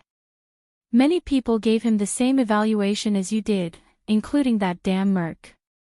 Disgust and fear appeared on Monty's face at the same time. "But for countless years, I served Prince Soria and worked in the dark for him. No one knows him better than I do. Only the eyes of a black crow can see the truth under the moonlight. Soria Walton grew up under the guidance of the scheming Leesban and the undefeated Caslin. He's like the younger King Nuvan. He's majestic and doesn't bother about trifles, but he's colder and more decisive than his father." Monty stared at Nicholas solemnly. "Most importantly, Soria is far-sighted and ambitious. Every step he takes is for the sake of power and benefits. With every sentence Monty said, the Star Killer's pupils focused a little more. Our prince has never cared about the gentle and graceful Princess Adele. Monty's voice continued coldly, causing Nicholas to shudder. It was as if there was winter snow that had not fallen for decades hidden in his voice. His original intention of marrying her was to cause trouble for the Camions, to pave the way for the war 20 years ago when Soria led an army to fight against the Alliance of Freedom, shook the Golden Passage, and intimidated the city of faraway prayers and Defense City. And in the future that Soria planned, even if there was no problem with Merc, Adele was still destined to die. Nicholas looked puzzled. What? Monty leaned against the rock behind him. His gaze was profound. That year, I was sent to Constellation to investigate and liaise with them because of this. I even occasionally heard the conversation between Soria and King Nuvan. I know, 18 years ago, in the war between Extet and Constellation, Soria was the original commander-in-chief. His goal was very clear. He didn't want to conquer Constellation in a war, but to pave the way for the future. Monty raised his hand weakly and pointed to the south. First of all, Dragon Cloud City gathered the strength of the entire country and attacked Constellation until it was riddled with holes. It was so desolate that it would not recover even after decades. Second, the 9 untamed and greedy archdukes of Extet would pay a huge price in this war that King Nuvan deliberately allowed. Only Dragon Cloud City would retain its strength. The Raven of Death gritted his teeth. At the end of the war, Nuvan would propose a peace negotiation with the Constellations. As an alliance between the two countries, 82nd would marry his youngest daughter to Prince Soria, and Extet would retreat. Nicholas was stunned. He suddenly remembered the tragic battle that made him famous 18 years ago. He remembered the thick smoke and corpses falling from the fortress. He remembered the death and blood on the land of Constellation. He remembered the angry roars and wails of the soldiers. He even remembered the liberated gaze of the Butcher of Constellation before he died. In the years to come, especially after Soria was crowned, he would take over Extet, which was silent among its feudal vassals, and he would face the heavily injured and weak Constellation. With a pained expression, Monty took off a small bag from his body and poured strong wine from it. He poured it on his wound in great pain and began to bandage it again. The future King Soria would not only be able to suppress the archdukes and turn all of Extet into the Walton family's private property, he could also go one step further and use his queen, who was born in the Jade Star royal family, to reach out to Constellation, which has yet to recover its strength. Monty panted as he endured the pain of the strong wine flowing over his wound. In fact, his descendants, who are half Jade Star and half Walton, will be able to follow in their father's footsteps and fuse the dragon scale crown and the 9-pointed star crown into one, completing a great feat that no one has achieved since the ancient empire. Nicholas' breathing froze. His entire body stiffened. When he said this, the Raven of Death leaned against the rock and laughed mockingly. Do you understand now? In Soria's grand plan, if Adele could not bring him more benefits, she would not be fit to become Extet's queen. So, she was destined to die, sooner or later. Nicholas stared at his former colleague in a daze. It was only at this moment that the Star Killer suddenly realized that he and this sworn brother, whom he once thought to be extremely close, had always been living in the same mirror. They saw two completely different worlds. This discovery made him mentally and physically exhausted. He could not help but clench his fists. He and Monty, had clearly stepped into the guards' camp at the same time. But since when did their paths deviate from each other, and they walked further and further away from each other? Castlands, two sides. Nicholas weakly repeated Monty's words in his heart. His weak body slid down a little, but the sharp pain from his shoulder being pinned made him wake up again in cold sweat. Ha ha ha, can you imagine? This should have been a husband's interrogation and revenge filled with anger and pain. Monty laughed so hard that tears came out of his eyes. In Soria's eyes, there are only schemes and bargaining chips left. He shook his head slowly and said in a resentful tone, "Nobles, nobles. Ha, these scumbags. What kind of F***king trash are they?" Nicholas did not speak. King Nuvant, Soria, Caslin, Monty, many of the living and dead people he thought he understood seemed to have broken free from the shackles of his memories at this moment. They became unfamiliar existences to him. Monty's laughter gradually became softer. The warmth on his face slowly disappeared. But when I snuck into the blood court with the poison, I saw Adele tending to the flowers and plants while happily playing with the child. When I saw the smile on her face, Monty's gaze froze. I knew that I had no right to blame her. Monty let out a slow sigh. She was just a delicate plant. It was me. I brought her into this hell. The Raven of Death's expression was pained. Under the sun, he became one with his own shadow. I left her in Heroic Spirit Palace to be tortured and humiliated, to be tortured in these scumbags' chessboard. The Star Killer slowly raised his gaze. So, you acted on your own. Nicholas said slowly, you wanted to save her. Even if you betrayed her. Monty's expression changed. He cast Nicholas a cold glance. His gaze was fierce. Did you really not know? Spiky. The Raven of Death gritted his teeth softly. Adele has been married to Dragon Cloud City for a long time. As the king's personal guard, as the acting captain of the White Blade Guards, and as the guardian of Heroic Spirit Palace, do you really not notice anything? Nicholas furrowed his brows. For the first time, Monty's eyes shone with undisguised pure hatred. His chest heaved up and down. It's hard to imagine. Every day and night, Adele was tortured, abused, and humiliated, and all the people in Heroic Spirit Palace, including you, treated it as the prince's private family matter.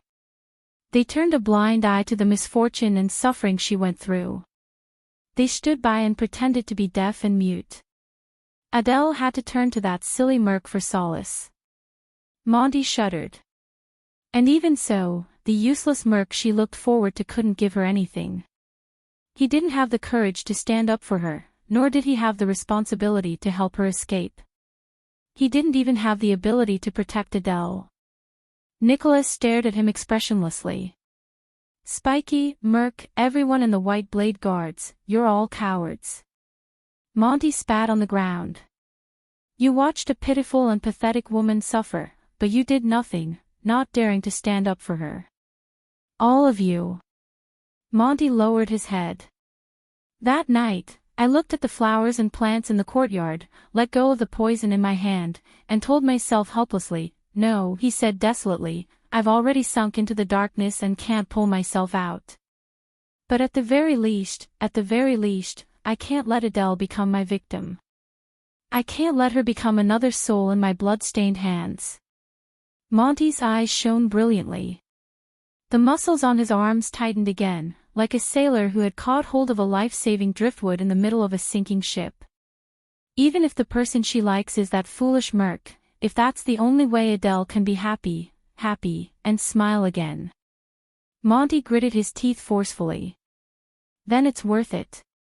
As for the remaining darkness, let me bear it. The Raven of Death stared at his right hand in a daze. His gaze was unfocused, and the expression on his face looked like he was crying and laughing at the same time. I will protect her only hope in the boundless darkness. Nicholas took a deep breath. He felt his chest churn with emotions.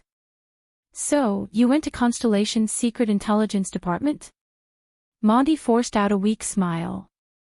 They were the ones who found me, the Raven of Death said faintly. That hotel in Spear District. When I was drinking in there, the owner of the hotel from Camus Union could drink a lot, and he was also very good at persuading people. He told me the love story between him and his wife. He told me that in a short lifetime, there would always be a time when you would throw caution to the wind and never turn back. Of course, I only found out later that he was the person in charge of the secret intelligence department in Dragon Cloud City. When he said this, Monty sneered. No one knew whether he was laughing at Nicholas or himself. You already know everything that happened after that. The Star Killer closed his eyes. Both of them fell silent. A breeze blew past, and the moans between the cracks in the rocks became even more mournful. So, just for a woman. Monty, who has always been gluttonous and lazy, became like this. Nicholas asked tiredly. A woman you can never have. Monty was slightly stunned. But he immediately burst into laughter. Come on, sorry Nicholas, the so-called Star Killer, haven't you also persevered until now in pain and conflict for a woman you can never have? The Star Killer stiffened. Yes, I knew a long time ago.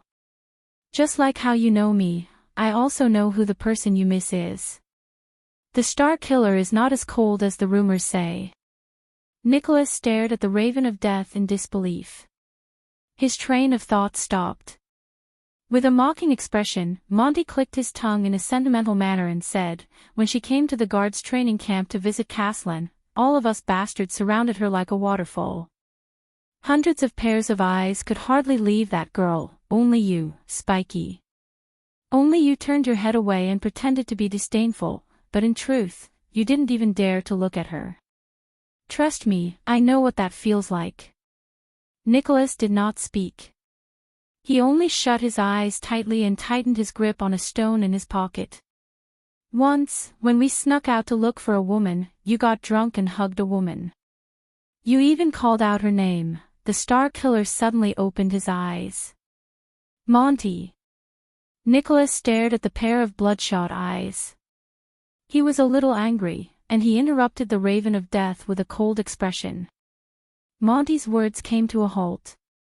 You know, I suddenly realized that Nicholas took a deep breath and said in a hoarse voice, I almost can't recognize you anymore. Monty was stunned for a moment before he burst into laughter. Ha ha ha ha, it's not just you. At first, he laughed happily, but later on, his laughter became a little forced and even a little miserable. There are many times when I look at this man in the mirror.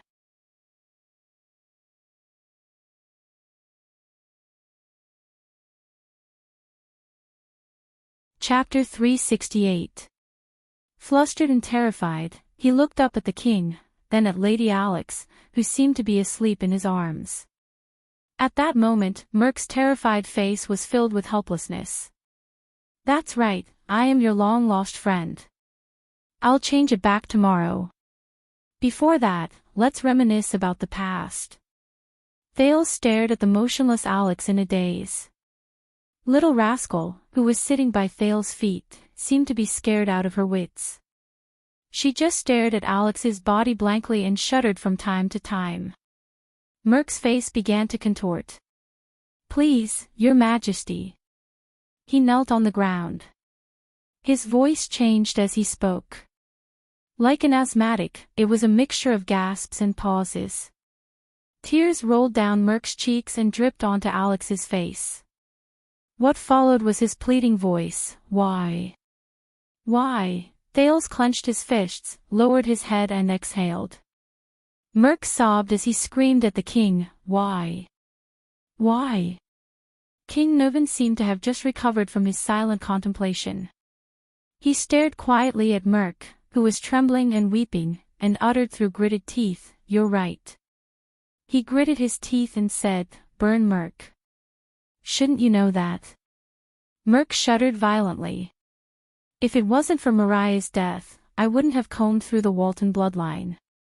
King Nuven closed his eyes and said in pain, the High Priestess of Bright Moon Temple wouldn't have realized that she wasn't of the Walton bloodline. Merc stared at King Nuven with his eyes wide open and trembling in disbelief. Thales' jaw dropped. He stared blankly at Merc and the little girl in his arms. Bloodline. Not of the Walton bloodline. Doesn't that mean that the Walton family, which has been around for 600 years, and this also reminds me of many things, King Nuvan said coldly. Soria loved to hunt, but he never brought a woman with him, not even his wife. Tell me, the old king said in a low voice, what happened in the assassination 12 years ago? Merk listened to the king's words as if he didn't hear them. He hugged the little girl in his arms tightly and sobbed. Tears rolled down his cheeks. King Nuvan seemed to have exhausted all his patience. His face was ferocious and he roared like a terrifying lion, "Speak." Frightened by the roar, the nervous little rascal shrank back with a yelp. Thales tried hard to sort out the situation before him. He exhaled forcefully, walked to Little Rascal's side, and pulled her up. Little Rascal grabbed Thales' arm tightly, as if she had found someone to rely on. She looked at the terrifying scene before her eyes from behind her glasses with a terrified expression. Merk's eyes were filled with despair and desolation as he cried. He looked at the girl in his arms and snorted, as if he was crying but not laughing. 12 years ago. The reason why Soria brought Lady Adele out of the city was because his words were mixed with his breathing, like the last words of a dying man. Because of what? King Nuvan stared at him. Because. Merk stroked Alex's hair painfully. Because Soria found out what? The king's voice was bone-chilling. Merk's face was filled with pain, as if he was tormented by the biggest nightmare of his life. He found out, about us, about me and Adele. Thales stared at the short-haired warrior in shock. Little Rascal pulled Thales' arm and hid behind the Prince of Constellation. She gritted her teeth and watched the scene in disbelief. Yes. Merk wailed in despair. Alex, she is, my daughter, clang. King Nuvan could not take it anymore. He threw the wine goblet to the ground with a force filled with hatred. The iron goblet clanked against the ground, accompanied by the administrator's sobs. Thales took a deep breath and tried to understand the situation before him. Only Merk's sobs and the old king's heavy breathing could be heard in the hall. Ha ha ha ha. King Nuvan's suppressed laughter came from his throat. There was a hint of sadness in his laughter. You. Soria's most capable subordinate. His best friend. His most trusted brother. Just like that, you used betrayal and deception to repay his trust. The king's voice reverberated in the hall. Kneeling on the ground, Merk sobbed and raised his head abruptly. No. As if his greatest dignity had been violated, he roared with tears and snot in his eyes. I did not betray him. I did not betray Soria. Thales looked at the scene before him with an unpleasant expression. He felt bitter in his heart. Merk looked at the girl in his arms and sobbed softly.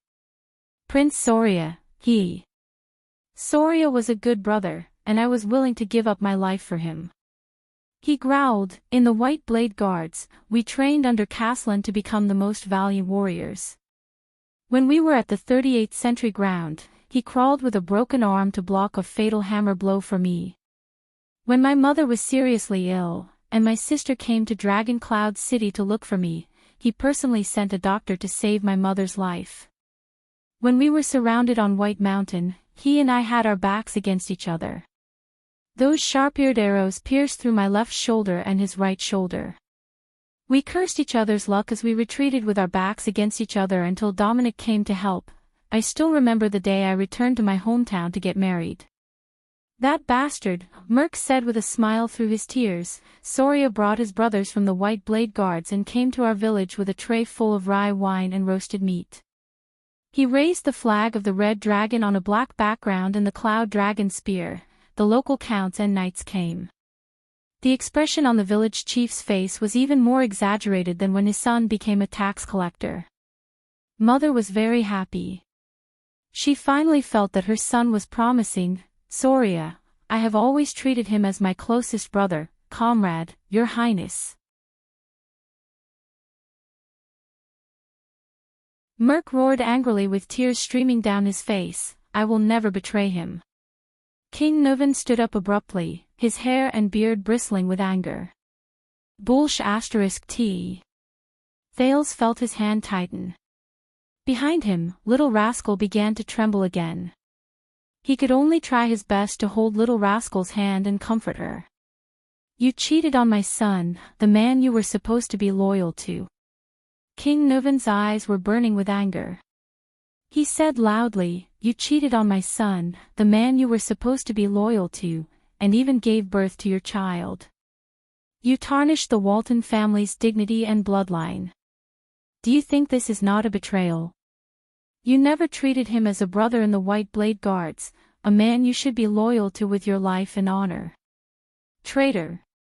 Kneeling on the ground, Mirk listened to the king's words. He looked at Alex, his daughter in his arms, and roared in grief and indignation, "Oh! No!" He closed his eyes in agony.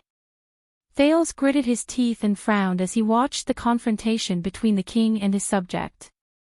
He felt a wave of sorrow in his heart. It's not like this. Adele, she was so good, so gentle, so... Mirk lay on the ground. He clenched his right fist and pounded the ground miserably. She shouldn't have married into Dragon Cloud City. Shouldn't have met Soria. Should have met you. King Nuvan's words were filled with terrifying emotions. Shameless traitor. Adele. Adele. That was a mistake. Mirk's teeth trembled as he caressed his daughter's face. His expression changed several times, as if he was looking at another person through her. Whether it was me and her, or Soria and her. It was all a mistake. She should never have left Camus Union, Vine City, the flowers, and the blue sky that she cherished. She only belonged there. As for Soria, he's a good brother and a good warrior, but he never cared about women. Prostitutes, women he captured after the war, maids in the castle, and ladies of the nobles. None of them made a difference to him. Mirk put his face against Alex's and cried, Soria, Soria, Soria. In Soria's world, there was only wine and battles, politics and victory. The only people he cared about were warriors, friends, and enemies. On the night of their wedding, Soria was dead drunk. I stood guard outside their bedroom. That sound was like a gun exploding. Adele's resistance and sobs. I guess Soria thought that it was a celebration after another battle. The next morning, Soria went hunting. He left me to watch over Adele. Her expression was not the expression a newlywed wife should have. Thales listened to Mirk's desolate and painful confession with an unpleasant expression. Finally, one day, I saw Adele trying to cut her wrist with a pair of scissors. I told Soria and tried to persuade him to treat his wife better. But Soria thought that she had insulted the Dragon Spear family. He picked up a whip in anger and wanted to teach her a lesson. At that time, I stood at the door, clenching my fists, listening to Soria's roars and Adele's screams. My heart was angrier than Soria, and I was in more pain than Adele. Every time, Mirk hugged Alex tightly. His eyes were closed, and tears gushed down his cheeks like a flood. Since then, Adele wanted to commit suicide more than once. I stopped her more than once, but I hid it from Soria because I didn't want Adele to be hurt by him again. Adele. She's like a flower that has been trampled on and abandoned. Soria's attitude towards women is even more terrifying than the most inflexible Northlanders. When he's in the mood, he'll force her. When he's not in the mood, he'll ignore her and be indifferent to her. Thales closed his eyes and sighed heavily. Adele. She was too lonely, too pitiful. Mirk stroked his daughter's hair, his eyes filled with sadness. She traveled a long way to come here, while Soria didn't know how to cherish her. He only treated her as a puppet and a chess piece, a bargaining chip to form a marriage alliance with Camus Union. I tried everything. I just tried to make her happy, tried to stop her from committing suicide again. Agitated, Merc muttered incoherently, from magic tricks, to flowers, to finding girls from Camus Union to relieve her boredom, to trying my best to get Soria drunk at night when she didn't want to. Adele was very grateful to me and happy that I did these things for her. She stopped trying to commit suicide and started to smile, even though she only smiled at me. My wife passed away in my hometown. When I didn't know how to raise the 5-year-old Croche in front of me, Adele was the one who took care of her. This made Soria's attitude towards her much better. We became more talkative. She teased Croche in the room, and I giggled outside the room. She asked questions in the room, and I answered her outside. King Nuven's expression was cold, but he did not say a word. Finally, that day, we won the war against the White Elves and the Alliance of Freedom. Merc sobbed softly.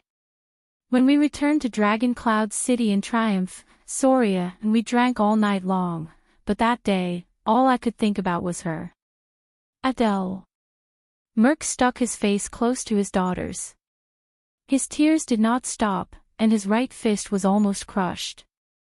They were all drunk. I went to Adele's room and wanted to listen to her voice as usual. But my wound burst open at that time, and Adele asked me to go in and bandage it. Thale's gaze darkened.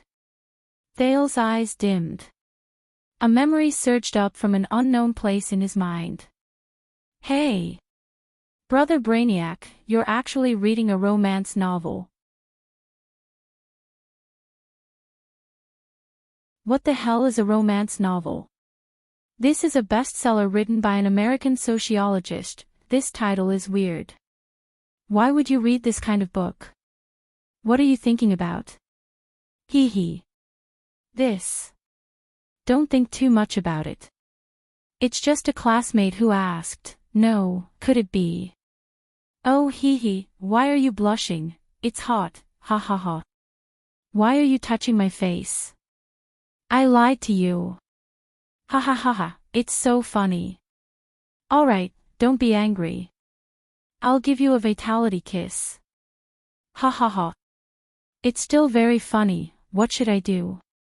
Hey, don't be so petty. Come, tell me about it. Ugh. How am I supposed to explain this? Alright, it's quite an interesting point. In the Western world, love originates from cheating. What the F***? Cheating. That's so cool. For example, in Celtic mythology, the story of Lancelot and Guinevere is like this. The marriage of King Arthur and Queen Guinevere was only a political function. There was never any love to speak of. True love is the taboo love between a knight and a queen. That is emotional, impulsive, and pure love. Just like in Don Quixote, one of the dreams of the protagonist is to be a knight and have a true love with the wife of the king he is loyal to. This originated from the Middle Ages, especially the Crusades. Alright, you can shut up now. I'm still on the side of the king and Lon. Get lost, Ardwolf. Get lost, Queen Lily. I'm going to see it again. Oh, right, so are we having an affair now? Different social situations can't be compared like this, sister. This piece of memory slowly faded. Thales looked at Merc before him and could not help but sigh deeply. Merc continued to sob on the ground. God knows how much I regret it. But Adele, not long after Alex was born, Soria began to suspect. Soon, he found out the truth. The administrator gently brushed his daughter's hair aside and said in a hoarse voice, I could see the pain and hesitation in his eyes. I really wanted him to kill me. That night, Soria told me that he was willing to let Adele and me go. He would clean up and cover up. Merc said as he hammered the ground in grief and indignation. Nuven listened quietly. The next day, Soria took us out with him to finally resolve this matter. It was that day, the assassin, Thales felt little rascal trembling behind him. The assassin's first strike wasn't fatal. The assassin saw Alex and didn't strike a second time, but Adele. Merc opened his mouth and roared in pain. Adele didn't know Soria's purpose. She thought that His Highness wanted to execute us. So, when she saw Soria fall, she picked up a dagger. Hearing this, King Nuvan seemed to have lost all his strength. He sat down on the stairs weakly. In the Hall of Heroes, only Merc was left sobbing in grief.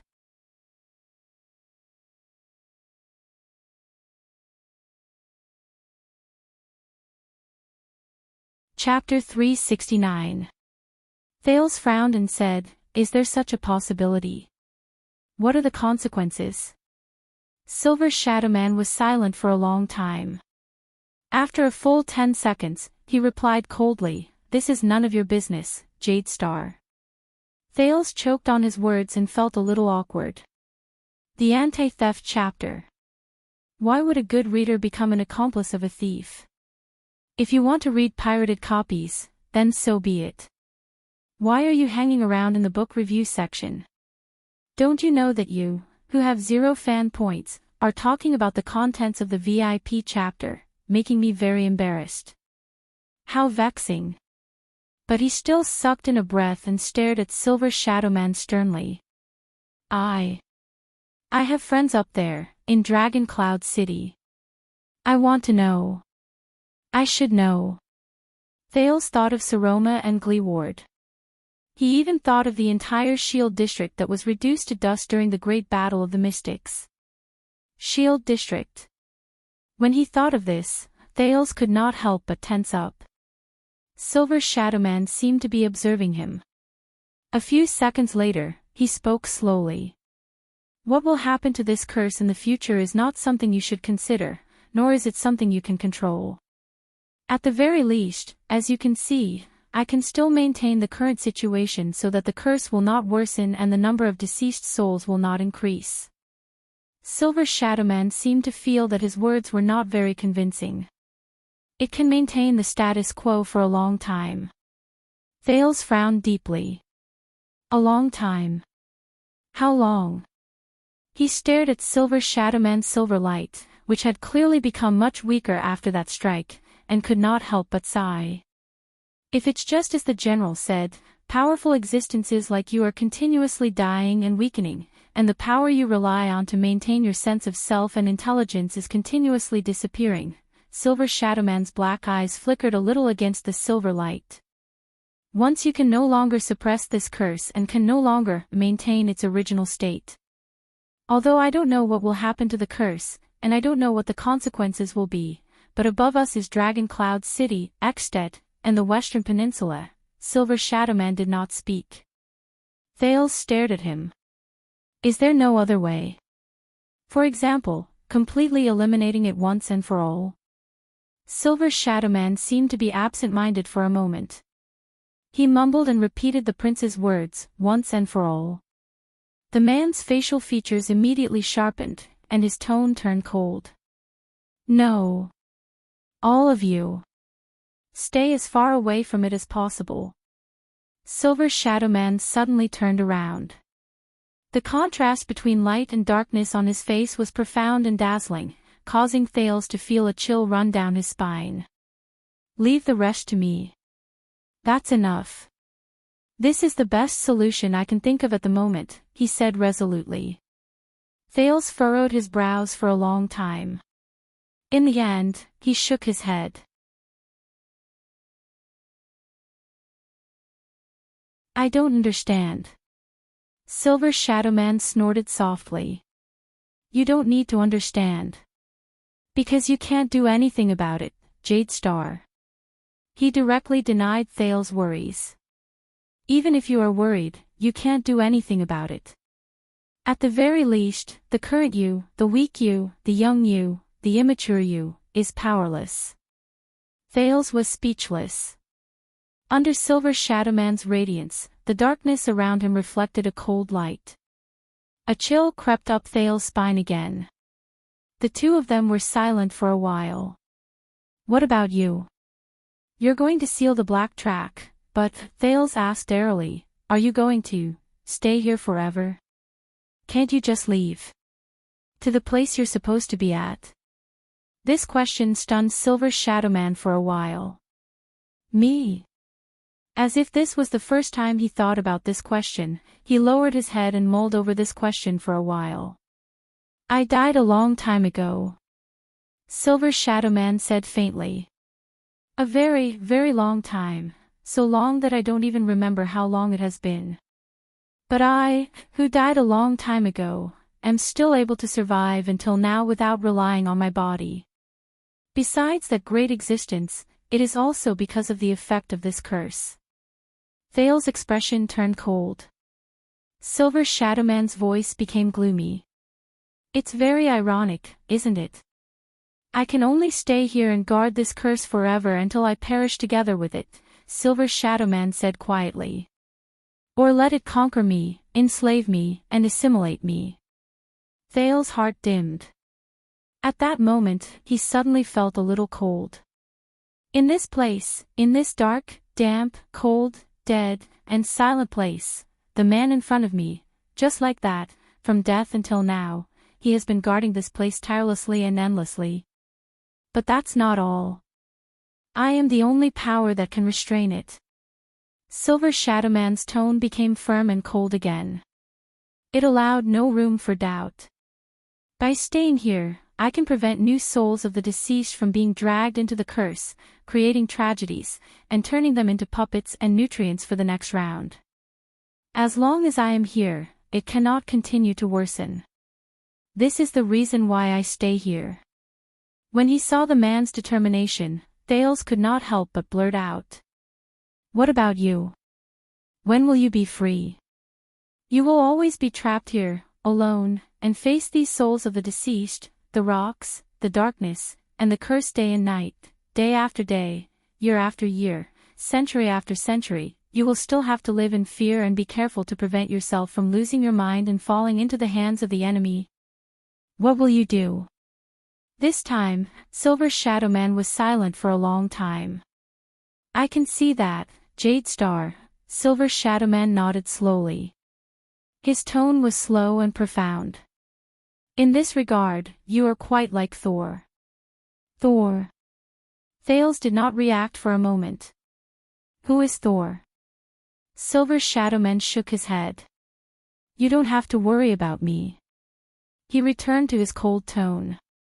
I am already a dead man. My existence will not increase, and my departure will not be affected. I only do what I am willing to do, and what I want to do. That's all. Don't think of me as so pitiful, and don't think of me as so selfless and great. Thales stared at him in a daze. But Silver Shadowman's tone immediately changed. But you are alive, young Jade Star. It is not time for you to join us yet. You should not die today, and you should not die here. His tone was a little dejected. In the end, we will have to part ways. The small cave was silent for a moment. I know. The prince sighed deeply and glanced at the expressionless Silver Shadowman. But there will always be a way, right? Thales thought of something, and his eyes brightened. I might not be able to, but I know some people, some existences whose powers are beyond imagination. They are knowledgeable, and have sharp thoughts. Perhaps they will have a way. This time, Silver Shadowman stared at him for a long time. It was so long that Thales could not hold it in anymore. You are not the only one who thinks this way, he said softly. The echo of his words rippled in Thales' ears. Silver Shadowman did not look at him anymore. Instead, he slowly walked forward. As the silver light flowed around him, he appeared even more unique and dazzling. But just like how the Iron Blood King's deeds were the beginning of mankind's rise, here, the Iron Blood King's curse is also the source of all disasters. Silver Shadowman raised his head. His deep facial features stared at the sealed, tightly locked, dark, and monotonous rock walls around him. The source of everything. Silver Shadowman shook his head slowly. If you know how much the wizards have paid in order to get rid of this curse and get rid of the effects it brings, if you know how many so-called powerful, knowledgeable, and sharp-witted people have tried to get close to this curse and unravel its secrets, and how many geniuses among them have been lost on this path. They have gone mad on this path, and they have broken down along the way, and during this process, they have evolved, hastened, and brought about many evil consequences. Many of these consequences still torment the people of the world, and even today, I am afraid that they will not say such words so easily. Thales listened to Silver Shadowman's narration in silence with a puzzled gaze, but he could not understand Silver Shadowman's words at all. What does he mean? A kind heart might not necessarily bear good results. Silver Shadowman's words became stern and blunt. Some soil is destined to grow the flower of extreme evil. They sank into silence again. Is that so? Thales lowered his head and did not say a word. He only sighed faintly. Neither of them spoke until the light on Silver Shadowman's face flickered slightly. But, if you really want to do something. Silver Shadowman stared at him, slowly raised his right arm, and clenched his fist lightly. Go and prepare first. Thales forced a smile, raised his head, and sneered. Prepare for what? Silver Shadowman nodded slightly before he shook his head gently. Right now, you only have blood in you. Thales' smile disappeared. What do you mean? Only have blood in me? Silver Shadowman's dark facial features twitched. Young Jade Star, your mind is still childish. Your future is still unclear, and your understanding is far from enough. I heard what you said. Calamities still exist in the world, mercilessly harvesting lives, and brewing tragedies, am I right? Thales was slightly shocked. Ha! The light on Silver Shadowman's face flickered as he stared at Thales quietly. The prince suddenly felt that behind that silver face, there was probably a burning emotion that was far beyond his imagination. Tormund did not fulfill his promise. Silver Shadowman stared at Thales quietly and said slowly, but I can tell that he left hope for his descendants. Silver Shadowman gently spread his palm. A few silver rays appeared on it and flowed back and forth like a crystalline galaxy. It was amazing. There was a second of silence. Thales' pupils shrank slightly. Tormund. He mumbled, you mean, go? Silver Shadowman said faintly, but the echo in his voice was especially obvious, and Thales could not help but be shocked. Find the mission that belongs to your ancestors and family, take it, and become a man who can be entrusted to you. Silver Shadowman, who had a special status, moved his facial features slightly, as though he revealed the quietest smile.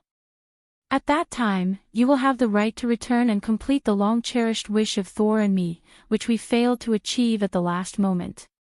The darkness in his eyes seemed to contain the profoundness of the entire world.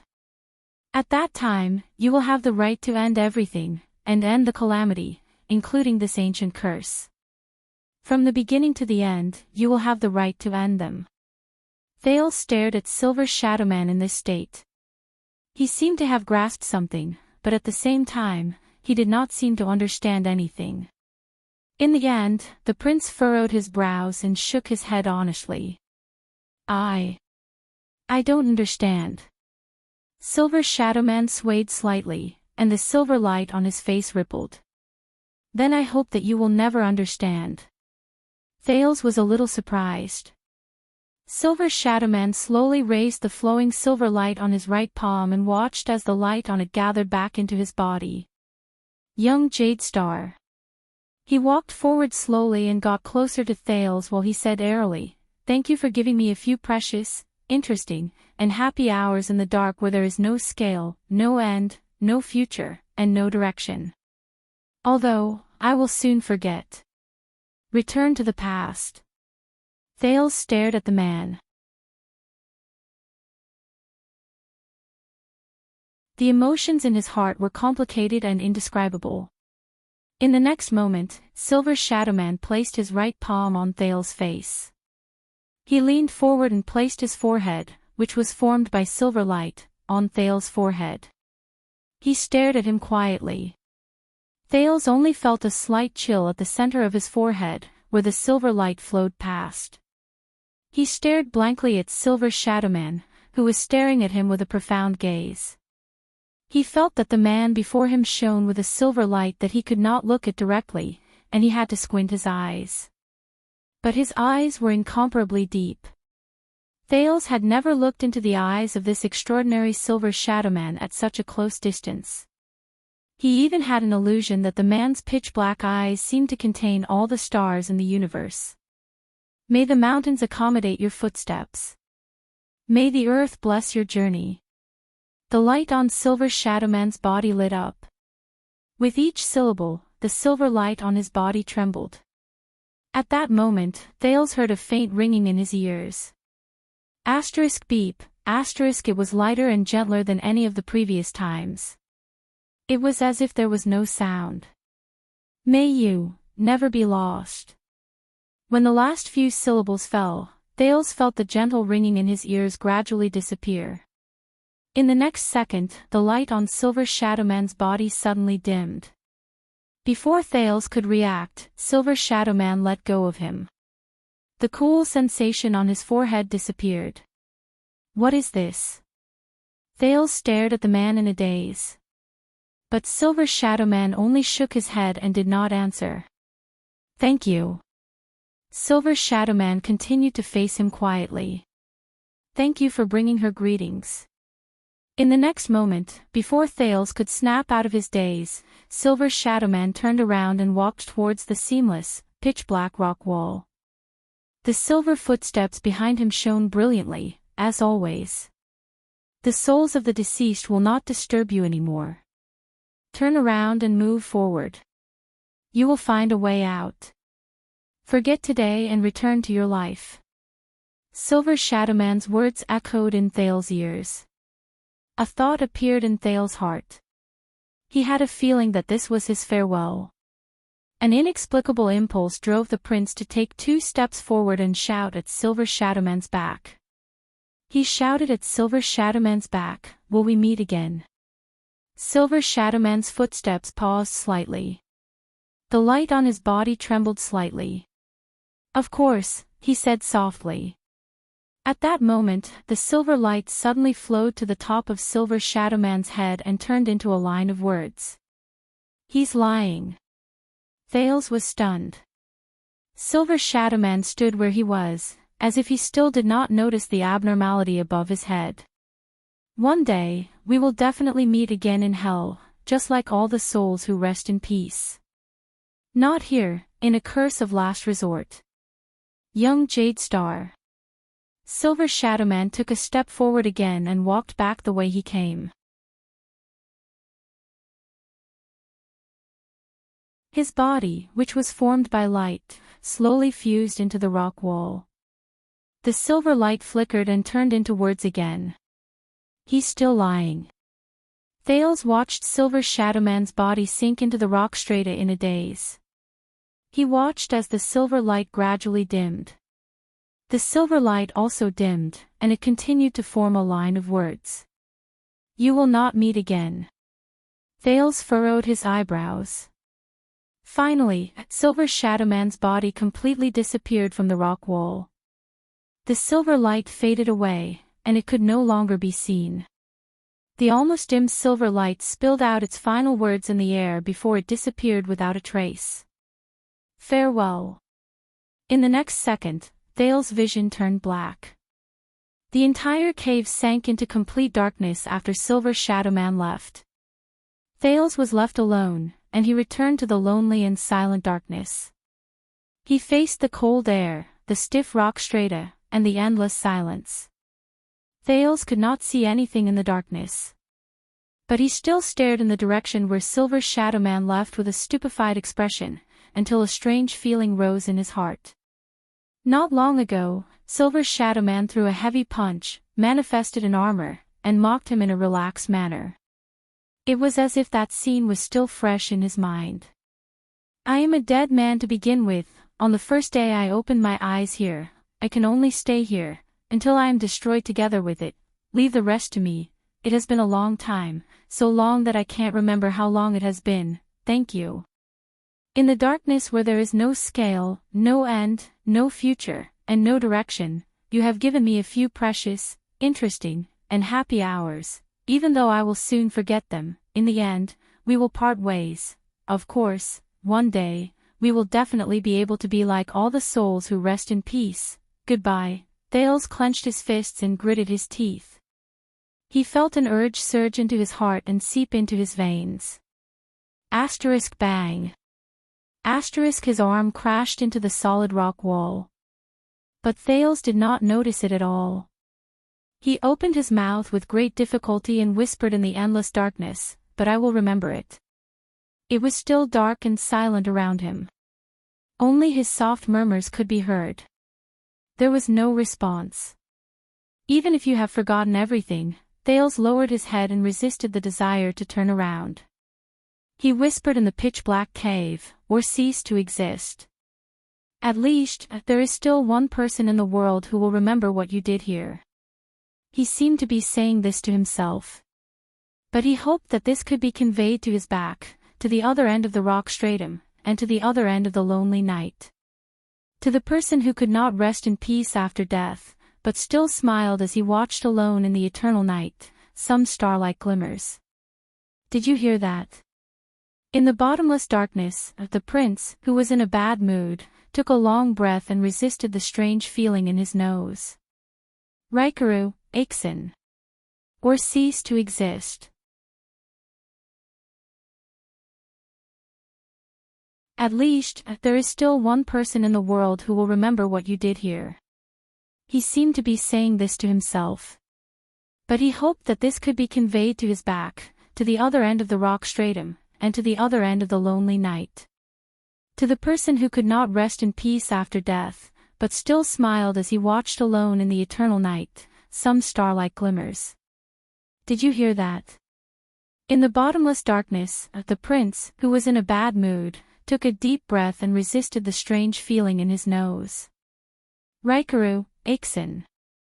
Or cease to exist. At least, there is still one person in the world who will remember what you did here.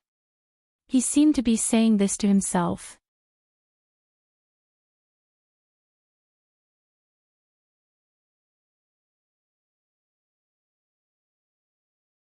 Chapter 370. Once again, Thales sensed something in surprise. Time slowed down. In his slow-motion vision, he could see everything clearly. Nicholas shouted. His face was filled with shock and anger. Monty, on the other hand, strode forward with a fierce expression. He maintained the posture of extending his right arm and rushed towards the teenager. 3 throwing knives spun in the air in front of his right arm and flew towards Thales. As he stared at the 3 flying knives that he could not avoid, Thales' heart trembled. What to do? Looking at the unfavorable situation before him, Thales took a deep breath and forced himself to calm down. The air entered his lungs smoothly, breaking down and flowing, turning into energy in his blood. Wait a minute. Thales' pupils moved. He suddenly realized that something was wrong.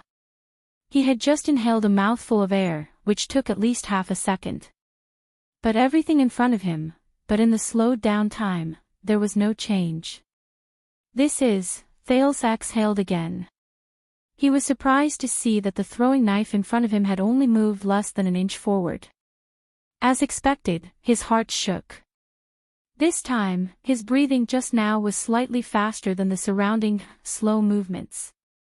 So, it's not just my mind that has become faster. Thales stared in shock at Monty, who was charging towards him. Is this the Sin of Hell's River's new ability? But the feeling of weakness that followed made Thales realize that as he breathed faster than in slow motion, the Sin of Hell's River in his body began to deplete rapidly. The power of eradication that he had accumulated with great difficulty after he recovered was almost empty. Obviously, the new ability did not come without a price. However, the current situation did not allow him to think too much. Thales cleared his mind and made up his mind. Not dodging or retreating would consume too much of his power of eradication, so he could not do it. Instead, he used Hell's senses to calculate the flying knife's trajectory, wind direction, and how the other party would dodge it. Then, Thales gritted his teeth and pulled the trigger. The next moment, time returned to normal. Thales' vision blurred. He felt pain in his left hand and right shoulder, and the crossbow in his hand trembled at the same time. Clang! The crossbow of time dropped to the ground. Chee! This was the sound of a crossbow bolt entering flesh. Be careful! Nicholas' furious roar traveled into the air. Thales fell to the ground in pain. The increasingly intense soreness and hunger in his body made him feel extremely uncomfortable. Before his eyes, Monty had long since lost his balance and fell to the ground. Damn it, the Raven of Death cursed unwillingly. He pressed down on his left thigh with a pained expression. An arrow had penetrated deep into his flesh, and the shaft of the arrow was trembling. The weak prince trembled. Enduring the pain, he pulled out the short throwing knives from his arms and shoulders. He was still in a state of shock. In the nick of time, he had escaped death. This reaction and accuracy, by the side, Nicholas stared at the prince in surprise, as if he did not know him anymore. You still had this trick up your sleeve. Thales panted. He could not be bothered with the fact that his hand was still bleeding. He grabbed his crossbow and scrambled away from the spot. Leave Monty's attack range. The frightened prince ran to a safe area and wiped the sweat off his forehead with lingering fear. He only felt that he was hungry, and the soreness was unbearable. So, you finally stopped pretending, didn't you? Your loyalty doesn't only belong to the Secret Intelligence Department, right? As he spoke, Thales could no longer hold it in. He staggered to the side of the warhorse Monty left behind, took out a bag of jerky, and stuffed it into his mouth. This was probably the after effect of using the sin of Hell's River to stimulate his vitality just now, when the teenager tore off a piece of jerky with his mouth full of food. Ah! Monty raised his head and glared at Thales in anger. Damn brat! Thales bit off the lid of the leather water skin and swallowed the jerky with the help of the water. He then smiled as if he was deep in thought. I see, I was wondering, so he already knew about the Raven of Death. You were the one who told him. Monty endured the pain in his thigh and had a fierce look on his face. What? You know about Adele and Merc. Thales shook his head in resignation.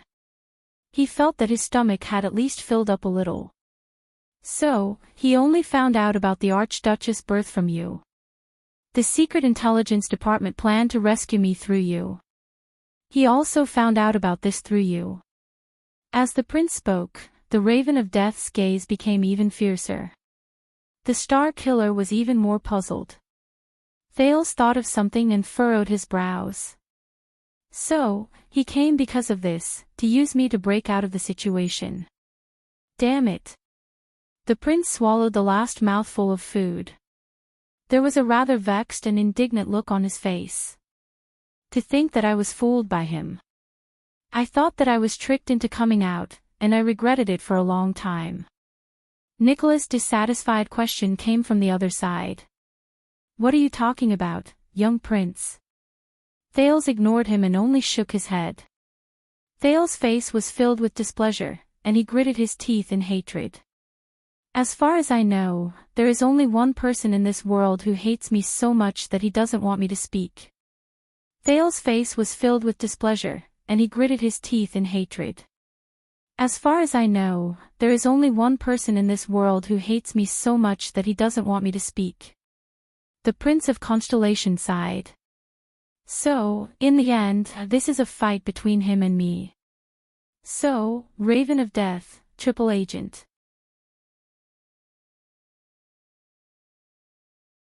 Thales gave Monty a friendly and amiable smile. Send my regards to King Chapman." Nicholas was stunned. And Monty, who was on the ground, became even more ferocious. He pounded the ground fiercely. F***ck. Finally, the three of them tore off the last bit of their disguise under the sun and exposed themselves to the other two people's gazes. In the next second, Thales walked slowly to Nicholas' steed and took out the luggage on the saddle. There were food, water, and money pouch. He transferred them to his own steed. The Star Killer's expression changed. "Hey, you, show." Thales raised his index finger to his lips and interrupted him in displeasure. He also stuffed the last piece of bread Nicholas gave him into his own saddle bag. Then, before the other two people's widened eyes, the prince listened attentively, followed the sound, and walked into a crack in the rock. He led out another horse, Monty's steed. F***ck. Monty's face turned pale. "Show." Thales shook his head in displeasure. He flipped over the bag of arrows in front of Monty and stuffed them into his luggage. "The supplies and belongings for 3 people should be enough," he said to himself. He bent down in front of the stream and filled 3 water skins. The 2 men beside the rock and on the ground were too injured to get up. They could only watch Thales do all of this. "Damn it, brat, come up here if you dare." Monty dragged his heavily injured thigh strenuously and said fiercely, "I'll definitely." Thales did not let him continue. The teenager smiled and shook his head. "How about this, I'll tell you a story." The Star Killer and the Raven of Death looked at him ferociously. It was obvious that they did not want to hear any stories. But the prince was still at ease. He said leisurely, "One day, 2 men passed by the land of barren rocks. Each of them dropped something, and they panicked." Thales walked forward step by step. He walked to a corner and bent down. At that moment, a prince suddenly appeared. He extended his hands to the 2 men kindly and asked, "Don't panic. Come, take a closer look." "What you dropped?" Nicholas and Monty's expressions changed. Thales straightened his back and walked to the 3 horses. He raised the 2 legendary anti-mystic equipment with a smile. "Is it the blade in my left hand, or the crossbow in my right?" Time seemed to have stopped. Both of them stared at Thales. The prince himself did not seem to feel anything. He even happily swung the rising sun saber and the crossbow of time in his hands. A few seconds later, Nicholas was furious. He glared at Thales and gritted his teeth. F***ck. Monty's gaze was hostile. He tacitly took over the Star Killer's words. "Your mother." This time, it was Thales' expression that changed. "Wrong answer." Thales stopped smiling and frowned. That prince said angrily, "You're all dishonest." Thales shook his head seriously.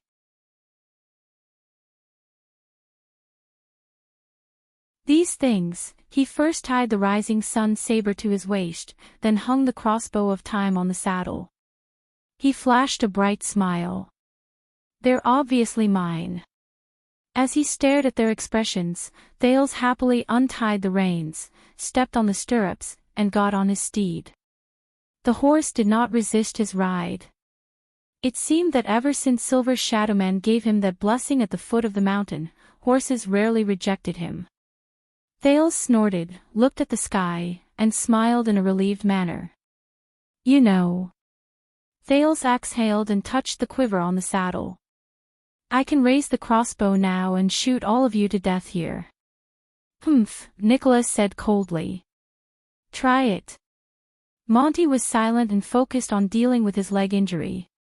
Thales rode on the horse and looked at the 2 heavily injured men in front of him. He suddenly smiled. "No." The prince shook his head. "Do you know what's the difference between me and you?" The Star Killer and the Raven of Death paused slightly. Thales looked at the Star Killer.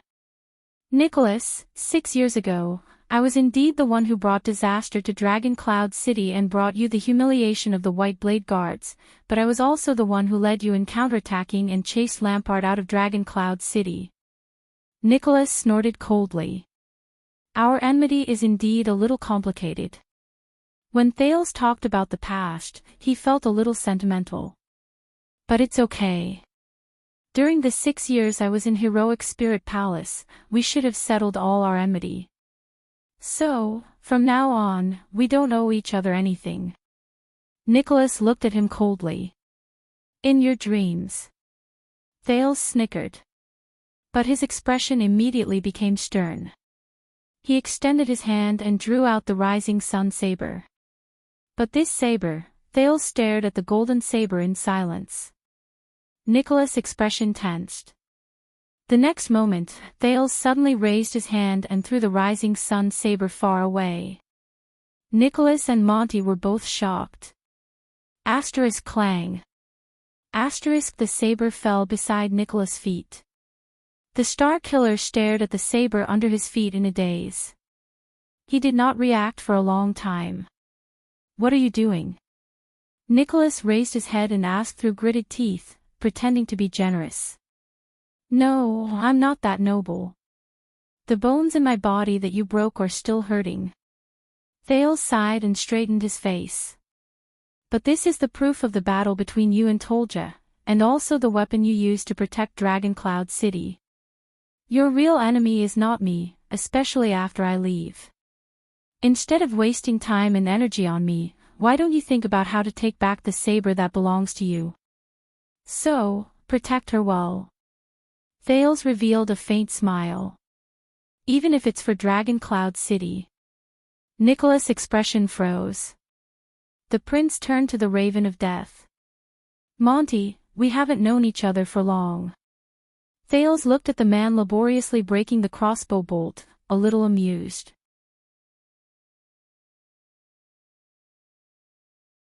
I have to say, no matter what your original intentions were, it's all thanks to your skillful scouting skills that I was able to escort me out of Dragon Cloud City's pursuit. Monty furrowed his brows tightly. Thales sighed. But you shot me a few throwing knives just now, then. The prince patted the crossbow on the saddle and revealed a mischievous smile. I'm not returning this crossbow to you. Monty's expression changed. Exasperated, he gritted his teeth and cursed, F***ck off. Ha ha ha. Thales laughed heartily. Nicholas watched all of this and curled up the corners of his lips slightly. A few seconds later, Thales slowly stopped laughing. You said that you live in the dark, and to survive, you don't care about who you're loyal to, but you remind me of someone. He seemed to be deep in thought, and his gaze was profound. A damn Camion. The Raven of Death gritted his teeth. Go to hell. Believe me, Lampard is not a good employer. He's too harsh on himself. Thales pointed to the east and shifted his gaze. So, one day in the future, when you're at your wit's end again, why don't you come to me? Maybe I'll give you a good price. Monty's gaze shifted. Thales stared at him seriously. Remember, this is a promise from me, Thales Jade Star. Monty did not speak. So, farewell.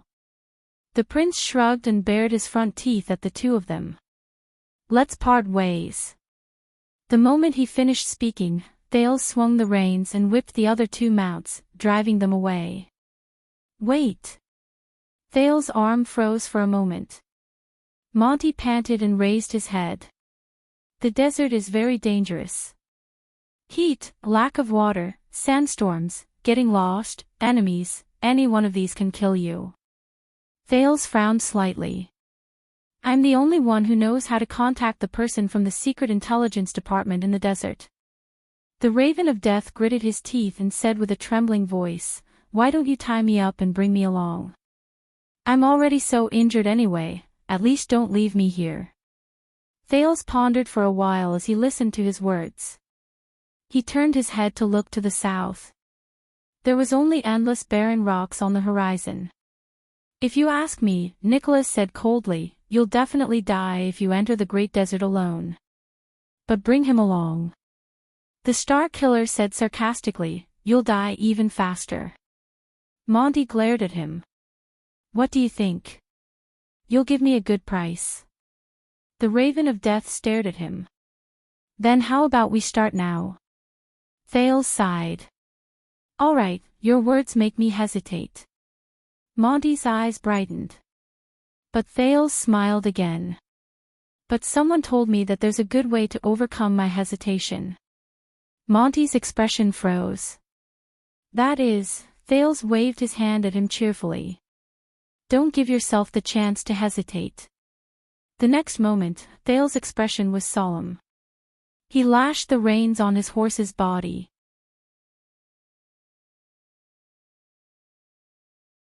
Asterisk clip-clop, clip-clop, clip-clop, asterisk as the sound of the horse's hooves rose, the Prince of Constellation galloped towards the endless horizon. He left Extet's borders completely. He ran towards his freedom. Only the two of them were left staring at each other in bewilderment. It felt like a long time had passed. Monty sucked in a sharp breath. He dragged his injured thigh and looked at Nicholas with a solemn expression. Damn it. Monty stared at the rising sun saber by Nicholas' feet and frowned. You're really close to him. The Star Killer also stared back at him coldly. The next moment, Nicholas endured the pain in his shoulder and exerted force in his legs. He kicked the rising sun saber into the air and grabbed it with his right hand. The Raven of Death grunted in pain and fell limply on the rock behind him. The Star Killer took a deep breath and swung the golden saber accurately. He used the hot blade to cut open the arrow and freed himself from the rock. Nicholas gritted his teeth and staggered forward. Tell me, old friend. His right hand trembled slightly as he held the saber. He pointed at Monty on the ground. His eyes were filled with complicated emotions. Do you want to barbecue, or cut it raw? The Raven of Death stared at him with an embarrassed expression. Can't I? No. Nicholas walked in front of him and interrupted him coldly. Monty sighed and closed his eyes in resignation. Nicholas slowly raised the saber. At that moment, asterisk whoosh, asterisk the sound of wind came. A figure suddenly appeared behind the Star Killer. Nicholas' expression changed. He immediately turned around and swung his saber. Asterisk swoosh. Asterisk Nicholas was shocked. His blade missed its target. There was no one behind him. The figure disappeared. What? But before the Star Killer could react, that figure appeared next to him again. Asterisk bang. Asterisk the Star Killer's arm clashed with the ambusher's fist. The ambusher was not fast, but the accuracy and angle of his attack were far beyond Nicholas' imagination, especially his next punch. Asterisk thud. Asterisk the ambusher hit the wound on Nicholas' left arm. Nicholas gritted his teeth and grunted. His movements became sluggish, and the enemy punched him again, hitting the arrow wound on the right side of his chest. Asterisk clang. Asterisk the Star Killer's arm trembled.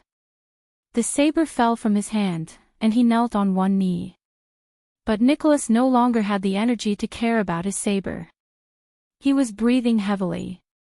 He recognized the enemy in front of him in shock and anger.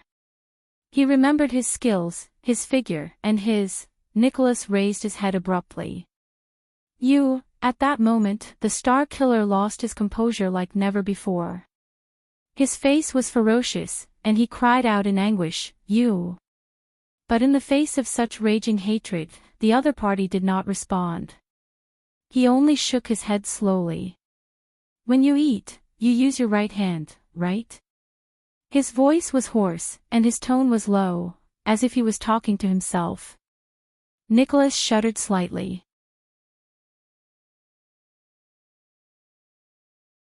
He stared at the newcomer.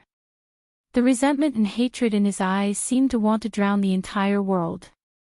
He roared, as if he wanted to shout until his throat broke, "It's you," but in the next moment, the enemy's hand struck the side of his jaw.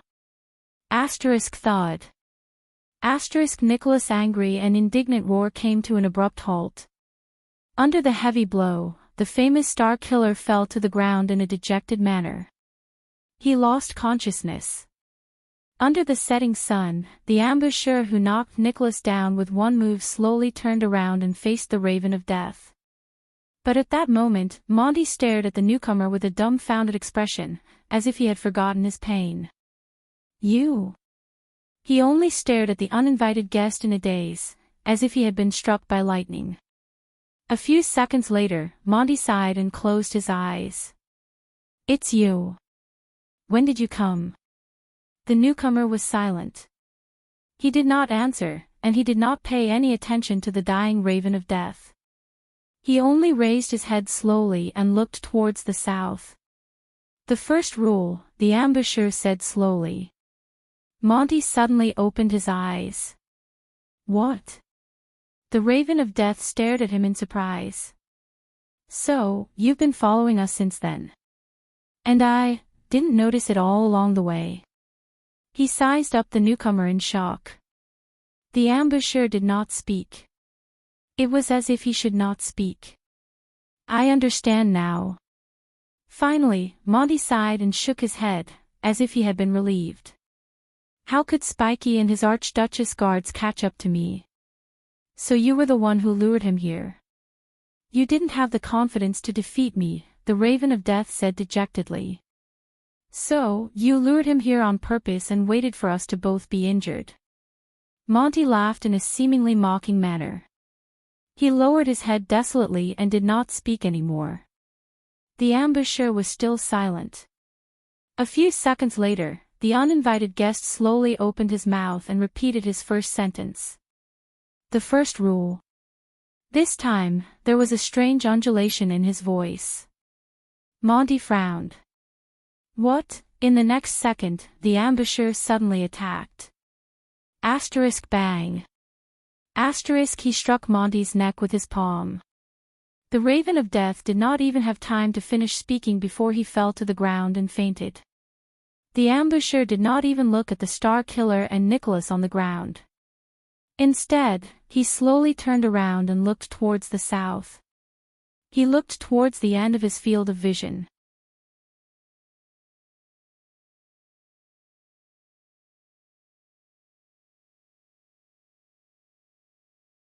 Chapter 371.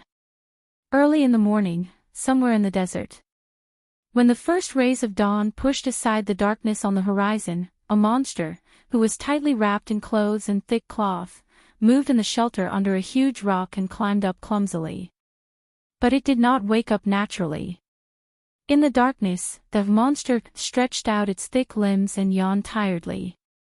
It peeled its head and face out of the thick cloth and took a deep breath. The sky was bright. The teenager, who was wrapped in clothes, stretched his hand out of the huge rock in a hazy state. A gust of cold wind immediately blew past his palm, making him shudder. "It's really cold." Thales, who had wrapped himself up tightly, shivered and rubbed his hands together. He touched the fire he had painstakingly started with flint and dried twigs last night, but it had been extinguished at some point in time. He shook his head with lingering fear. "Next time, I can't spend the night on such a high sand dune. The wind is too strong, even with rocks to shelter me from the wind." So the prince thought, and leaned against the rock behind him in a daze, in the dim light of day. He looked at the endless desert from afar. It took him 30 seconds to completely wake up from his drowsiness. During Thales' 6 years of studying in Dragon Cloud City, almost every scholar who was lucky enough to go to Heroic Spirit Palace to teach the two students with prominent statuses would describe the Great Desert as hot, scorching, or other similar words. The truth was, only half of the time, it was deadly hot.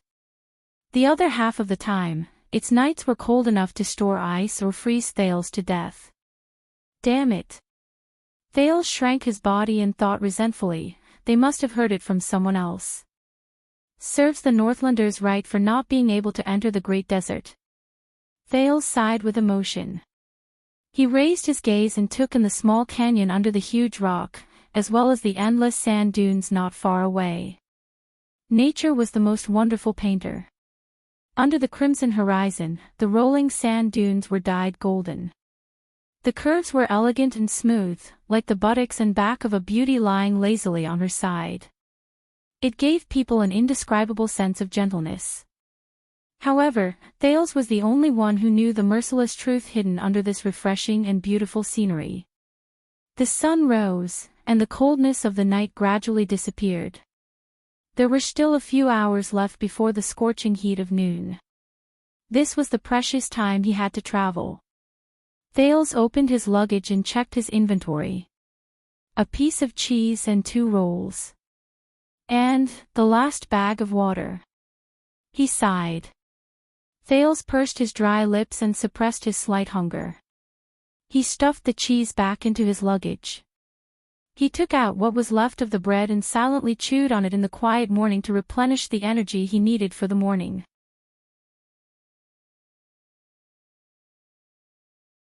Before he found another water source, he couldn't eat too much, as it would make his body water deplete faster. When he thought of this, the pressure in Thales' heart suddenly increased. Thales got up and dug a sandpit not far from the camp. He uncovered a piece of sackcloth and took out a few stones from it. He was glad to find that the bottom half of the stones were cold and wet. The prince treated them like lovers. He happily opened his mouth and sucked on the moisture on them. The taste was a little strange, but he could get some water from them without using up precious water. Why not? But water shortage was not the only threat. Thales tested the temperature around him and quietly took off his clothes to keep him warm for the night. He tied up his luggage and extended his hand into the bonfire, which only had a little bit of warmth left. He blackened the upper half of his face, especially the area around his eyes. When Thales, who had been walking in the endless desert for a day, realized that his vision was starting to blur, the panic in his heart almost overflowed his chest. Then he remembered this method. It was said that the Northland hunters in the day before the bitter cold winter would occasionally use this method to avoid snow blindness that could be caused by wandering too long in the white snow. Thales dared to swear on his experience in the desert for the past 3 days that this method was equally effective in the desert. After Thales finished blackening his face, he unfolded the piece of sackcloth used to collect water and tied it to the top of his head. He tied his hair and temples tightly. Although Thales did not think that the desert was very hot, even though everyone had told him that the biggest threat in the desert was heat, the headscarf should more or less be of some help, be it to keep out the sun or to keep out the wind. From the leggings to the cuffs, he carefully checked his clothes. He took out the black cloth that Jayla gave him and used it as a mask to cover his mouth and nose. Only his eyes were exposed. He carried his luggage and the crossbow of time, grabbed 2 tree branches that he used as walking sticks, and confirmed that the direction in which the sun rose was to his left. May everything go well today. Let me find a water source, or help. With that thought in mind, the prince took a deep breath and walked out of the shelter. He was done with his preparations and was just short of wrapping himself up as a surprise gift. The wind immediately blew against his face, bringing with it the coldness of the night. He could not help but narrow his eyes. There was a large sand dune in front of him.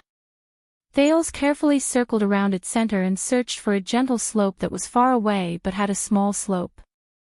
He tried his best to avoid the direction of the wind and went up it diagonally. He crossed this sand dune and foolishly went up and down in a straight line on his first day in the desert.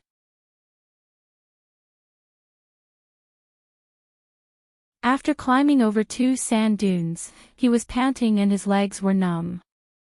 Now, Thales had finally learned his lesson. Asterisk whoosh. Whoosh. Whoosh, asterisk the wind and sand blew against his back.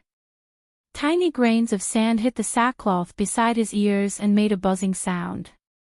Thales used the strength of his walking stick to move forward step by step. When he encountered a high slope, he would take a detour, and when he encountered a gentle slope, he would proceed cautiously. The sun gradually rose, and the cold desert gradually warmed up. Occasionally, he would turn his head to look around, but all he could see was yellow sand. He could only hear the wind whistling past his ears. There was no sign of any birds or beasts. Even if there were plants, there were only short shrubs and deep-rooted drought willows. They lay lifelessly on the sand. Thales was still the only person in the vast sand dunes that he could see. There was no sign of human habitation. There were not even animal carcasses. At least they could remind him of the danger here and replace the dreariness with wariness. Thales shook his head and tried to hum a little tune. He thought about some pleasant things. The prince, who had been trapped by the high wall for 6 years, had read quite a number of Wanderer's notes.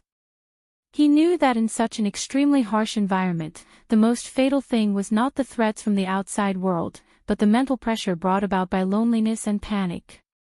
Nothing could destroy a person more than isolation and loneliness. This was Thales' 4th day in the desert. He did not know when he entered the Great Desert. It seemed that there was no particularly obvious boundary between Extet city of faraway prayers and the famous Great Desert. For example, there was a boundary stone with the words Extet border or travelers are prohibited written on it. In fact, after happily parting ways with the other two, Thales rode for a day. The first place he entered was the rocky desert, which was almost identical to the land of barren rocks. It was full of exposed rocks. There were huge bedrock everywhere, and the terrain occasionally rose and fell. His field of vision was extremely wide. There were not too many low shrubs, which deceived Thales' eyes, making him think that the great desert was not in front of him yet. I have to continue walking. He tore open the dried meat in his mouth and told himself that he should be able to find someone to receive him at the junction. Thanks to Silver Shadowman's blessing, Thales could sense the direction he was going. He was heading south, and he was gradually reaching the end of the slightly higher rock strata in the north. The vegetation began to decrease, the temperature brought by the sun slowly increased, and his lips became drier by the day. As he traveled further, he no longer saw the bare bedrock in front of him. Instead, he began to see gravel the size of a pot lid in fists.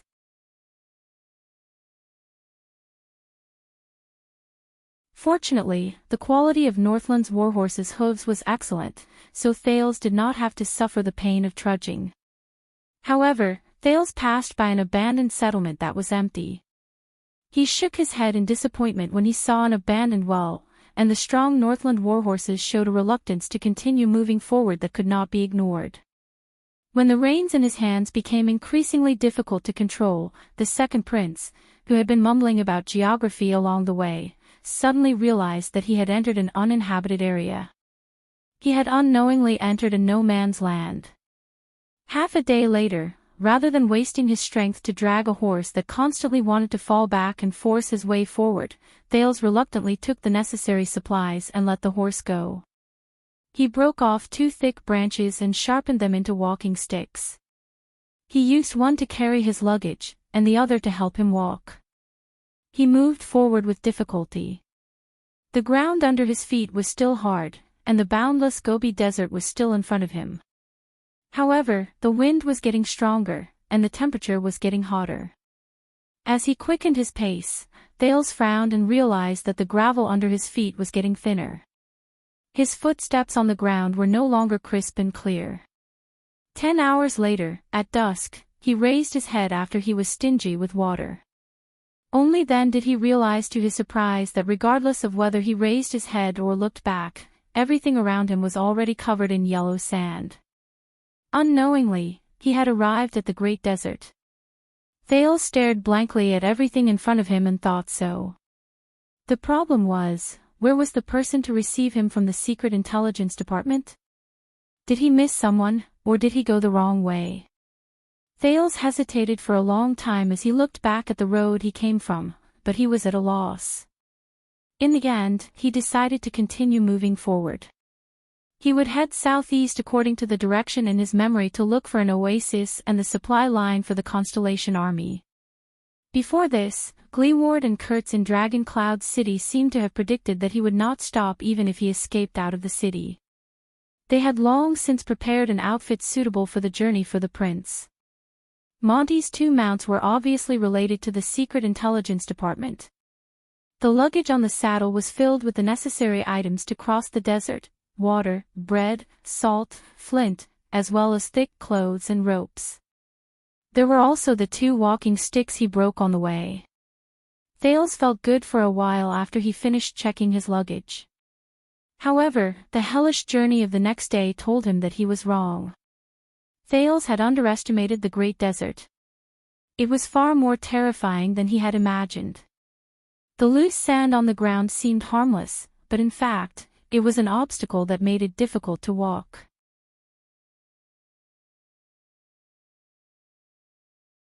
With every step he took, he would sink into a pit. When he climbed up the slope, he would often slide toward his heels. It was even more difficult to deal with than the snowy ground in the north during winter. Thales even felt that he did not walk more than 10 miles on the first day. The wind in the desert was strong and rapid. If Thales was not careful, he would be blown off his feet. There was once when he was climbing up the slope, he was blown off. He rolled and screamed as he went down the sand dune. His 10 minutes of climbing were all in vain. After that, Thales made up his mind to never walk up high slopes or straight up sand dunes again. It would be best if he walked along the ripples in the sand. If he could not get past the wind would not be able to get past him. The terrain in the desert was not flat.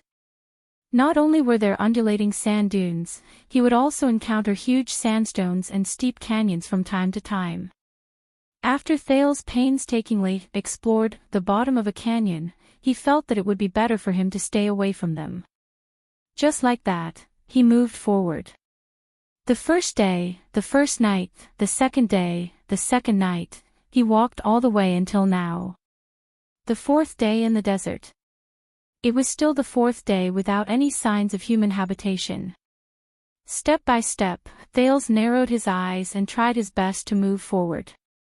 He counted the number of steps he took, and every once in a while, he would remove his water skin and take a sip of water to moisten his mouth. He did not know how long he had been walking.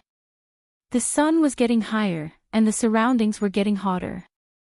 He could even feel that his skin was covered in sweat under his headscarf.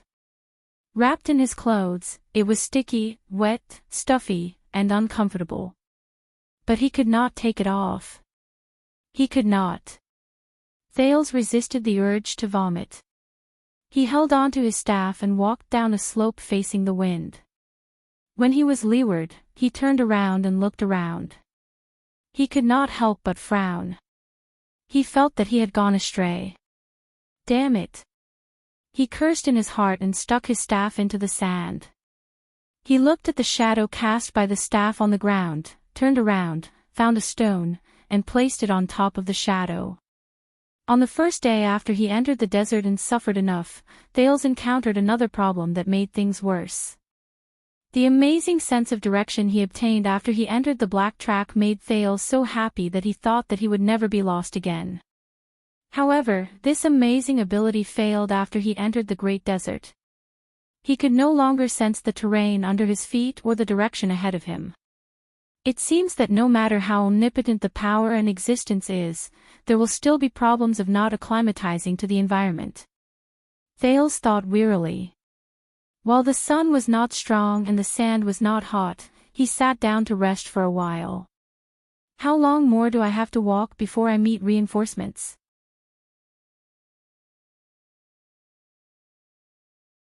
Will I die here? This is bad. F***ck. Thales shook his head and patted his cheeks to calm down his impatience. Don't think about it, don't think about it, don't think about it. Thales told himself, reach the next destination first, then think about the next step. Otherwise, he was afraid that he would not be able to find the place. The pressure would be too great and he would break down first.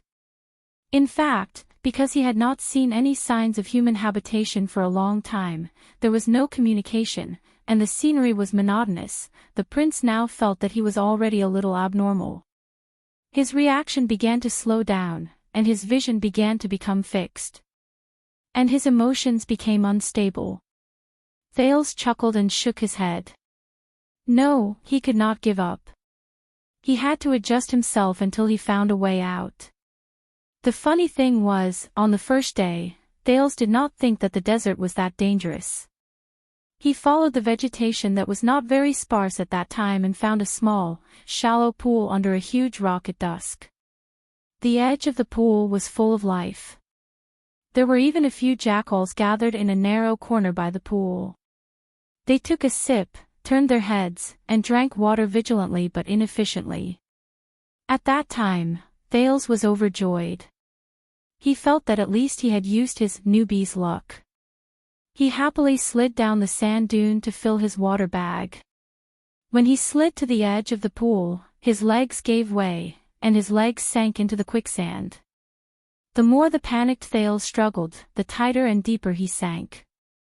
At one point, he sank down to his waist. Thales' heart turned cold.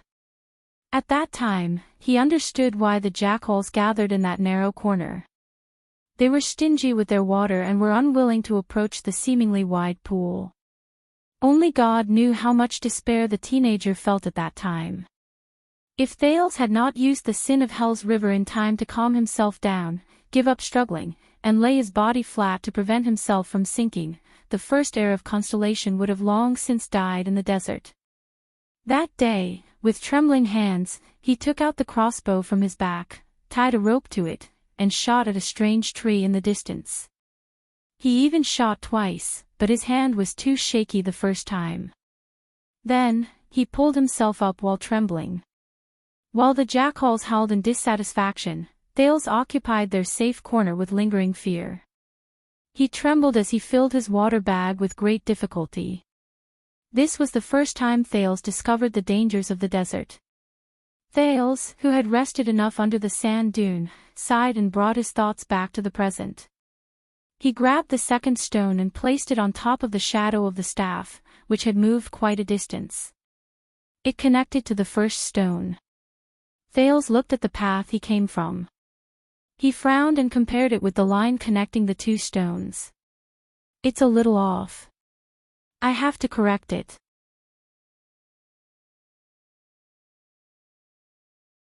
He corrected his direction to the southeast, grabbed the staff he used to orient himself, and set off again.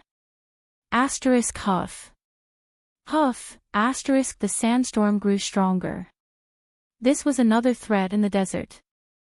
Thales gritted his teeth and climbed over a sand dune under the cover of a fishy smell and damp heat. He raised his right palm to cover his eyes and looked for a place with lush vegetation that could serve as a shade, and possibly a source of water. Noon soon arrived. He had to be ready for the next step of resting. He still remembered that on the first noon when he entered the desert, he chose to set up camp at the bottom of a large sand dune to rest to avoid the scorching sun and merciless sandstorm. However, when Thales woke up from his afternoon nap, he tasted sand in his mouth the moment he turned his head. Filled with fear and panic, he spat and got up. He was horrified to find that during the 2 hours he had been resting with his eyes closed, the sandstorm had already submerged his legs, and would soon cover his hands. If he had slept for another half an hour, Thales learned from then on that unless he wanted to find a free grave in the desert, he should never choose a place that was too low to rest. The prince silently recalled the many lessons he had learned during the past few days of suffering and torture. He found a place to rest, a small tree beside a steep slope. Thales took another small sip of water and continued moving forward. He moved forward with great difficulty. He could feel that the water in his body was rapidly draining away. As the sun rose higher and his surroundings became hotter, the amount of energy and nutrients he needed to move would increase exponentially. Rest, Thales thought solemnly. He forced himself to focus on the goal in front of him. He needed to rest and avoid the hottest few hours. The sandstorm continued. Thales watched as the yellow sand under his feet was slowly peeled away. He finally reached his destination after counting more than 800 steps. He hid in the shade of the tree to avoid the scorching sun. Feeling the rapid drop in temperature, he sighed and took off his headscarf and mask. Thales was ready to take an afternoon nap, but he was not in a hurry to find an empty space. Instead, he carefully grabbed his cane and knocked on the ground to push away the stones around him. It would be best if the stones were further away from him. Thales did not forget that the first friend he made in the desert was a rattlesnake. On the second day he entered the desert, when he was resting under the shade of a tree, he sat down on the ground in exhaustion. He pushed his left hand backward and pressed against a slippery and cold object. That thing quickly leaped up from behind the stone. She bit him on the forearm. Thales was scared out of his wits. The rattlesnake was obviously very dissatisfied with someone disturbing its afternoon nap.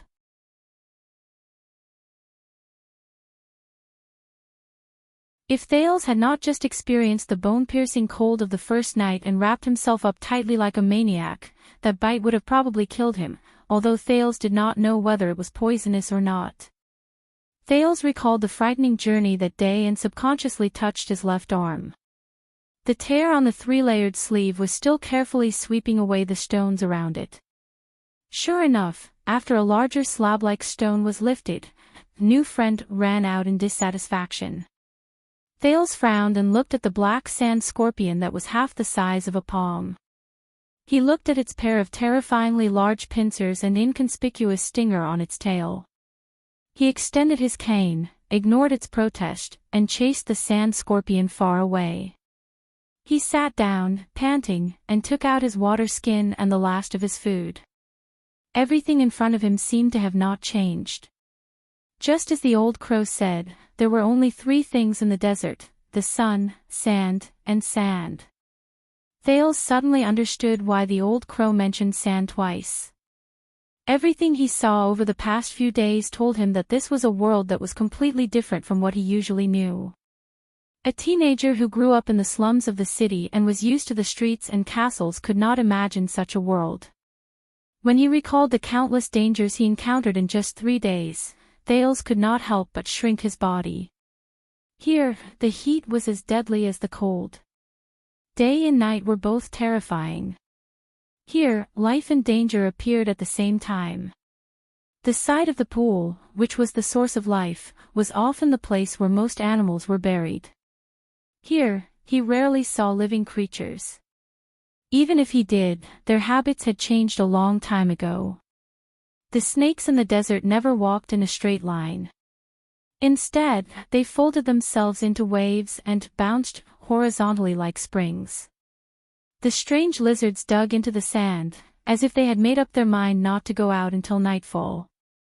The rats in the desert did not seem to need 4 legs, because they rarely walked normally. They preferred to touch the air and leap forward. The vultures that occasionally flashed across the sky did not seem to stop. They traveled long distances every day. The color of the spiders in the desert was indistinguishable from the sand. Here, he had to be humble. Thales recalled Hick's words. He had to relearn everything, such as the jackals by the pool. From then on, Thales learned to follow the footprints of the animals. At the very least, he would not make any major mistakes. Thales sighed, ate the last piece of cheese, and began to think about the most serious problem he faced. He ran out of food. It was not that the prince had never suffered from hunger before. His life in the abandoned house had never given him the experience of filling his stomach. But he was in the great desert. This was terrible. And his reinforcements were still nowhere to be seen.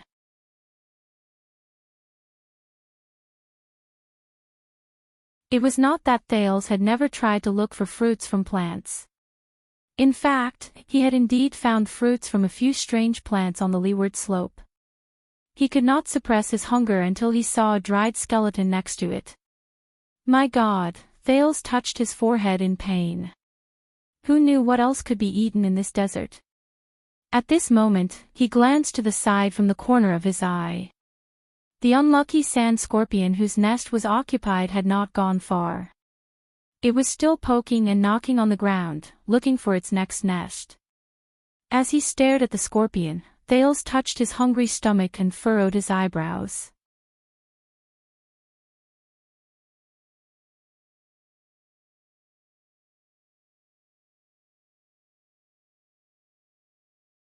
Chapter 372. Thales sighed in frustration. In the next moment, Sand Scorpion realized that the destruction of its nest was not the worst thing that could happen to it. Above it, Thales' face was ferocious. He raised his staff and pressed it against the scorpion while he struggled with his thoughts. Finally, Thales swallowed painfully in his dry throat and made up his mind. He took out his JC knife and cut off the scorpion's stinger.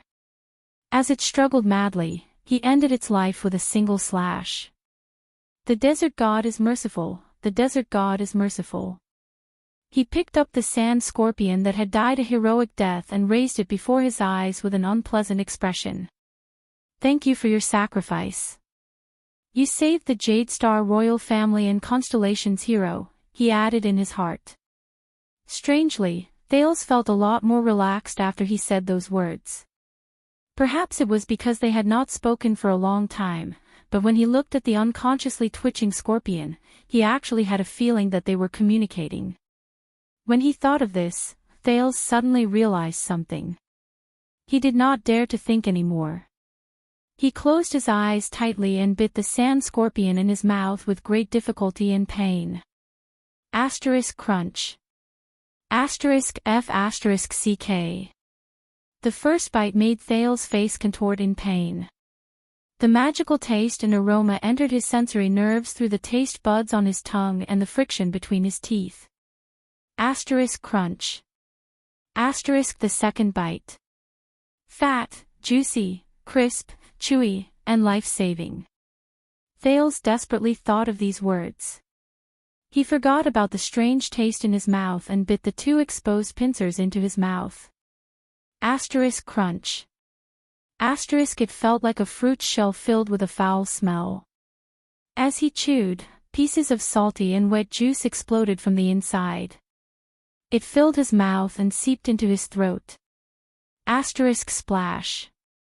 Asterisk and soft meat with the same strange taste. Should I clean its internal organs first? Finally, Thales resisted the urge to turn his stomach upside down. He twitched and swallowed the thing in his mouth. Feeling the vague strange feeling in his abdomen, Thales wiped the sweat off his forehead and let out a sigh. He raised his head expressionlessly and looked at the merciless and emotionless desert again. Hee. Now, I'm also a part of the desert food chain. Thales thought sorrowfully. When there was a first, there was a second. Thales searched the sand for stones and chased out a shivering Mr. or Miss Spider. He frowned, but still cruelly cut off its head, put the whole thing into his mouth, and chewed. Sizzle, this texture and taste seem okay. If its stomach was bitten open, pfff. I was wrong. I shouldn't have thought that. I was really wrong. Thales swallowed it with tears in his eyes. A few hours later, in the slightly cooler evening, Thales set off again. This time, his footsteps were much lighter. Until the next resting point. Thales caught an innocent, big-bellied lizard in a cave that was not well hidden.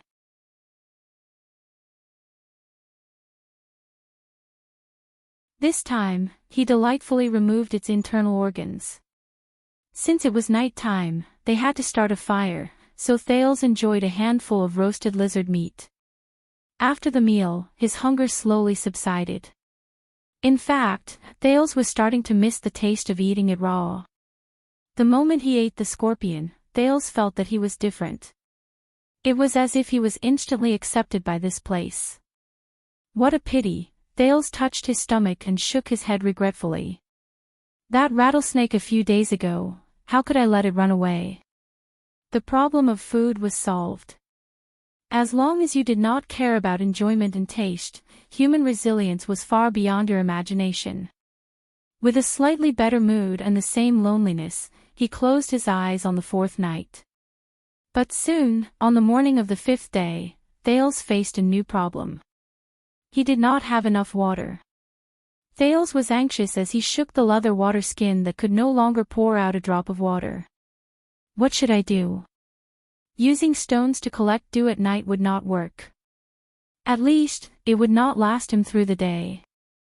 As for the water source, Thales tried to dig into the roots of a plant yesterday, but even if he dug 2 meters deep, enough to bury himself alive, there was only sand. At most, it was a little cold. Instead, he sweated a lot. How ironic.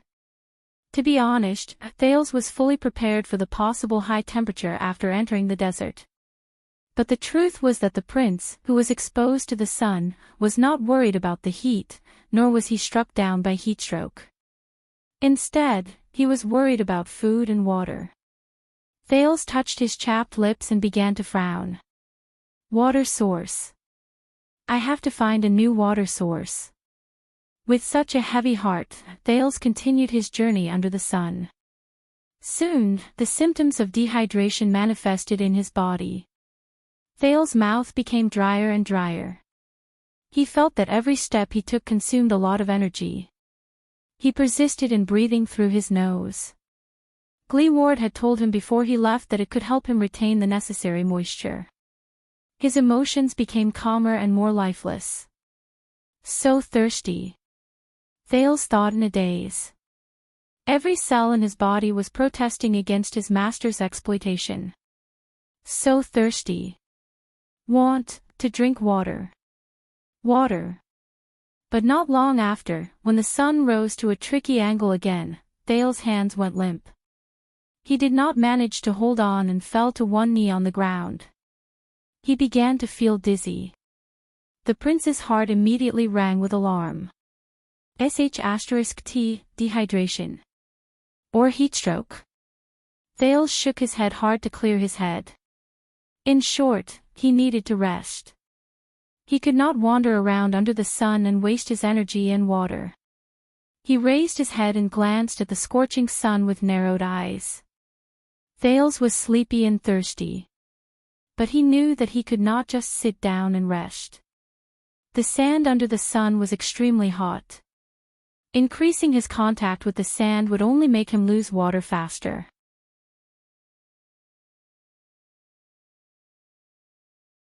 I need to find the next resting spot, Thales thought in a daze and took the next step. One step. Another step. Every step he took was as heavy as 1,000 pounds. His throat was burning. His mouth was rubbing. His entire body felt weak. But he could not stop. He could not stop. Thales stumbled to the next resting spot. It was a shade under a dry willow tree to avoid the scorching sun. He rested for a while and recovered his energy in the shade. Thales even began to seriously consider whether he should live on his own urine. But at this moment, Thales raised his head. He was on a high slope, overlooking the plains below him. He was stunned. At the end of the horizon, far away in his field of vision, a glimmer of light appeared. The prince stared into the distance in a daze. As he watched the ripples of light reflected in his field of vision, his heart trembled uncontrollably. That's a lake. Thales stood up abruptly. He could not help but use Hell's senses to confirm the distance in his field of vision. That's right. It's the reflection of the lake. There's a lake in front. There's a water source. The prince, who had survived a desperate situation, suppressed the excitement in his heart. But he did not even wait for the sun to completely set before he set off impatiently. Based on his experience over the past few days, although it was in his field of vision, it would take him at least an hour to travel such a long distance. An hour.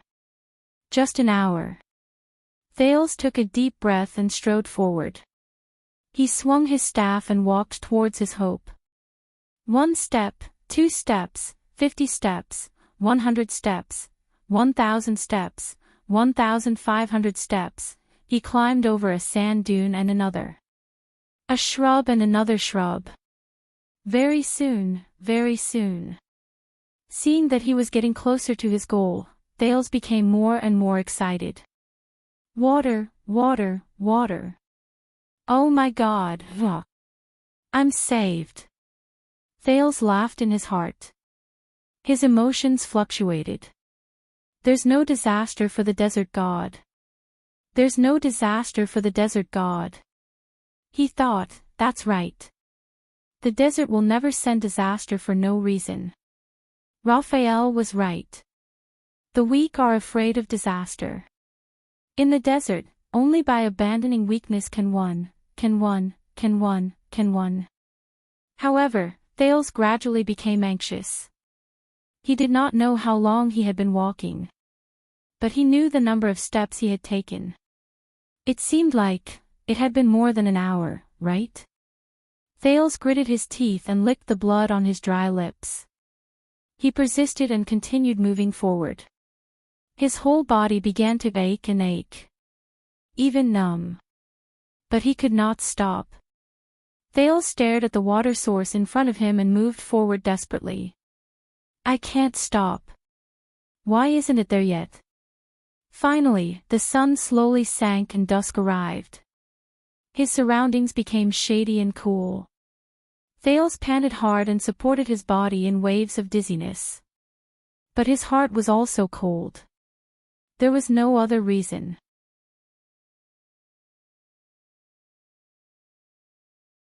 In his field of vision, the water source in front of him, the lake in front of him, the hope in front of him, it disappeared. Sand. There was only sand. Thales trembled and looked at the empty scene on the horizon in front of him. He trembled and shook his head hard. He felt his vision begin to blur. The dazed prince instantly reacted. What he saw during the day, what he longed for, and what he tried his best to reach, it was not a lake. It was not a lake. It was an illusion. It was also known as a mirage. The next moment, the prince's vision turned black and he fell into the desert. He lost consciousness. He sank into deep darkness. Mr. Wu, we have finished collecting evidence for this accident. We have studied the surveillance video of that day, and the scene, including possible brake marks and eyewitnesses. All the evidence shows that. We are still looking at her medical records, including her mental state. That is why we are here today to make a statement with you. But you better be mentally prepared. No, Mr. Wu, please don't be agitated. After all, you are still in bed. Maybe, we are just saying that it is possible. Everything is still under investigation. He did not know how long had passed. It felt like a lifetime. Or, an instant. Maybe, Mr. Wu, your girlfriend took you for a ride that day, maybe to suicide. In the next second, Thales trembled violently. Ah! He hurriedly took a breath and shouted, waking up from the boundless darkness. His heart palpitated. Oh. Take it easy, kid. You are seriously dehydrated. A fussy male voice reached his ears. Khan, come quickly. He's awake. Thales opened his eyes while trembling. What he saw was a glaring bonfire. There was also a bustling crowd around him. Is it night time? Thales thought in a daze while he was extremely weak. As he woke up, the bustling sounds around him grew louder. Teasing, noise, and conversation. It was so noisy that his head hurt. A long and narrow face squeezed into his field of vision. It was a red-haired man in leather armor with freckles all over his face. He looked to be in his 20s, and he was a little dirty. His eyes darted around, and he looked rather comical. Oh my God! I knew that you would come back to life. The red-haired man was in high spirits. He rubbed Thale's face hard, causing the latter to feel dizzy again. "Con, we can talk to him about the reward for saving him. Move aside, quick rope, stop shaking him." An old man's voice came from afar. There was a lot of dissatisfaction in his tone. "You're not helping." The owner of the voice seemed to be quite dignified. As he spoke, the noise around him slowly died down. The man named Quick Rope also stopped shaking him. The old voice came again. "Here, drink." Thales felt his head being lifted up, and something hard was shoved into his mouth. The moisture in his mouth made him slightly confused. "Wait. Water."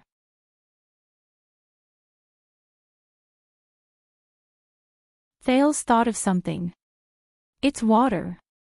He struggled subconsciously, snatched the water bag with both hands, and sucked the liquid inside with all his might. Gulp, gulp, gulp. Thales held the water bag in his hand tightly like a madman. Oh my God! Water, water. He had never felt as if water was a gift from God as he did at that moment. Slowly, sip by sip. The dignified and old voice was very gentle. He supported Thales' back while holding the water bag gently, controlling the speed at which Thales drank. "You have just recovered. You cannot drink too quickly." Finally, a few minutes later, Thales let go of the water bag and leaned back, exhausted. He saw the owner of the old voice clearly. It was a bald man with a rough face. He was in his 30s, had a fine stubble, and was dressed in leather armor, just like Quick Rope. His eyes were deep, and he was staring at Thales with a thoughtful expression. Thank you," Thales said weakly and laboriously. Under the night sky, the bald man named Con smiled under the light of the fire. "Very good, you look much better." At that moment, "Hey, Big Con." A sharp voice tore through the air, like a germaphobe who saw a cockroach. There was a commotion in the area again. The third voice sounded rather slippery and old. It came from afar, and there was a hint of dissatisfaction in his tone. "I heard that you were a busybody again and picked up a piece of trash on the road. I'm protesting against you. Although I respect you, you have to understand the risks of this journey, and prioritize our safety." Thales frowned slightly. He saw the red-haired man named Quick Rope, who was the first to enter Thales' field of vision, sigh. He said to the bald Con with a bitter expression, "Oh my God, it's that profiteer Seth. He's here again." The bald Con raised his head and frowned slightly. "I'll go negotiate with him." "And you, keep an eye on him, Quick Rope," Con said faintly. His old voice gave people an inexplicable sense of security. "Wait for Louisa and Old Hammer to come back and take over." Con stood up. Thales only then noticed that the man in his prime was burly, and the diagonal belt on his body was full of tools ranging from knives to ropes. Leaving the range of the firelight, he moved towards the acerbic voice. Thales struggled to get up and leaned against the luggage on his back. He looked around and was surprised to find that the fire in front of them was not the only one. There were a few other bonfires around them, and there were many people surrounding each bonfire. They were dressed differently. Some of them had their faces covered with scarves, some were protected by leather armor, some were covered in trinkets, and some were sitting in a pile of miscellaneous items, gesticulating as they talked. Many people looked at him curiously. Further away, more than 20 camels knelt on the ground and rested, chewing happily. Thales stared at the strange camp in a daze.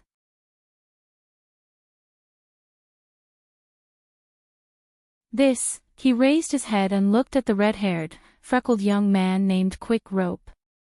The man was also staring at him with interest. "Where am I?" Thales asked with difficulty. He felt that his tongue was heavy. Quick Rope was slightly stunned. "Where are you?" He scratched his freckled nose, then his eyes darted around. He grabbed a handful of sand from the ground and rubbed it away from his hand. Of course you're in the Great Desert.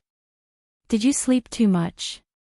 Thales thought of something when he saw the sand in Quick Rope's hand. I'm still in the desert. But, Thales stared at Quick Rope and mumbled, so, who are you? Who are you? When he heard this question, Quick Rope's eyes lit up. The expression on his face changed rapidly, and he instantly changed a few times. Who are we? He seemed to be hesitating. Thales looked at him suspiciously and urged him to speak with his eyes. After a while, Quick Rope finally made up his mind. He put away his hesitation and answered happily and decisively, we. The young Quick Rope was beaming with joy. He said something that stunned Thales, you're tuning into the LoveLore Library YouTube channel. We're so grateful for your support and don't forget to subscribe to join us on this incredible journey through captivating stories. Your generosity through donations truly makes a world of difference, as it's the primary source of revenue that allows me to expand and enhance this channel for you. Thank you from the bottom of my heart for being a part of this adventure.